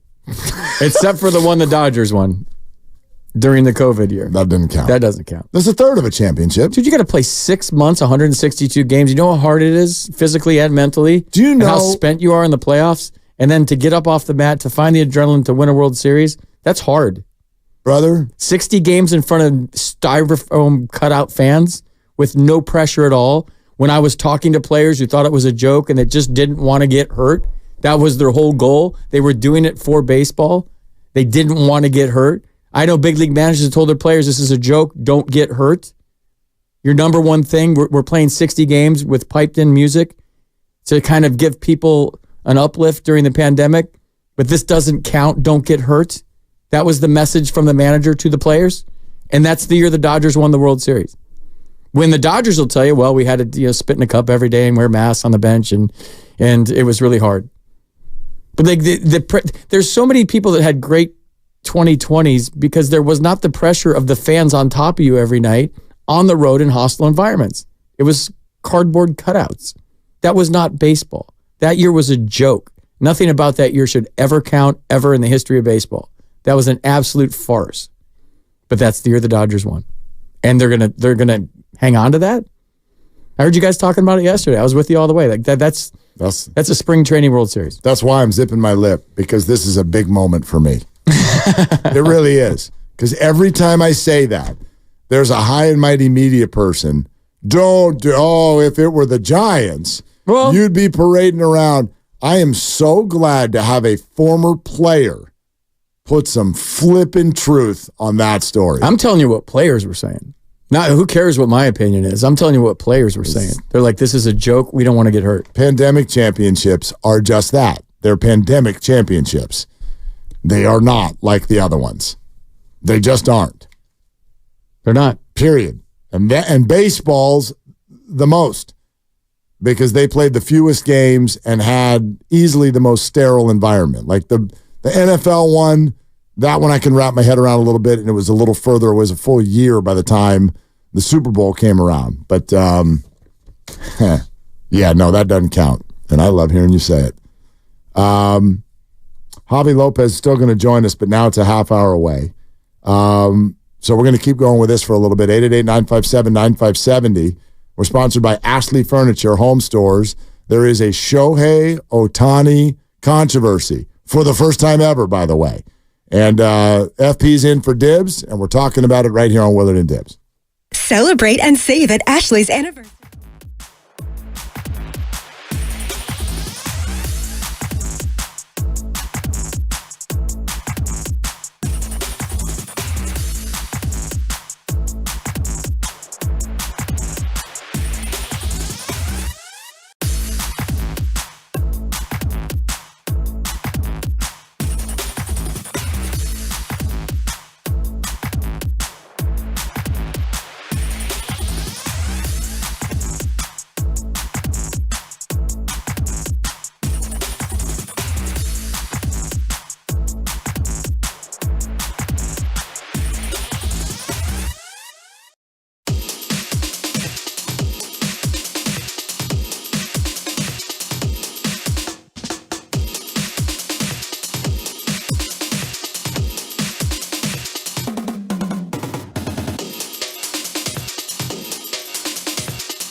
Pt.2. Check them out at valleyheating.com. That's valleyheating.com.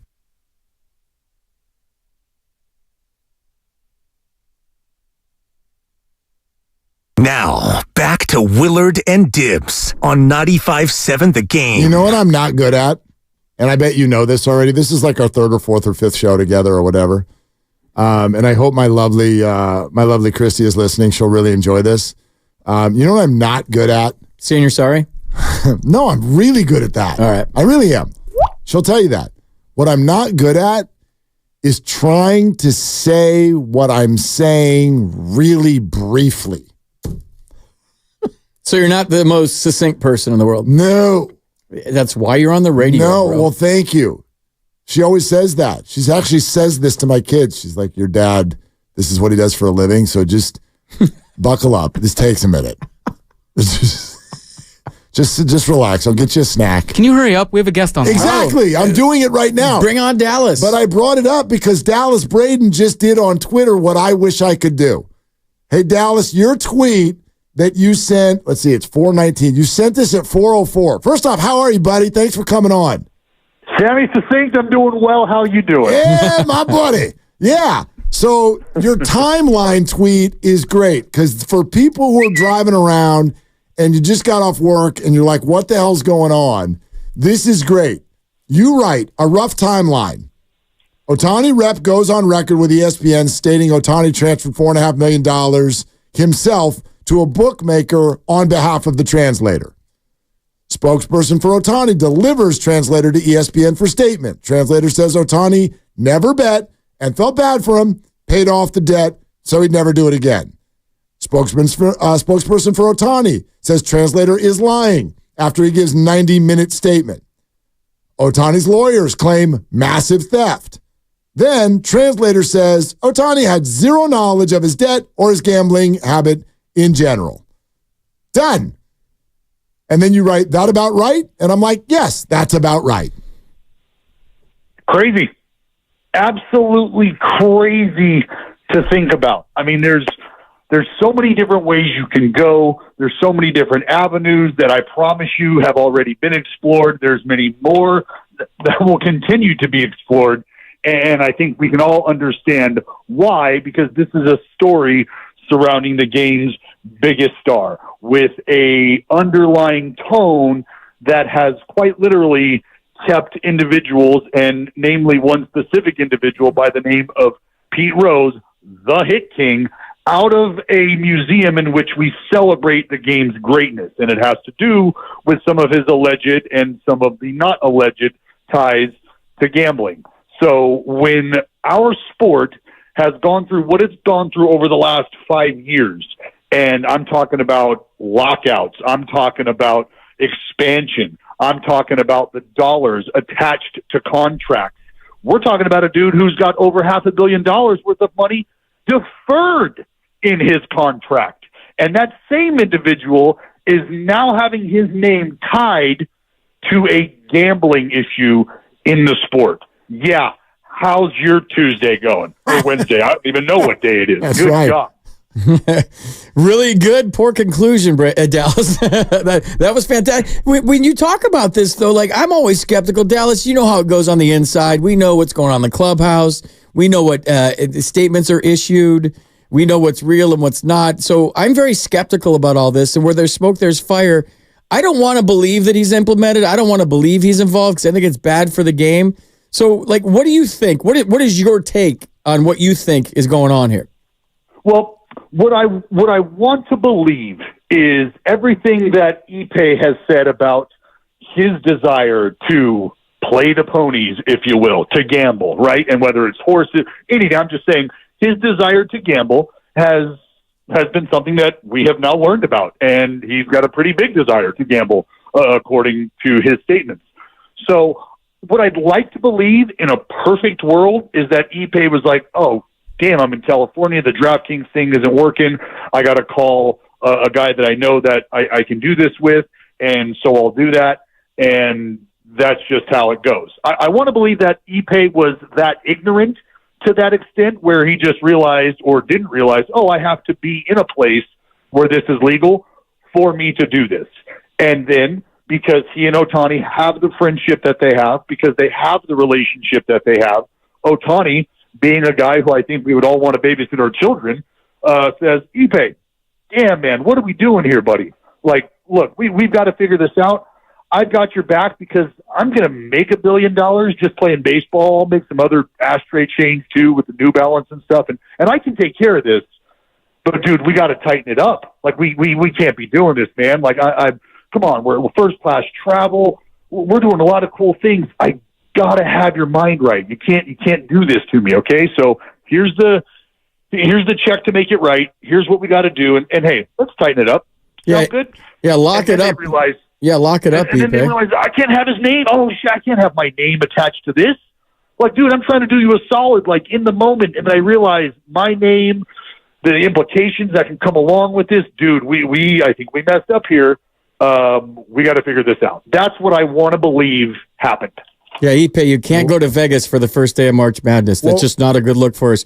But Dallas, before Mark asks you his question, maybe explain to the listeners right now who this guy is. I was trying to paint the picture earlier. This guy's famous. Like, every time you see Shohei, you see his interpreter. He's a guy with the Beatles haircut, always next to him. You see Shohei, you see Ipe. Maybe you could explain to people that don't know who his interpreter is. Well, and it's great. I'm glad you asked that, because I want to humanize the individual. Like, this isn't just the translator. This isn't just a Dodgers employee. This is Ipe.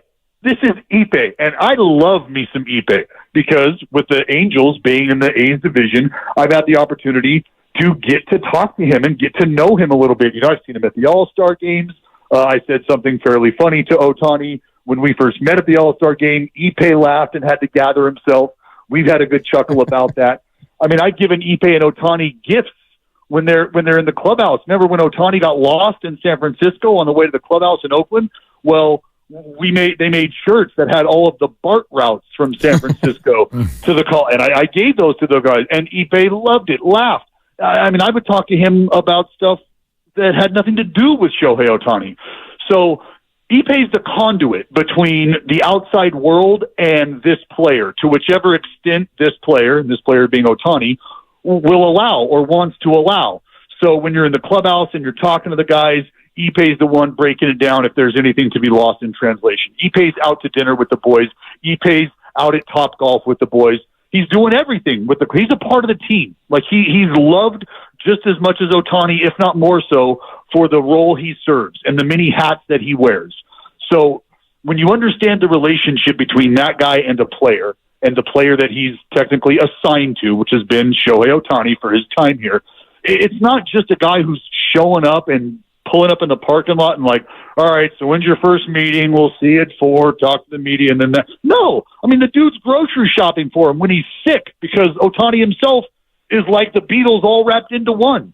And this is the guy who is serving, as I said, as that medium between the sports world and the entertainment world that is pulling at him and the fans and the players that know him. Okay, Dallas Braden joining us, FP in for Dibs, Willard and Dibs. So that was phenomenal, Dallas. Want to know what was bouncing around in my head as I was listening to you? I know exactly what was. There ain't no way that dude stole from Shohei Otani. There's no way this story is true, Dallas. And there's no way Shohei didn't know that he was betting, if they're that tight.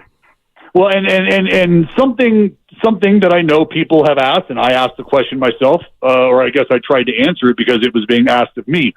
How much money does this guy make? How much? And I think it's been documented that he's made anywhere from $300,000 to $500,000 providing services for Otani between his employment with the Angels and now the Dodgers. So, you know, and people are asking, well, how does a guy who's making $500,000 a year, you take taxes and how does he run up a $4.5 million gambling debt? Well, the same way that Joe the plumber runs up a debt that he can't cover. The same exact way. It's all relative, right? Because what Otani and Ipe have in their ashtray, maybe just a little bit bigger of a number than what Joe the plumber has in his. So how we get there really is of no consequence. The fact that we're there is the matter.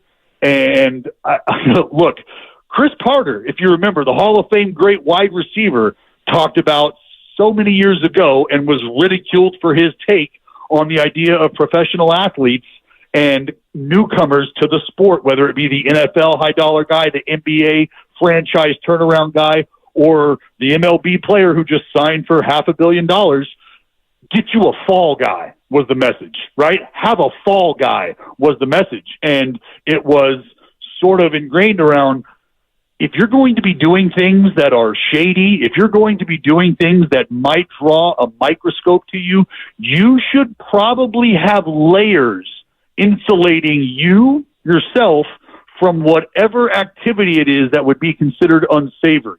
And I'm not telling you that Ipe's the fall guy. I'm just reminding you that Chris Carter, a long time ago, talked about something that many are now wondering if Ipe fits the role of. Okay. Now I got more questions. Here's one for both of you. Dallas Braden with us. FP, when you guys hear about stuff like this, gambling, and this isn't necessarily yet betting on baseball, but just gambling within the baseball community, and on the surface, it needs to sort of be hidden. How surprised are you? How prevalent is this behind closed doors? Dallas, you go first. Surprised? Not at all. In terms of gambling, look, there's guys that have their hands in other sports that allow gambling. There's guys who are owners of horses, guys who are owners of racing teams, guys who are owners of other sporting teams, right? I mean, think about Patrick Mahomes. That dude owns the Royals. Pretty sure he's quarterback for the Chiefs.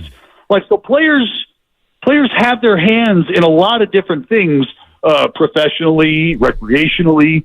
So is it a shock at all that somebody might pay attention to the Preakness Stakes, or somebody might care about the score of the Hofstra women's badminton game? I don't know. I'm not surprised by it. No, not at all. FP, what's your answer?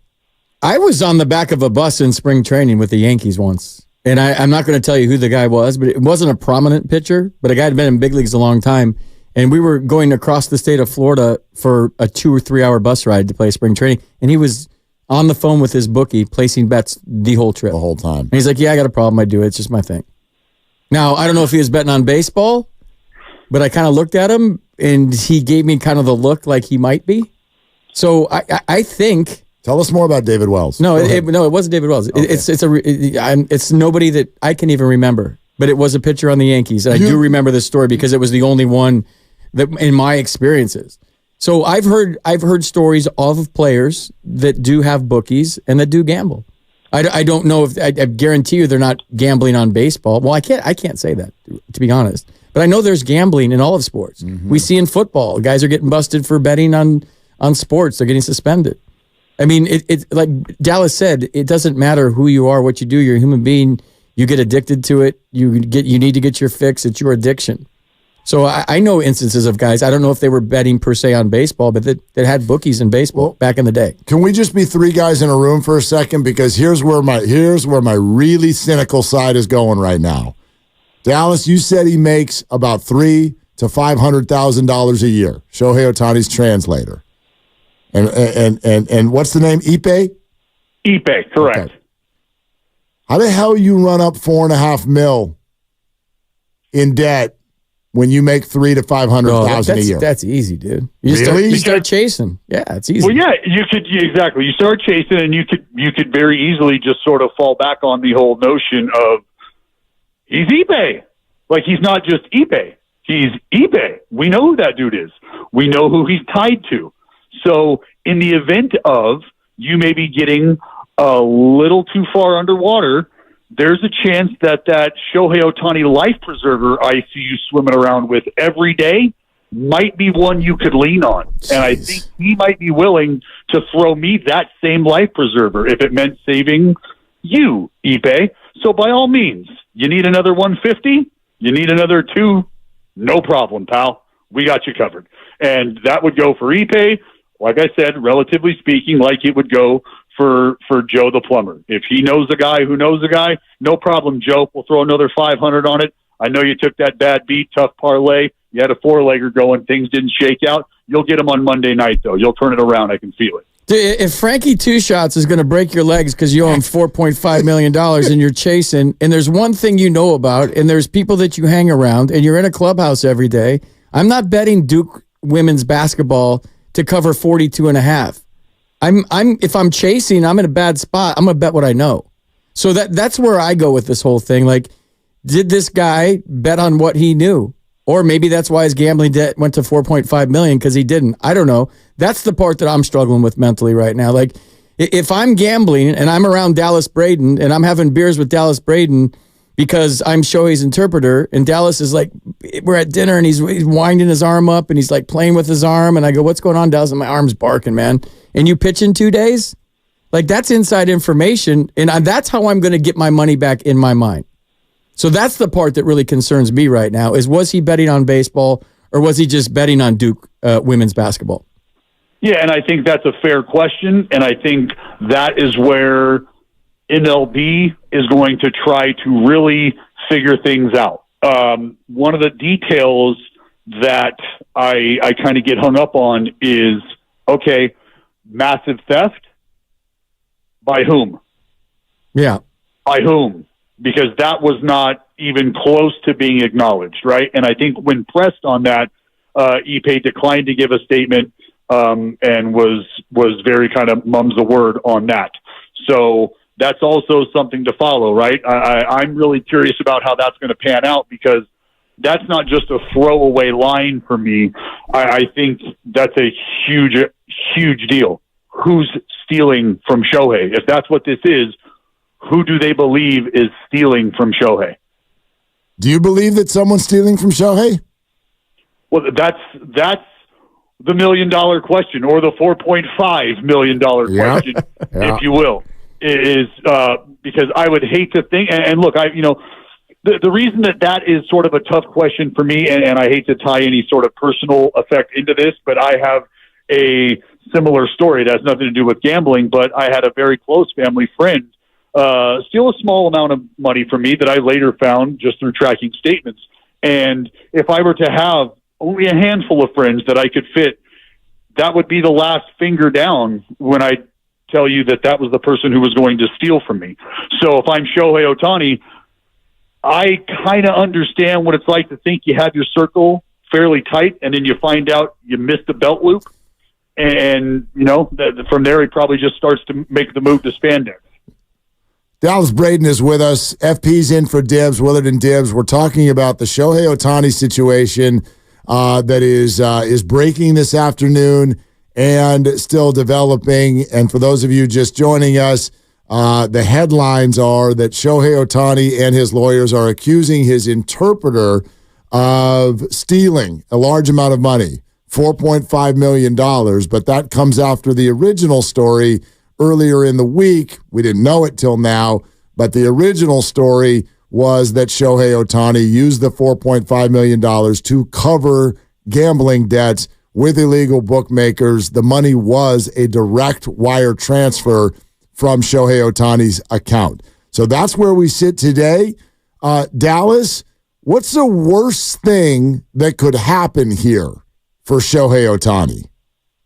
That Shohei Otani has a direct tie implicating him in a gambling relationship with an illegal bookmaker. His contract is completely nullified, and Shohei Otani is never allowed to play baseball again. That is the worst case scenario, because that is the scenario that Pete Rose has found himself in.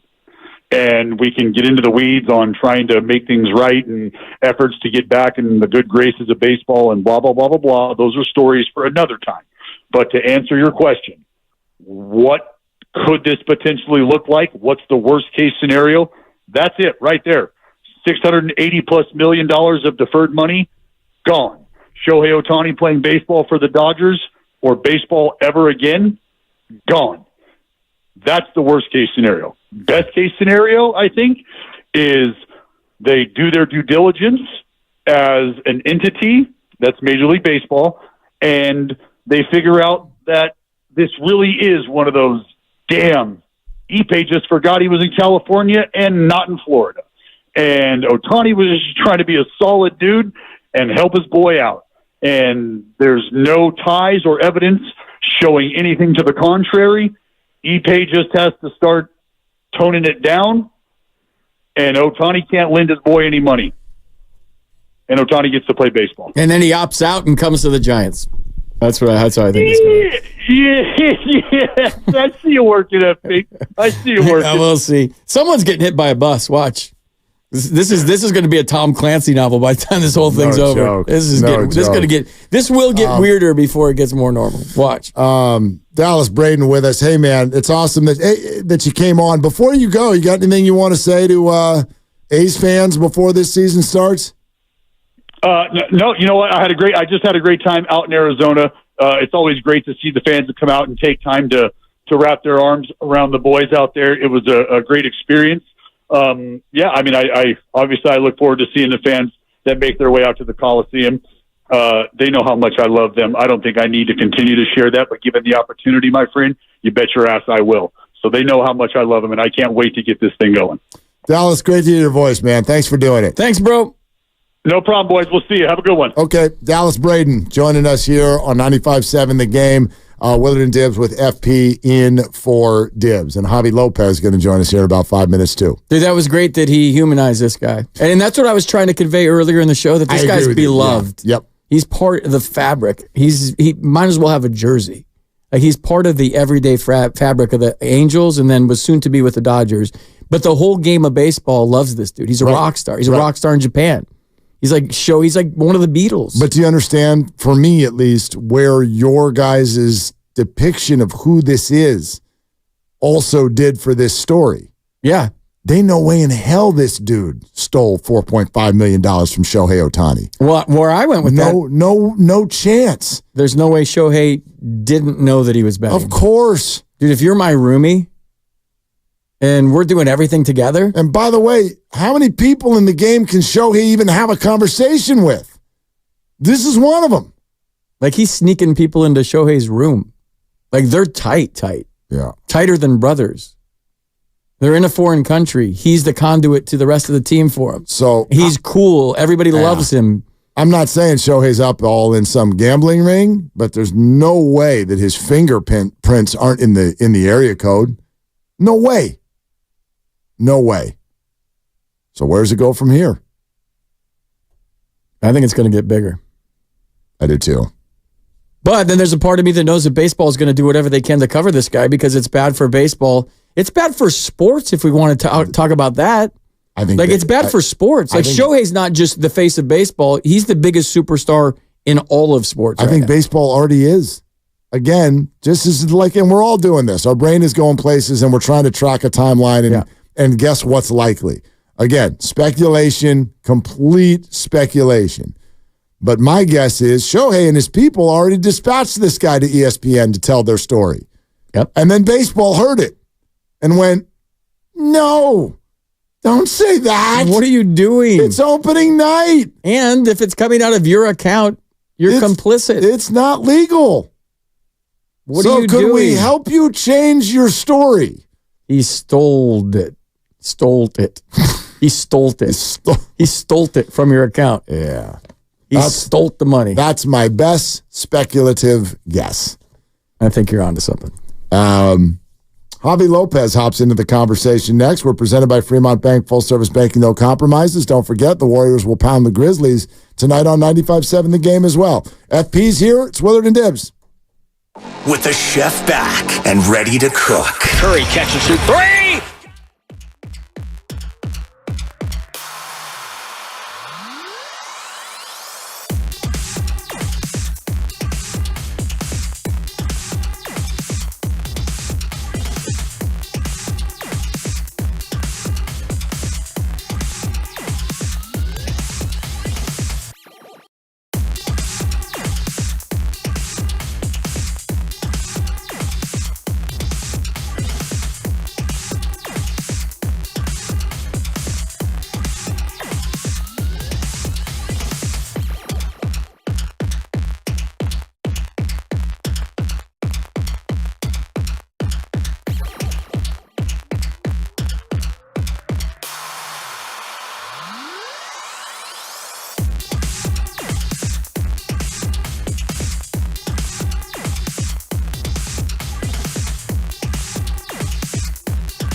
And Dibs on 95.7 The Game.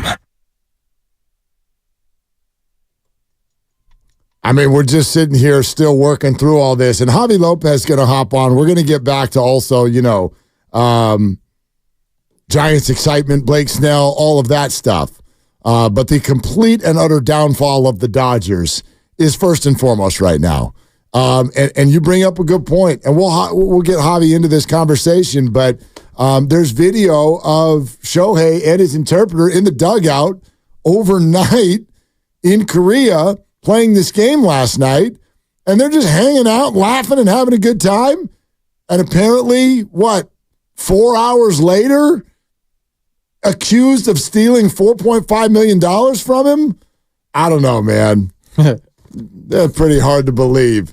Poor Javi Lopez getting thrown into this, and he's probably actually got a life, and you've been doing things today, so you're probably a little caught off guard with what we're talking about, I would bet, Javi. I mean, a little bit. I'm sitting here at lacrosse practice, watching what's going on, watching my daughter and her team get her workout in, and all of a sudden there's this Shohei Otani interpreter situation going on, and $4.5 million. I mean, that's not exactly, a little golf course bet, $100 parlay or something. That's some big cheese. So I wonder what's your first reaction to this? The Giants are now favored to win the West, or what? I mean, are we betting? Is this a gambling thing? Into that? What are the odds? Are we plus 500 now? I don't know where we're going yet. It's a very good answer. It's a very good answer. Between Blake Snell and this, the odds have changed. Yeah, I mean, the Giants have made the right moves to at least be a part of the dance, and who knows what's going on with this LA story, but I'm sure there's going to be some more layers to this onion. Well, speaking of layers to the onion, we started the show off today talking about just that with regard to Farhan Zaidi. Let me ask you this. How has your perception of him, or at least the job that he's doing, changed in the last 3 months? I will tell you that I think he's made some shrewd moves. And again, he's not committed to long-term contracts, and really the upfront money might be a little bit of a sticker shock to some extent. But, you're spending $400 million of committed cash, second only to the Dodgers, who spend $1.1 billion. Minus 4.5, and you gotta do those things. You do those things to try to keep up, because if you look at the NL West, let's be honest, you had the Diamondbacks in the World Series last year. The Padres aren't showing, at least for me, they aren't showing signs of going anywhere. They're still a quality club, even without Soto being in that lineup. And the Dodgers are the Dodgers. So if you're going to play competitive baseball and get the fans back into the stadium and get them excited about some things, you had to make some moves. And you know what? Farhan, to his credit, did exactly that. And, I think that's part of the reason why you bring in Bomel, to be honest with you. I don't think you were going to bring in a veteran manager to work through a little bit of a rebuild or kind of go status quo. You needed to get a guy. He's coming in. He's like, I need certain assurances, and he got him. Granted, it weren't in the timeline that maybe the fans wanted it, and maybe some of the you guys in the broadcast world as myself, like maybe it's not on our schedule, but it ultimately got to a resolution, and now the Giants are in a pretty good place to be going into next week. Javi, talk about what a boost they can give this team. You're around them every day. You know these guys. They're living and dying with, we're going to sign this guy, we're not going to sign this guy, we got this guy, we don't have this guy. That's kind of been what's happened over the last couple of years. Now you got your guys. You got all of them. Maybe talk about how this affects a clubhouse by signing one guy like Blake Snell. And in your career, did you ever have an experience where one guy kind of lifted the mood of the whole squad when you got him? Yeah, you know what, FP, it's funny that you bring that up, because I was kind of thinking back on that moment myself. Like, this feels like a move at the trade deadline. It's kind of what you feel like. They're taking pictures of him, and he's all happy and giggly in the dugout, and it's like, it's that one guy when they first show up during the middle of a ball game, and they just got off the plane. That's what had that vibe. It has that feel, and you hear it all the time. But it is a shot in the arm for me. If you're Logan Webb in particular, you went through 79 wins last year. You were at the bottom of run support in your starts. You had the most innings in the big leagues pitched, and it was just you and Alex Cobb, and then bullpen games, and you still won 79 games. So you know you had something going, but everyone wants a co-ace, and maybe three of them, and now the Giants have made that move, and I think Snell, it's just such a proven commodity. Yeah, he only throws 5 1/3 innings is what he averages, and people can hammer him about that all they want. The walk rate's up, but he strikes out 33% of the dudes he faces. I mean, let's be honest. That's. I don't care what you're doing. I'll take a punch out anytime, and if that guy's going to do it and he's going to go to the post for me, that's what's going to matter. And he's coming in basically on a 1-year deal. It's another platform year for him, so you're expecting the best out of him. And I think the Giants are just in a great spot. Javi Lopez with us on Willard and Dibs. FP's in for Dibs. Javi, here's my only concern, and I'll admit ahead of time that I'm splitting hairs. The Giants got some good players in the last 3 months, and that's what they needed, and that will build fan excitement. However, as reports are coming out, and Andy Baggerly wrote a great piece in The Athletic about this today, the motivation from the Giants was filling the stands. So is the roster actually intuitively constructed, or did they just decide this offseason, we got to huck everything everywhere to get the fans back?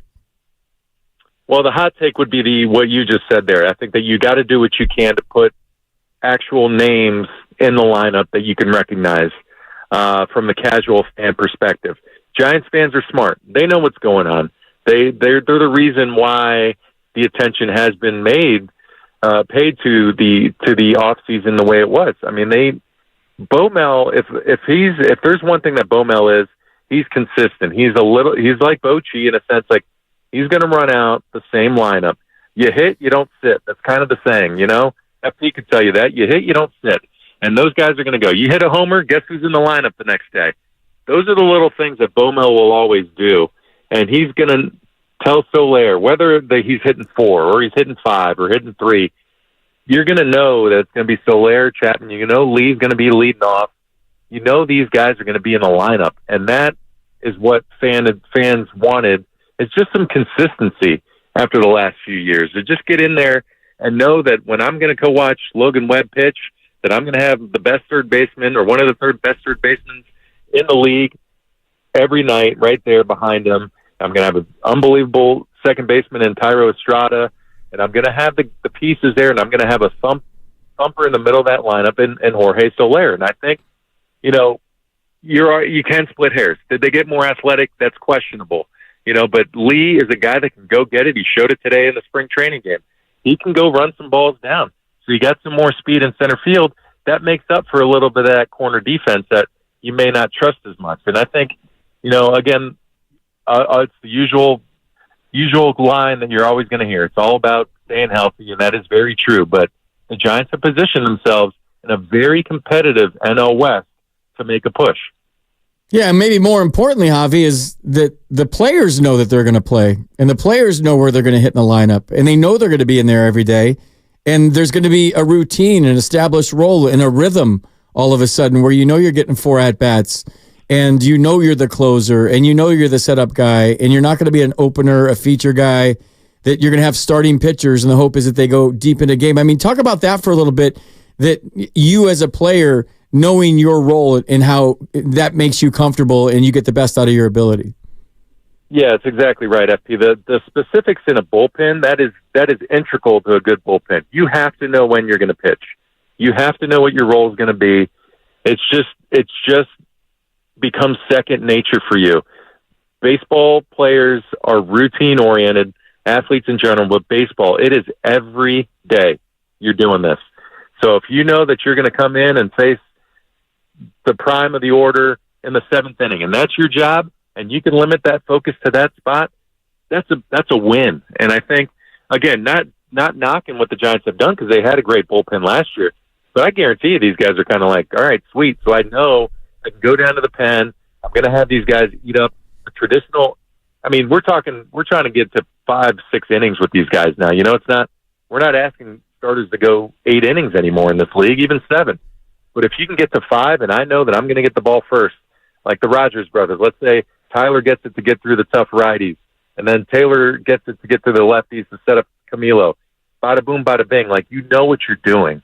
And that is huge. And I think for the position player side, of course, you can speak to it better than I can, but being in great clubhouses that I was a part of, championship clubs, that's exactly what it was. Oh, okay, I'm leading off. Oh, I went 0 for 4. Guess what? I'm leading off the next day. Oh, I went 0 for 4. Guess what? I'm leading off the next day. Like, the consistency in a lineup is so vital for just the little attitudes, because if there's anybody that nitpicks their game, it's a baseball player. They are going to pick their game apart more than any reporter, any analyst will ever do. And when you know that the guy is going to pencil you in, win, lose, or draw, it is just a little shot in the arm to just know that, hey, he's going to stick with me, and I'm going to pay off. It's going to pay off, and oftentimes it does. It may not be that night, but it'll be during that week. Javi Lopez with us here, 95.7 The Game. Hey, Javi, what does the presence of Blake Snell do specifically for Kyle Harrison? Well, I would certainly hope between Snell and Robbie Ray that Kyle Harrison is sitting with a notebook all day long and a tape recorder, and his iPhone shouldn't say tape recorder. That's how I'm aging myself a little bit. But got the iPhone out and hitting record, because that guy should just be absorbing this. 22 years old, and now you have those two guys. You got two donkeys that have won Cy Youngs. I mean, let's go. Are you kidding me? I'm just an occasional broadcaster, and I'm going to be in that locker room, and I'm going to ask some questions, because I'm excited to see what those guys are going to be teaching that kid, and I hope he eats it all up. I mean, to be honest with you, Blake Snell's been that guy. He's been that young player, came up with the Rays and came up and dominated, and who else to pick a brain other than that guy right there if you're Kyle Harrison? And I think that's just yet another beautiful piece that happened. Let's not discount Robbie Ray. The guy's one of the hardest workers I've ever seen. So, between those two, Harrison's got to be licking his chops every time he has a chance to pick their brains.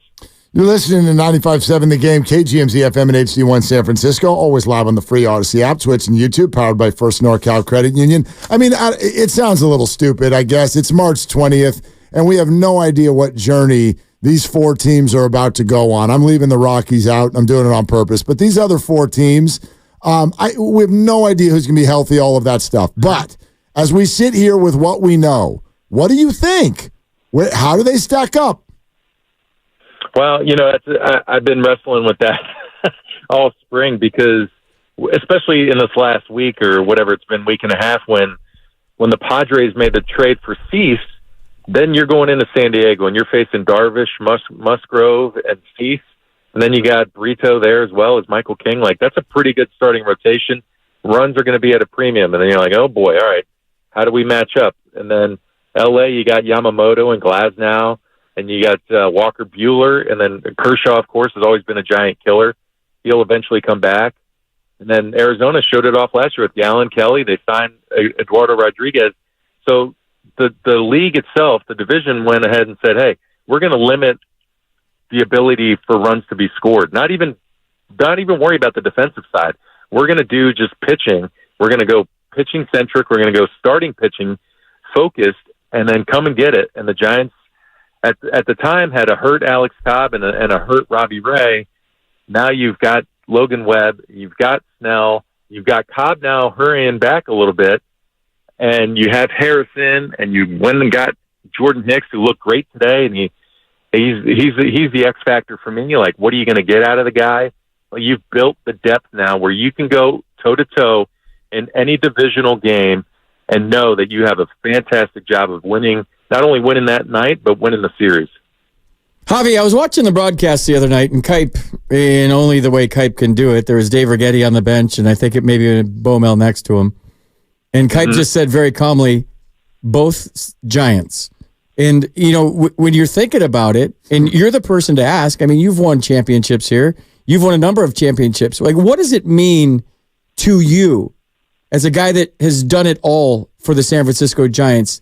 Not to knock the last regime, because those guys worked hard. They did the best they could. It just didn't work out. But what does it mean to you to have coaches that played for the Giants and know what it means to wear the orange and black? Well, it's. I think it's going to pay itself off here, not only in spring training. I was only down there for a few days, so I didn't get a tremendous pulse of what's going on. But I know walking around in that clubhouse, the refreshing side was just a lot of baseball talk was back, and a lot of a little less of Instagram cheeseburgers. Well, I mean that was yes, that is probably it was not getting graded on a 40-80 scale, but it's one of those things for the Giants. It was just nice to have those guys back and be able to talk shop, and I think that's ultimately where some of the best conversations come from. Analytics is absolutely fantastic, and it's part of it. I mean, if you're going to load up on numbers and do all the things that you need to do, you need to be able to also have those conversations. For me, one of the best organizations to do it right now is the Baltimore Orioles. They cleaned house, and they went with the analytics side and guys that could sell it and had veteran pieces do it. The Giants are back on that mode again. I mean, Matt Williams, he's a former skipper. The guy knows numbers better than anybody. Dave Righetti has it all in his brain. He's not even a paper guy. Like, he has it in his head. You want these guys around you. And the biggest thing for me is that they've all played. They all understand the pressures of the game and how hard it is day in and day out. And to keep them steady and have that kind of rapport with these players is going to pay off. Like I said, it may not be in April, but as long as it happens, it's going to pay off for all these guys. And I think that's what I really appreciate with those guys coming back around, is that you just get more into baseball conversations again. Bobby, great to have you, man. When's lacrosse practice over? I got about 45 minutes okay. here. All right. Go get yourself an evening coffee or something, and best of luck. Guys, I appreciate you having me, and anytime. Okay, thanks so much. That's Javi Lopez. I listen, this is just me now. I'm going to miss Instagram cheeseburgers. I am. Have you seen the naked yoga picture where he's got his feet over by his feet? No. And by his head? His feet? No. His feet, he's doing no. the...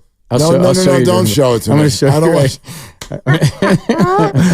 I'm going to miss the directive IG stories where he tells us to walk faster. And then, oh, God. I had to go around the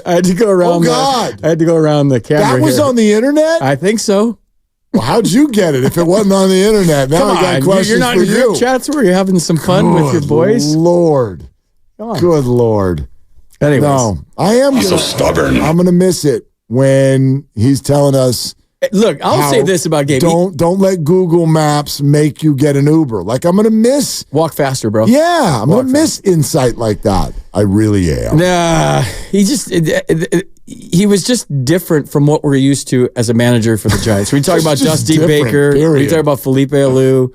You talk about, Roger Craig and Bruce Bochy. That was just a different mold. It was different. And I was around him in Philadelphia for like 3 years before he got this job. And I was wondering how growing up out here and being a Giants fan my whole life, I was wondering how it would play.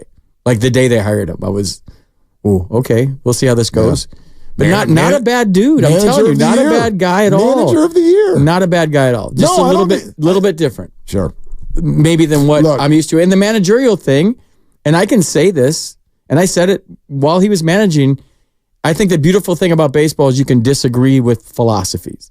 Like you go to Cuba on the street corner, you go to the Dominican Republic, people are arguing about who the best player is, who the best manager is, the way we do this, the way we do that. I love that part about baseball.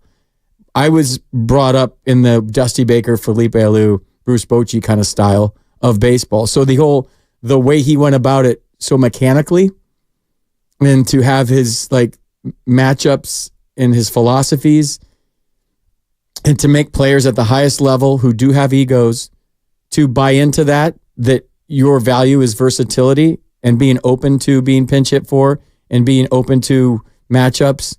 And then if you weren't part of it and you were going against the grain, like the way he did it is not my style. No. And I'm not afraid to say that. Well, I'm not crushing the guy. Is it anybody's style? People don't like robotic. I oddly found a lot of humor in the whole thing. Authenticity plays in today's world. It just, I don't know. It's different. I kind of like different. This city's about different. And so from that perspective, I wasn't like turned off by him. I didn't find it triggering in any sort of a way. I also didn't see it necessarily lead to winning baseball, except for when it did, right? Like 3 years ago, we could probably do a whole documentary on how the hell that happened. Because they didn't just win. They won 107 times. That's banana. That's stupid. 107? How is 107 an accident? You could say, well, everything went their way. If everything goes your way, you win 89. 107 games? So I was certainly drawn into the entire approach of the front office in that moment, because how could you not be? But everything that's happened since, it's not just, we make it all about baseball, and it's not. It's anything. Nobody wants their parents to treat them that way.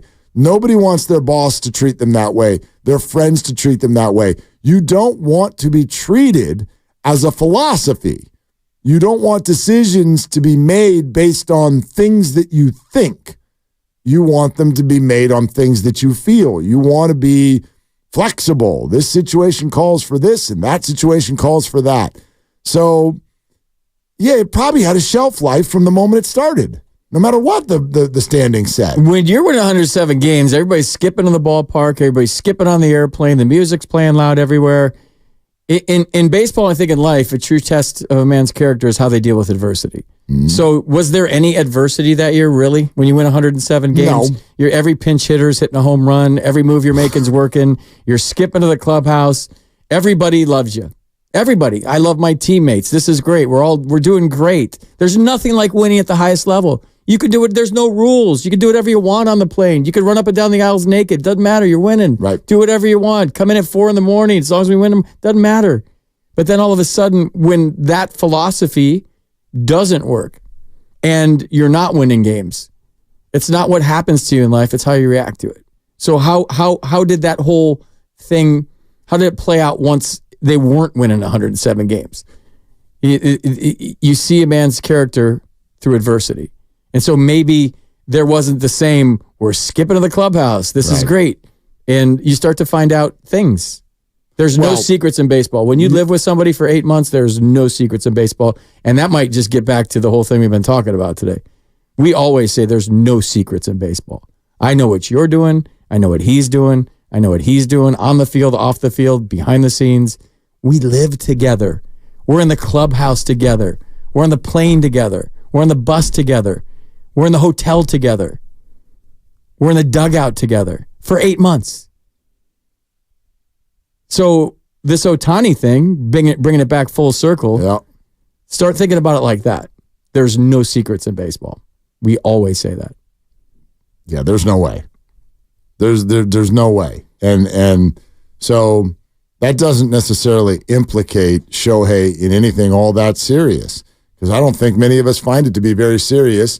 If his interpreter had a gambling problem, he knew, dude. He knew. Right, and Shohei stepped in to say, let me take care of it. I don't think anybody even thinks that's that big of a deal. Yeah. I do think that we're heading down the road where if our hypothesis were to be true, Major League Baseball stepped in, went, dude, that's bad press. We better go this way. I think that there's a roll of the dice there. You may have just made this a lot worse. Like, whatever the implication was, if Shohei made what is not a legal payment to cover for his friend, that's a slap on the wrist, whoopsie daisy, even though it's quote unquote illegal. And baseball may have stepped in here, or the Dodgers, or whoever, Shohei's attorneys, whoever's driving the bus here, may have stepped in to prevent a slap on the wrist and now open themselves up to something much, much bigger, because nobody believes this story. Nobody. It's not believable. So if he was just gambling, the interpreter. Yeah. Now he's a liar and a thief, because he talked to ESPN first and said, I have a gambling problem, this, and this, and I had to pay off the debts. It just snowballed on me. I was underwater. It was $4.5 million. Had to pay it off. Now, 180 to he stole from Shohei. So now he's not only a gambler, he's a liar and a thief. And that's the picture they're painting of this guy that everybody loves. Right. That Shohei's basically best friend. Let me ask you a question, because I think we can connect a bunch of stuff here. Shohei's situation and even the Rennell to Blake Snell situation. Look at you. When something goes public, how long before did the people behind the scenes know? Blake Snell to the Giants broke at 6:10 on, was it Monday night, Grandy? Yeah, Monday night, 6:10. When did the Giants know they had Blake Snell? I don't know. No idea. Give me a guess. I don't know. But I mean, that kind of thing. I don't know. I think it's a case-by-case basis. Is there any chance that they found out at 5:30 and it went public at 6:10? What does that matter? I'll tell you why it matters. Okay. It goes to Shohei hanging out with his buddy in the game last night, and it goes to the Giants releasing of the Rennell news the morning when they signed Blake Snell at night. Because I very much feel that the Giants released the Rennell news, even though they've known about it for 5 months. They released it on a day where they knew they had a big old positive burger to shove right down everybody's face, and hopefully everyone will forget about what we're doing to Rennell because Blake Snell. I do believe that. So I think the Giants knew damn well before Monday night that they had Blake Snell. And if there's any lag time between when the actual people involved know about something and the public finds out about it, then I think it's reasonable to assume that Shohei is hanging out laughing with his buddy in the dugout at what was the equivalent of 4 a.m. our time. And by 2:00 in the afternoon, there's a national crime story on Twitter. I don't think that's believable. There's not enough time. So maybe I'm wrong, but I feel like Shohei knew about this during the game that happened at 4:00 this morning. Therefore, him hanging out with his buddy in the dugout makes no sense, because apparently that guy just stole $4.5 million from him. Not just hanging out, laughing and screwing around. Exactly. That doesn't make sense to me. Nothing does. That doesn't make sense to me. I lived in the nation's capital for over a decade, so I know how press releases go. Yeah. I mean, a lot of them are timed. Friday's always the best day because it, buries the story through the weekend. If you want to bury it. If you want to bury it. I've criticized the Giants this offseason because they bury the good stuff. Matt Chapman broke it like Friday night at 10:30. So what are you doing? Why are you doing that? That's why I didn't understand Rennell breaking at 8 a.m. on a Monday. That's why I probably should have known Blake Snell was going to sign before we go to bed tonight. I should have known. Because that's the way I look at this stuff. These are multi-billion-dollar corporations. They're not just willy-nilly like, look what I found out 4 minutes ago. Call Slesser and Baggerly. No way.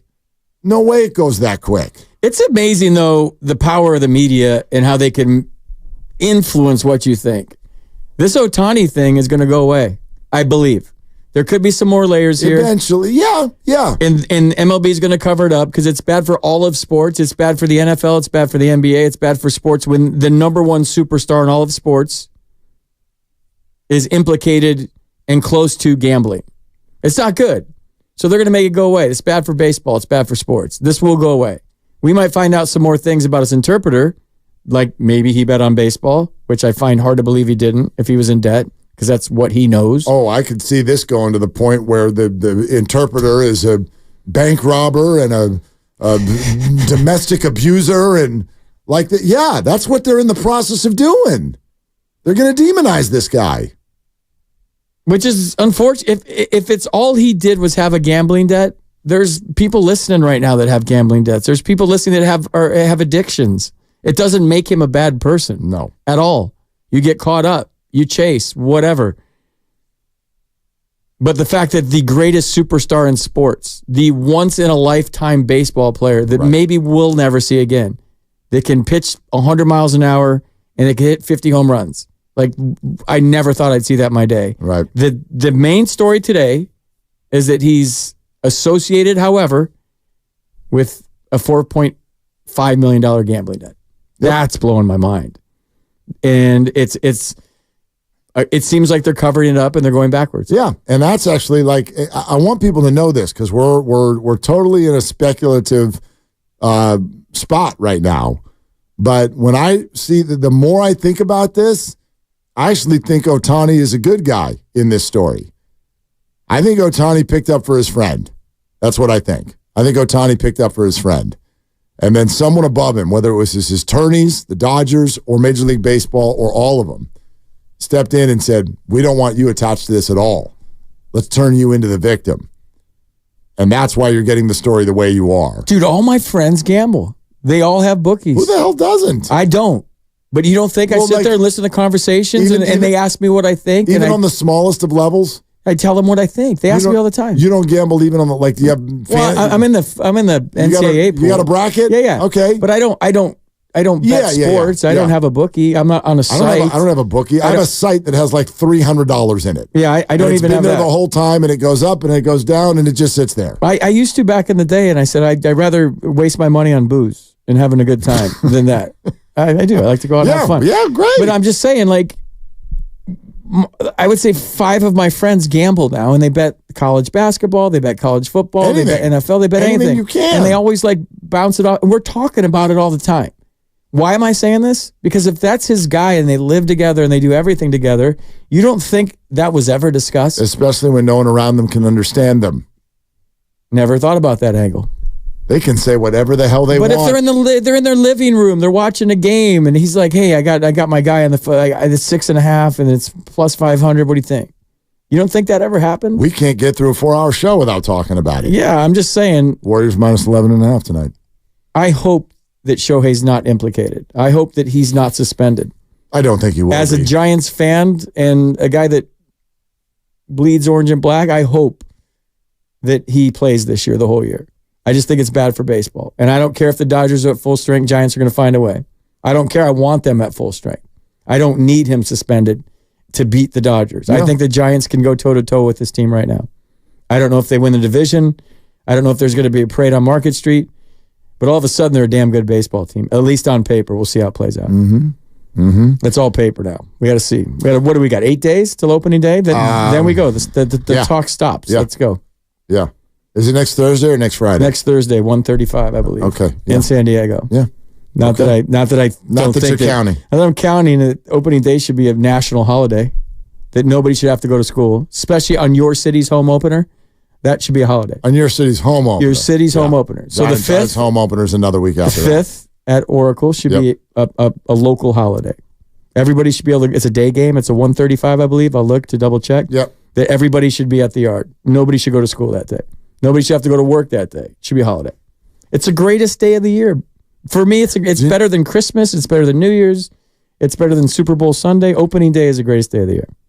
My parents agreed with you. They gave me the green light to skip school on opening day on my senior year. Yes. The planes flying over, the big American flag, everybody on the baseline. It should be a holiday. If you don't watch another game all year, opening day should be a national holiday. Yep. And I'll pound that drum until it is. You're right. 1:35. 1:35, and it's the Padres. Snell's going to pitch against both of his old teams. They go to Tampa. Is he ready to go right away? They get the homestand, then they go to Tampa. Right. But is he going to pitch on the opening road trip? Yeah, in the press conference today, he said he's close. Close. He said he's strong. He feels great. Okay. He's ready to pitch in a game. Okay. We'll see. Yeah. He can pitch against the Padres and the Rays. Grandy's got it. Yeah, go ahead. Fire away. I could probably get into a game. I mean, we're talking about it. We'll see. I throw a bullpen tomorrow. We're going to go from there, but I feel really good. I feel strong, so should be soon. Should be soon. Okay. So, I mean, they'll give Logan game 1. They've already said that. Yeah. Yep. He's your opening day starter. But will he pitch in San Diego? He said soon, so that means the earliest he would pitch is still 9 days from now. Yeah. And opening day's 8 days from now. Or do you save him for L.A.? Ooh, I don't know. Or do you pitch him game 2 Friday the 29th so that he can do both? I say do both and pitch against the Rays and pitch against all your old teams and shove. Yeah. Let's go. Yeah. The problem is if you do game 2 in San Diego, then 1, 2, 3, 4, then you're pitching the last game in L.A. Wednesday, April 3rd, and then you miss that opening weekend against the Padres. Have you watched this guy pitch? Yeah, a lot. He's going to drive you nuts a little bit. Oh, yeah, he walks a lot of people. And you're going to be like, what's going on? Then all of a sudden, he's going to turn into Cy Young and strike out 3 with the nastiest curveball you've ever seen and a fastball inside to righties. And you're like, why don't you do that to everybody? He did it to the Giants last year. I can't tell you how many times they loaded the bases against him. And this was partially the Giants. This is what they did last year. Loading the bases with nobody out. I still have PTSD because of what they did last year. They were so good at that. Load the bases with nobody out. And nobody scores. Watch, they're going to get a Zippo. Blake Snell, you couldn't touch him once the bases were loaded with nobody out. I'm like, good God. That's what he does. That's what he does. It's a roller coaster, right? He's like Brian Wilson as a closer. Yeah, so I was Brian Wilson as a starter. Yep. Just going to say that. For God's sakes. And we loved Willie, so that's good. Yeah, we did. Hey, a little bit of breaking news. Tonight's Warrior game. Steve Kerr says he believes, it's still not 100%, believes both Draymond Green and Moses Moody will play. Both listed as questionable, but both likely to play. But Steve, an hour and a half, a little bit more than an hour and a half from tip-off, is still not ready to say yes for sure. So that's kind of an interesting way to do it. That's pretty rare, I think. And in the pregame press conference, so I still don't know. But it looks like Draymond Green and Moses Moody both available for the Dubs tonight in a game that they are absolutely 100% going to win. Look at me, listen to me. There is no chance that the Warriors lose tonight. Just wanted to say that now. I was at the Knicks game the other night. Turn your mic back on. I was at the Knicks game the other night. Sorry. Yeah. I was at the Knicks game the other night. And they got manhandled. Yeah, they did. Brunson is a beast, dude. He's I knew he was good, but to see him in person, he's shifty. Oh my God. He's shifty, but that's super annoying to lose to that team at home when 2 of their 3 best players are out. A lot of Knicks fans at the game. Of course. A lot of Knicks fans. Of course. Chanting MVP for Brunson every time he shot free throws. Dude, I'll tell you this, he plays harder than anybody I've seen. And my knee-jerk reaction from the game was the Warriors are playing hard. They just can't get stops when they need No, I don't think effort's not a problem right now. Effort gets talked about with Andrew. But outside of that, nobody's talking about effort. I don't ever watch the Warrior game and feel like, gosh, just don't look like you're trying. Well, maybe early in the season. There were some times. I guess. In the NBA, that doesn't even bother me. They're playing hard. Yeah. Yeah, the Nuggets were 4 games out a few weeks ago. Now they're turning it on. That's what championship teams do. Or veteran-laden teams. I get that. You got to pace yourself a little bit, but it's go time. I think they're playing their butts off. They're just not that great of a team. They've got issues, and they've got players who aren't quite as effective as they used to be. Even Steph is not quite as effective as he used to be, especially on the defensive end. Yeah. And I needed him. I needed him in the fourth quarter the other night. Like if they were going to come back. Why did you need him? I needed him to go off in the fourth. They were down by 10 the whole fourth quarter. You're like, there's on the game. There's a run here. No, I needed Steph. I just wanted to see him light the place up, and I was looking for the atmosphere, and he just couldn't get open. This is just a stupid funny thing about me. So I don't care if anyone does this, but it does click in my brain when I hear it. I hear it on our station. I hear it on all stations. We media people do this all the time. I need a big man. I need better effort. It's like you. What do you need when you watch the Warrior game? They're just out there for you. I was just hoping really hard that Steph would have had a good fourth quarter because I wanted to see a comeback. My son was with you. He plays the Prize Picks thing that Guru is always talking about here on our station, and I think he had Steph over 4.5 threes or something like that. Yeah, your son's going to be an interpreter someday. He's heading in that direction. A little Rosetta Stone. Yeah. Next thing you know. Yep. People are lining up for that job right now. Better be. Lining up for that job. And how does that affect Otani? That's like getting your best friend traded. Like in baseball, when your best friend gets traded, you're walking around like you had a loss. I don't think he's going to be able to hit this year. I think his season's over. I don't think he's going to do very well at the loss of his. Those guys are they are best friends. I think his OPS is going to be below 700. I really do. I think the league should suspend him just against the Giants. Yeah, I think he needs to go on administrative leave. And I heard Mookie and Freddie were in on it too. Yeah, they have. There's no chance that they'll be able to play through this, so that'll be fun. All right. I never thought this was coming. When you walked into all the things, flip the switch today for 4 hours, did you think we were talking about Shohei Otani and gambling? I thought we were going to be talking about Farhan Zaidi's appearance at Cobb's Comedy. Hey, everyone. Good to see you all. I actually just got off the phone with the White House. I called to ask if negotiating 3 deals with Scott Boras in one offseason qualifies you for a Presidential Medal of Freedom. And they said they'd get back to me on that. So that aside, obviously, it's been a really exciting 48 hours for our organization. No way! That's so good! Do you know why I'm cringy? Because I've done that before where you're laying in bed and you're like, I'm going to open up the show with this line tonight. And you're just like, that sounded way better in my brain, laying in bed half asleep. That was such a good idea. Or you're going to text somebody something and you think about it and then you send the text and you're like, oh man, that was way better when I thought about it before I sent the text.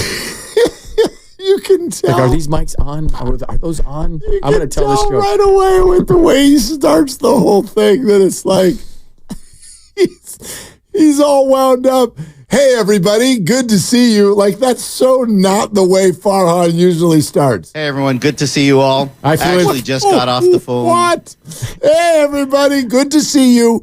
I actually just got, the minute he did all that, I'm like, oh God, where is this going? I just flew in from San Francisco and boy, are my arms tired. I'll be here all week. Oh my God. I was like, oh no, where is this heading?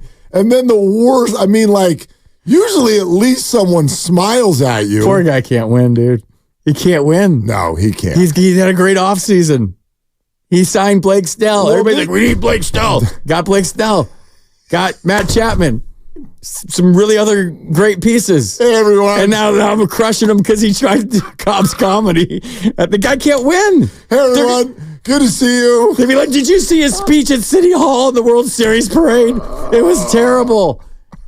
We won the World Series and we're to crush Farhan because his speech wasn't what we wanted to hear. But that's kind of the thing. He's like, come on. Come on. I do wonder. How long can you crush this guy? I'm not sitting here saying I can't see where you're coming from, but right now, today, at 5:30 and 43 seconds, it's a pretty damn good off season. Oh, it's a freaking because great it didn't off-season. Because it wasn't under your Christmas tree. The great you're pissed off-season. off because Blake Snell walks too many guys. You're pissed off. Where does it stop? I think it's one of those things where if you're on one side of the aisle about a political opinion, you're on the other side. There's nobody that's going to change your mind. No. I wonder, I would love to hear. Is there an openness? Has somebody come around? 2 days ago, I was like, fire Farhan. Now I'm like, he's the best. Has anybody come that far? No. No, but I do wonder, what has he done wrong? Nothing. He fired Gabe Kapler. Yep. He got a former Giant as a manager that everybody loves to play for. Yep. He signed Hicks and Soler and Chapman and Snell. I'm probably leaving somebody out. Lee. And he traded Jung-Hoo Anthony Lee. DeSclafani. He turned that into Robbie Ray. This is not a homer take. You can think. I always tell fans you can think whatever you want. My point is what else could he have done? What will bring you around? Because I feel like there's some people out there. Excuse me, Mark. No, there's some people out there that even if there is a parade, they're going to get on a speech.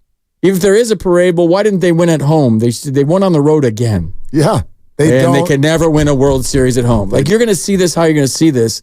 I don't think that Giants fans are that didn't like Farhan are okay. Nope. Is there anybody out there that's okay?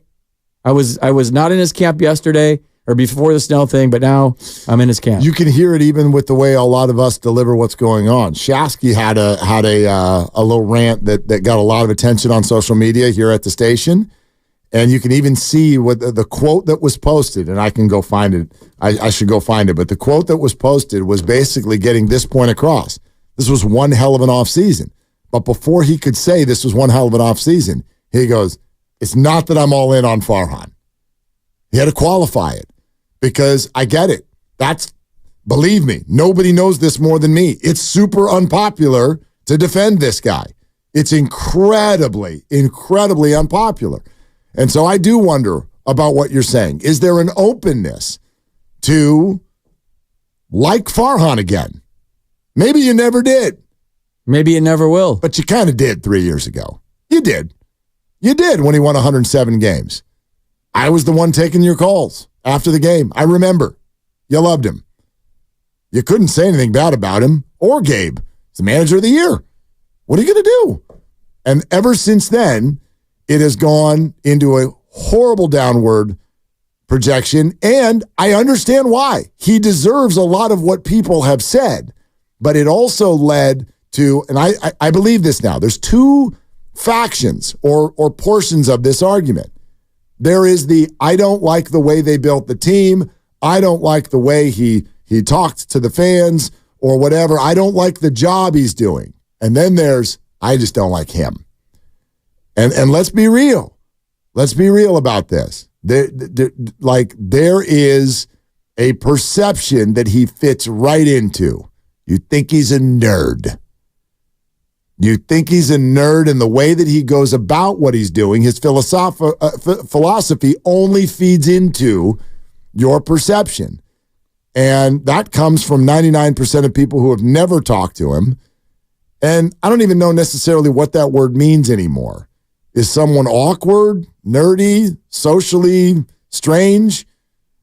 I don't know. This is San Francisco, man. Everybody's weird. I've talked to Farhan. I find him actually to be a pretty pleasant person to talk to. Very pleasant. Does he have some quirks? Sure. So do a lot of us. But when the last GM was Don Coleone, and then you're going to this, right. That's a big difference. It's a big leap. For a Giants fan. And I get it. This guy was handed a situation where in many ways he had no choice but to unpack a champion. So did he do, and he did a lot of things that I don't like. But I wonder about now. Is there okay, I'll accept everything that people have been mad about. But is there a willingness to go, all right, dude, nice job? Because the maddest thing that I got mad about this offseason was Rennell. And he ain't had nothing to do with that. He's the president of baseball ops, not the president of broadcasting ops. So I just wonder. I'm not even telling you how to feel, but is there an openness to like the guy again? Especially if all these signings turn into a big winner this summer. Well, that's the thing. They got to win now. He put the pieces in place. Now it's about health and performance. Yeah. You got to do what's on the back of your baseball card, and you got to stay healthy. And the Bob Melvin thing. I'm big on this. No doubt. I'm watching these guys on ground balls run as hard as they can to first. Every single player. I watch them work on base running. There's an emphasis on base running and playing hard and being accountable. Like these are all things that might have slipped through the cracks recently. And so from that standpoint, I'm excited to see a good brand of baseball. What does that mean? I don't know. That's what's the beauty of the season. That's why I won't coronate the Dodgers as NL West champions before they played one game last night. That organization's in disarray after today. The Dodgers. No doubt. They're a mess. They have no chance. I mean, they are the laughingstock of baseball. Their entire offseason is cratered. $1 billion for a gambler and a guy who hasn't even pitched in the big leagues yet. What kind of idiots running that show? Dave Roberts is out. Yeah, that's distractions are distractions. No matter, we're trying to doing CSI 95.7 here for 4 hours to kind of piece together what's going on with the Otani thing. But they already had a bazillion reporters in their locker room, more than ever. I bet. Because of the Otani factor. Yeah. It's a Super Bowl every game they play. And Yamamoto. Super Bowl every game they play this year. Now you're adding gambling into the Super Bowl. Imagine what their clubhouse is going to look like for opening day at Dodger Stadium based on what we're seeing today. Those are distractions. I wonder what the clubhouse probably looks like in a couple hours. And if I have to answer questions as a player about another player, that's a distraction. Oh, you're not happy about that. That saps your mental energy away. And a lot of them are going to have to, not tonight, because you don't probably have very much in the way of English-speaking media there. Probably not a lot. Some, but not a lot. But yeah, now you get a week of no games to distract anybody. Just marinate in this and come back to Los Angeles to open next week. And, Yeah, clubhouse will be full. The dugout will be spilling out onto the warning track and from the bat rack to the tunnel that goes back into the clubhouse. Yeah, the length of the dugout. And they're not going to talk to Otani because they can't. So everybody else is going to have to speak on it. Especially the skipper. Yep. This is definitely a distraction. Let's go to Jose in Oakland real quick. Hey, Jose, what are you doing? Hey, guys, commuting home. Listen, I think the reason why about 80% of the Giants fans don't really want to give Farhan any credit on this is because he's only had one successful year during his stay here, okay? The way he does business is not conducive to continued success. Let's say, okay, so granted, he got good players this offseason. I'm looking forward to this season, but next year we're going to be again on the same boat because if they are actually if they actually play any good, they're going to be gone next year. So, like you said, what are we looking at long term? I mean, in the sense of players that we can actually root for. Yeah, but why don't Logan Webb? Yeah, but Jose, but a ton of money comes off the books, and why don't we do next year? You know what I mean? Like, I do like when but when the 49ers and Warriors sign a big name free agent to a 1-year deal, we don't get upset at that. I didn't hear anybody when we traded for Chase Young. I didn't hear but I can't wrap my arms around him for next year. And I know those franchises have other players where you could already do that and they're homegrown and all that. But I'm just saying, like, I would give this a minute before we start criticizing the fact that we don't know who's on the team yet next year because this year hasn't even started yet, you know? No, listen, I've heard the argument about, the Giants spending tons of money this year, being on the book for about $400 million. Granted, you can spend all the money you want, but if you don't spend it wisely, it's wasted money. It's pretty much like like the Redskins, the Washington football team. Okay, they spend tons of money, but they don't have any success because the people spending the money don't know how to spend it. So that's a problem. The Farhan keeps getting these players. Yeah, that guy reminds me of some of Trent Baalke, man. He keeps hoping that he gets lucky. And at least Baalke had, the sense of having players that sucked, but at least they were sucking for 3-4 years. This guy, he signs players that suck for 1 year, and then they decide to stay because it's to their convenience to actually keep that contract. Yeah, and the ones that actually play better, they decide to leave. Jose, I get it. I get it. If you don't like the opt-outs, I get it. But I'll tell you what, I'd much rather have right now Blake Snell for 1 year and $31 million than Blake Snell for 7 years and $225 million. I don't think that works in baseball anymore. But we can respond to that a little bit more coming up. We're sponsored by Prize Picks, and FP is here on Willard and Dibs. Cash in on basketball's biggest moment with Prize Picks.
just got off the phone with the White House. I called to ask if negotiating 3 deals with Scott Boras in one offseason qualifies you for a Presidential Medal of Freedom. And they said they'd get back to me on that. So that aside, obviously, it's been a really exciting 48 hours for our organization. Now, back to Willard and Dibs on 95.7 The Game. Oh, God, it's so good. Sometimes you take a chance, Mark. No, and you know what? Good on him. Good on him. It just...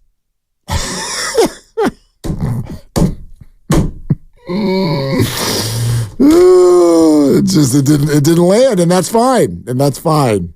I honestly, I don't even think that the punchline was the uncomfortable part. The uncomfortable part is when he started talking differently than he normally talks. Hey, everyone, it's good to see you. No, it's not. You don't like the media at all. It's not good to see us. Well, just put yourself in his shoes for a second. Like he's just been getting crushed about every move, and he finally delivered. There was Arson Judge. Yep. There was Correa that didn't work out. Yep. Bryce Harper before that. This year, Shohei. Yes, Shohei. Yamamoto. So I'm digging myself if I finally landed a big fish. I'm just like, if you're gonna dig yourself, like let's roll. Like, dude, have a DJ there playing "How You Like Me Now" as you walk up. He should have like chains everywhere. Like all kinds of bling hanging out, just really sunglasses, hat a little sideways, right? Like this. That's right. It just came out to like a nice walk-up song, just rap, and making it rain, and just like this, like right. That endears yourself. You think I'm cheap? Yeah, like make me laugh, and then the fans. That's probably what his thing was like. Well, I'm gonna be funny, and I didn't hate it. No. It was just a little cringy. It's right. It's just a little cringy. Bit. We've all been cringy. This is not criticism. It's just funny. It's on 4 hours every day. I was cringy all the time. Totally. I'm probably cringy 27 times in this show today. No, not really. You haven't been cringy. Thanks. I always am. You aren't. Just got off the phone with the Pope. And he said that it's time to pop some white smoke. We finally found a player. It could have had white smoke coming out of the top of Scottsdale Stadium. That would have been incredible. I don't know. Kevin Malone. You remember Kevin Malone, the old GM of the Dodgers? Oh, I thought his introductory press conference, he said, first line, there's a new sheriff in town. And that stuck with him his whole 10 years as Dodgers GM. There's a new sheriff in town. That was the cringiest thing I've ever seen. How about Dan Campbell? Oh, yeah. This cringy press conference went from cringy to actually like, okay. He walked the talk. Yeah. We're going to buy a kneecap. And I'm like, what was he doing? What are you talking about? But those are introductory press conferences. Right. This was Farhan digging himself a little bit. This is year 5. That's swaggy Farhan right there. Swaggy Farhan. He was feeling good. Swaggy F. Swaggy Farhan was feeling good about signing Blake. And I don't blame him. Yeah, I don't either. Whatever I say right now is funny because I finally delivered a big fish. Yeah. A couple of them. The problem is that, and I guess, I don't know if problem is the right word. Can you imagine, like in real estate, selling like a $20 million house? That feeling, that's what he felt when he came on stage. Yeah. He did all the things that everyone said he can't do this offseason. Now it's up. Here's your guys go. That, to me, I know this doesn't happen anymore, but a good owner and a good GM trust their coaches. Here's your guys go. Mm-hmm. And come to me if you need something. Let me know what you need, and I'll take care of it. But I'm going to leave you alone. I don't think that's baseball anymore. Go do it. I know. Yeah. I sound old right now. No, it's just go do it. I wish it was that. Here's the chess pieces. Go do it. I got you all your guys. No excuses. It's on you now. You think Farhan's going to do that? Now I step back. You think he's going to do that? I don't know. I don't know the dynamic between he and Bob Melvin at all right now. Well, maybe a little, but not a lot. Yeah, I think he's still going to have his opinions and his fingerprints on the game. And I think most do. Yep. I've heard stories where the Dodgers have I know some coaches there where they have these meetings with all the they have tons of analytic people, and they have these meetings at this long conference table before every game that if they go over every scenario that can come up in a game. If this happens in the 7th and we're facing these guys, blah, blah, blah, blah, blah, this is his pitching, high leverage, low leverage, this part of the order is for him, this part of the order is for him. They have it all mapped out. And for the playoffs, the meetings are even more worse. Intense. Yeah. How's that been working? Like someday you just got to let Doc manage. Someday you just got to let somebody take the wheel and have a feel. But yeah, I have a friend who's a manager on a big league team in the American League who told me that it's so regimented that if he ever goes off script, he gets called in the office after the game to ask why he went off script. If he has a gut feeling, say the 8th inning, and it works, and they win, called into the office. Like, what are we doing there? You were supposed to go this with this hitter or this pitcher. You're just like, yeah, but I like the way this. I don't care. Because if we deviate once, we're going to deviate again, and I don't want to give you that leverage or that power. Got in trouble for making a good move in like the 8th inning. Really? Yeah. This was like 4 years ago. That doesn't surprise me, but the way you're putting it right now. And even if it didn't work, like to me, real time, what your eyes are telling you, there's no substitute for that. Yeah, do you want data and do you want analytics to back up what you're seeing with your eyes real time in any sport? Absolutely. The more information, the merrier. But like experience to me and what your eyes are telling you real time, whether you're Steve Kerr, whether you're Kyle Shanahan, whether you're Bob Melvin, whoever you are as a coach, trust your experience, trust your eyes in the moment. That's how you separate yourself from the rest. If you just go buy a formula, I can get some nerd from Harvard to manage the team. Just like go out there and just have your laptop on the bench, stick with the formula. We don't care about people, just stick with the formula. But it's about the people inside the unis. And I think that's what we're getting back to, and I'm excited about that. I don't know if a manager even has the ability to sit in an interview and say, we're not doing that if you hire me. Then he doesn't get hired, right? I mean, Bob Melvin, Joe Maddens of the world, guys that have been doing this for a long time, do they even have the ability to step in and be like, no, there are nights where I'm going to follow my gut. I want that guy. Or, yeah, I do too. That's got confidence in his ability or maybe to tell me that. And maybe that guy says, I'll get called into the office. Fine. Call me into the office. Fine. I'll look you in the eye and say, fine. Right? What are you going to do if I keep winning? Fire me? I don't know. Did the Padres make the playoffs last year, or how'd that finish up? Was it last year or the year? But no, they didn't. They didn't. The A.J. Preller thing and right. Bob Melvin was apparently really bad. Very bad. No, yeah. I know it was. Yeah. I know it was. I heard that guy's hard to work for through the grapevine. Oh, he's just rumors. I don't know. Yeah. No. He's more formulaic than Farhan is. Absolutely. I was in San Diego right before I came back home. I was working down there. He loves math. He calls his players assets. Couldn't wait to get to algebra in high school. Yeah. Well, we took trigonometry in college. We feel very good about the asset. Oh, if I was on that team. And you called me an asset? What? You could take the ETT off, and that would be true for me. Yeah. I'm not an asset. If you treat players like chess pieces, they're going to act like chess pieces. I've been saying that for years.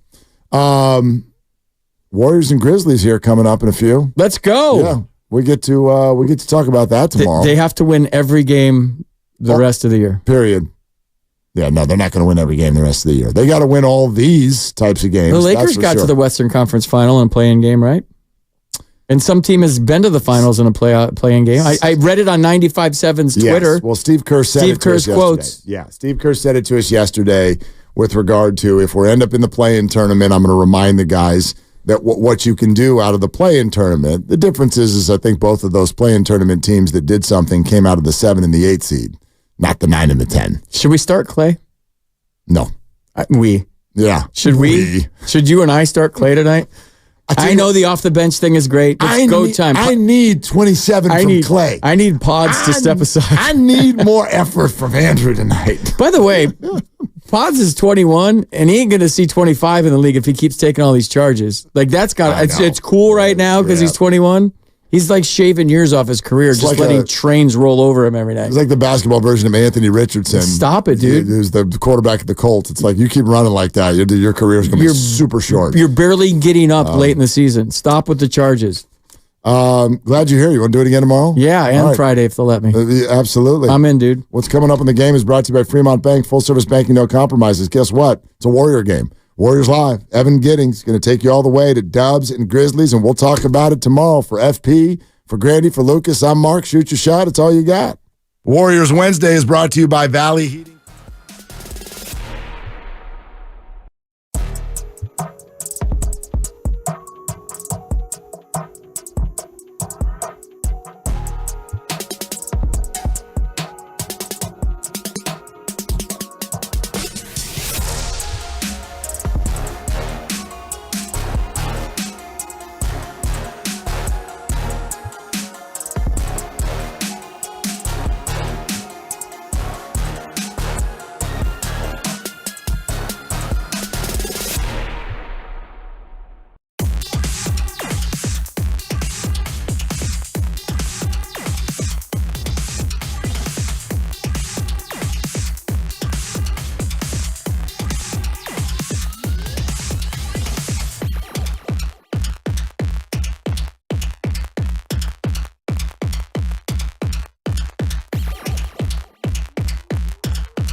Warriors basketball is back. Steph Curry, Draymond Green, Klay Thompson, and Chris Paul.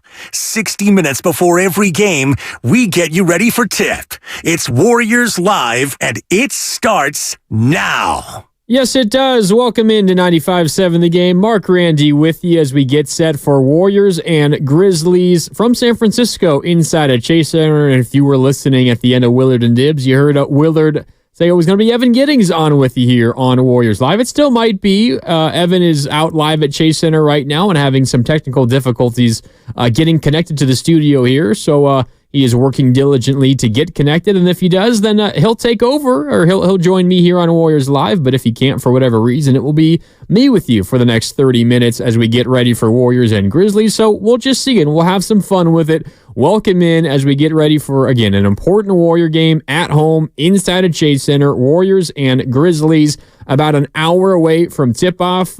Tim Roy and company will take over at the bottom of the hour in about 25 minutes. But until then, some combination of myself, Mark Randy, or Evan Giddings, we've got you covered to get you ready for Warriors and Grizzlies.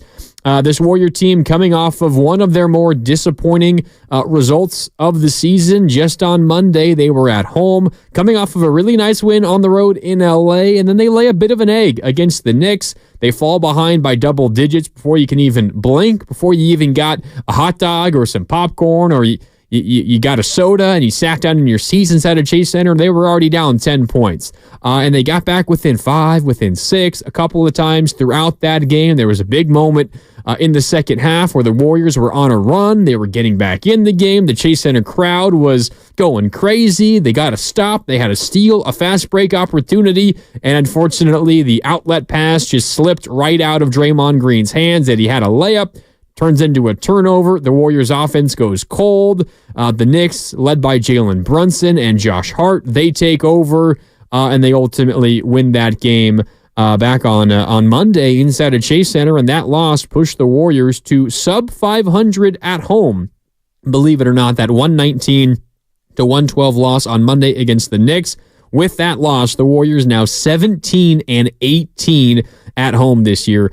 Believe it or not. So welcome into Warriors Live. It's presented by Xfinity 10G, the network made for streaming. Again, Mark Randy with you here on 95.7 The Game as Evan Giddings tries to get connected live from Chase Center. If and when he does, you'll hear from him right here on Warriors Live on 95.7 The Game. But let's begin with our injury report today, which is brought to you by Boxer & Gerson, Northern California's premier workers' compensation law firm, helping injured workers get their lives back for over 40 years. For more information, visit boxerlaw.com. If you were listening last hour, you heard Mark Willard give you the update from Steve Kerr, who did say that he expects both Draymond Green and Moses Moody to play, but did not want to put a 100% confidence behind that. I can let you know that the latest NBA injury report, which is given every hour at the bottom of every hour, so it last came out nearly 40 minutes ago now, does list Moses Moody as available with left knee soreness.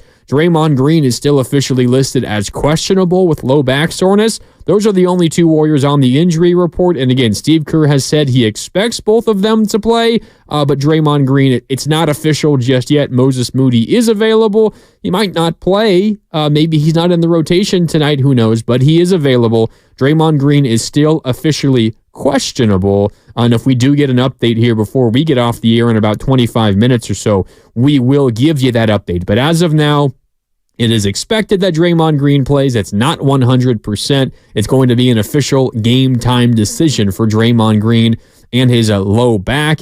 And it's been kind of bugging him a lot lately. Last road trip, remember, he missed that game against the Mavericks, the game that Steph Curry also missed as well, one of the games that Steph Curry also missed. And that was a late scratch for Draymond. He was not on the injury report all day leading up to that injury. And then leading up to that game, and then he got added to the injury report. It was questionable, and then he very quickly was ruled out after that. He also got added to the injury report with this same low back issue a couple of games before that, and it's cropped up once again. Interestingly enough, Steve Kerr joined Willard and Dibs yesterday here on 95.7 The Game, and he was asked if Draymond Green's back issues are related. at all to him playing major minutes at the center position. Here is Warriors head coach Steve Kerr about Draymond Green's back issue and if it is related to that center position. I don't think it's related, really. When we do put him at the 4 with Trace at the 5, it's really more to lighten the emotional burden of having to carry the defense. It's kind of nice for Draymond to have a shot blocker behind him. He loves playing center field, loves trying to muck things up for the offense and helping all over the map. When he's doing that as a 5, occasionally it leaves the rim unprotected and he can get frustrated when that happens. But with Trace back there, it lets Draymond play a little different role and take some of the rim protection burden off of him. So that's Steve Kerr from yesterday on with Willard and Dibbs right here on 95.7 The Game, saying that Draymond Green's back issue is not related to him playing major minutes at the 5, but he did then add that Trace Jackson-Davis and Draymond Green, that combination, that duo on the front line, he likes what he's seeing, and that would, of course, therefore take Draymond Green out of that center spot. So something to keep an eye on tonight for sure. That is the Warriors portion of the injury report. The Memphis Grizzlies portion of the injury report is gigantic, and it's the same as it's been all year. Ja Morant has been out all year, most of the year. Brandon Clark's been out all year. Marcus Smart's been out a long time. Derrick Rose has been out a long time. Yuta Watanabe is also out. There's so many others. Marcus Smart, Derrick Rose, Scottie Pippen Jr., Luke Kennard. So many guys are questionable for the Memphis Grizzlies. Santi Aldama is questionable. Vince Williams Jr. is doubtful.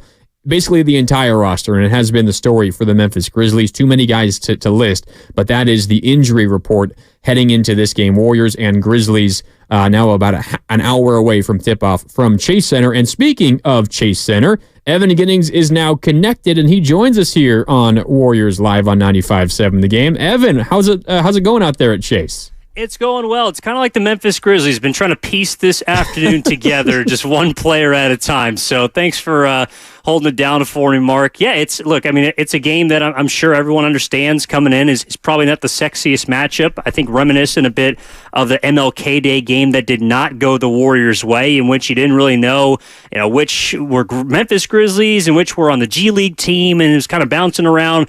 The two mainstays that are in the starting lineup, which did play well against Sacramento and actually gave the Kings a run for their money, were Jaren Jackson Jr. and Desmond Bane. So I'm expecting those two players to kind of be the focus tonight for Memphis. But here at Chase Center, I think it's kind of business as usual. I mean, you got to put your pail hats on and lace them up and try and go get a victory that you couldn't on Monday against an also depleted Knicks team. Yeah, this is a Grizzlies team that's 23-46. Their season is all but over. But actually, I mean, if you're considering who's on their roster, who's available to them, we just ran through all the guys that are out, and it's, as you mentioned, other than Jaren Jackson Jr. and Desmond Bane, it's really every other important player on their roster. They've actually been better and more competitive than expected. G.G. Jackson's kind of come out of nowhere, and he's a decent player.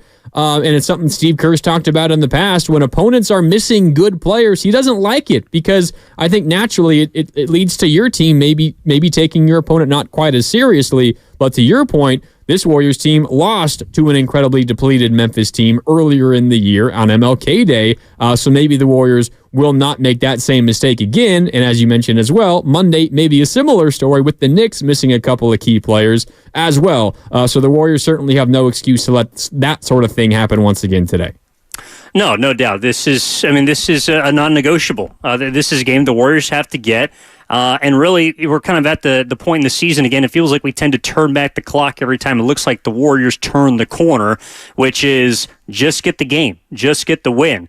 And having lost 4 of 6, it felt like all the work that they did putting together that 15-5 run over 20 games has been turned back and kind of flipped on its head, because once again you're looking up at everyone in the Western Conference and you're wondering where this season's going to go, and at this point you're closer to the 11 seed than you are to the 8 seed. So right now the Warriors got work to do, and I guess it might be appropriate that it's against a workman-like team in Memphis that I think because of what happened against New York, they have a similar, not style of play, but a similar type of approach in that they're not just going to roll over, and this is a team that will outwork and out-hustle you if you let them do it. There's a reason why they're 23 games under 500, largely because of that injury report that you were talking about earlier. But, I mean, for the Warriors, I guess you have to look at this as a get-right game, but that's probably not what fans want to hear at this point in the season. Now 65 games in, that you still need to get right. It felt like they had found that identity. Kerr had even talked about identity in pregame, both before the New York game as well as this game, but it apparently looks like we're still trying to find some of that. So how the Warriors are able to piece this win together isn't really too important. The fact of the matter is they just got to get a W. Yeah, they got it. And Warriors Live is presented by Xfinity. At home or on the go, you'll get the fastest internet to all of your devices. I mean, you just quickly made a mention of the standings there. The Warriors are 35-32, 10th place in the Western Conference. You said closer to the 11 than they are the 8.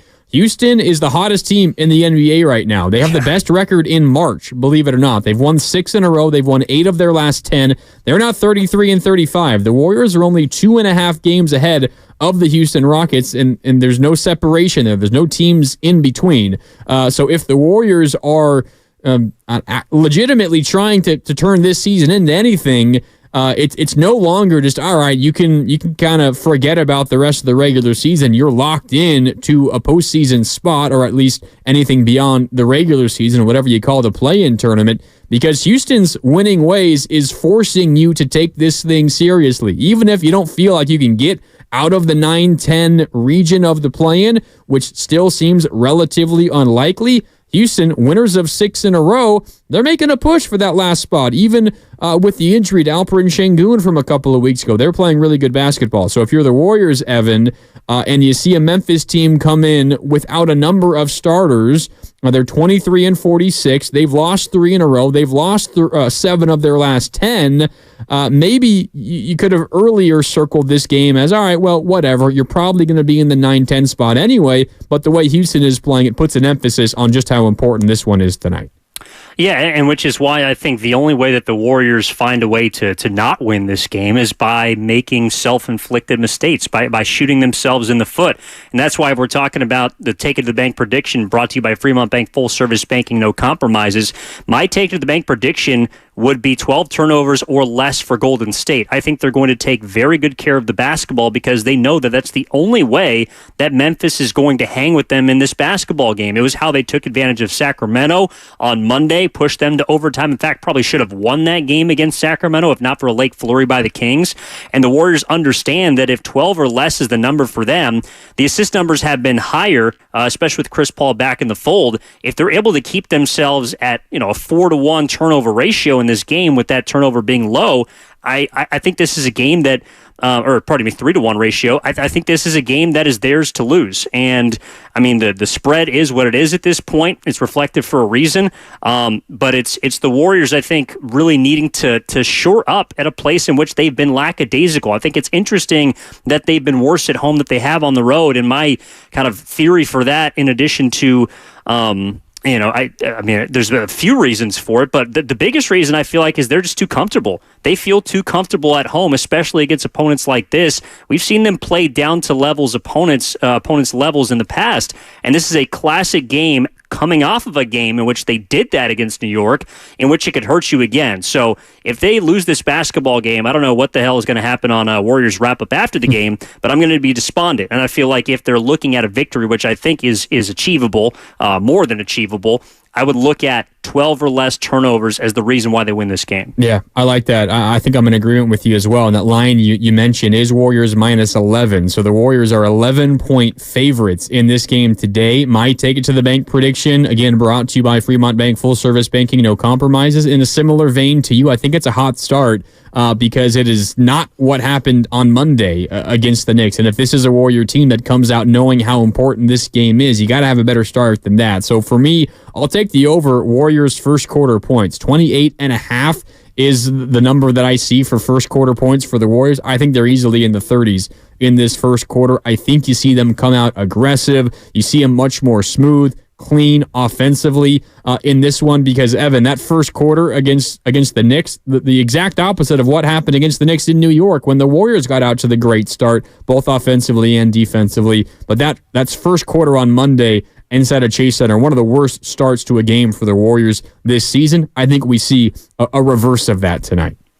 Well, I think there's a difference between scoring and looking the part because, for example, on Saturday against the Lakers, I thought the Warriors looked energized at the beginning of the game. Ironically, it was on the road, but they gave up 36 points in the first quarter to L.A. So I thought the Lakers were making shots and the Warriors were making shots. So even though they had that 30 that you're talking about, I still felt like the game was different, that they came out with some fire as opposed to New York, where the Knicks took full advantage of them, but they were just dead. The Warriors were dead from the beginning of that game, and it cost them. When you go down 18-4, when you go down 20-6, you spot the opponents an opportunity to get a footing in that game, and then they played them even, and the Warriors actually won the rest of the game, but it didn't matter by that point. So I do like that getting off to a hot start, but to me, it is as much about the defensive end of the floor as it is about what they do offensively, and perhaps they're connected. That's a big theme that Steve Kerr has touched on all season, the fact that when they're playing well on defense, typically that tends to lead to what they do offensively, getting up and down.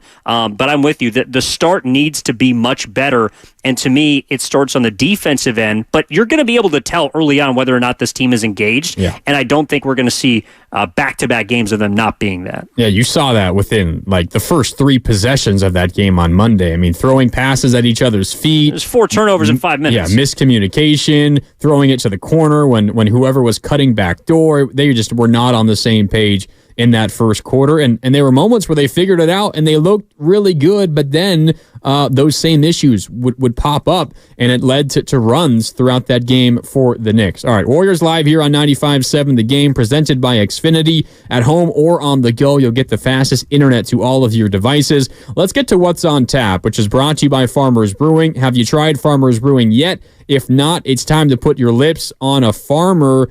You could go in a different direction if you want here for What's on Tap, Evan. I'm going to go really quickly with an opportunity for a little bit of history tonight for Stephen Curry. What's on tap for Steph is 3 made threes, would put him at 300 on the season. It would be the 5th season in which he made at least 300 three-pointers, an NBA record. Klay Thompson and James Harden have each made 300 or more threes in a single season once, and Stephen Curry is 3 away from doing it 5 separate times. So what's on tap? 3 made threes for Steph, and he adds to some NBA history. He's certainly going to get it at some point this year, probably tonight. That's not a given, but what's on tap? Potentially some more history for Steph. Well, you would certainly hope so. I mean, he averages about 5 threes a game, so you would hope that he'd be able to get to 3 tonight. Yeah, I mean, to me, as far as the outlook for the Warriors, again, and this has kind of been a theme for the majority of my pre-games, is just clarity.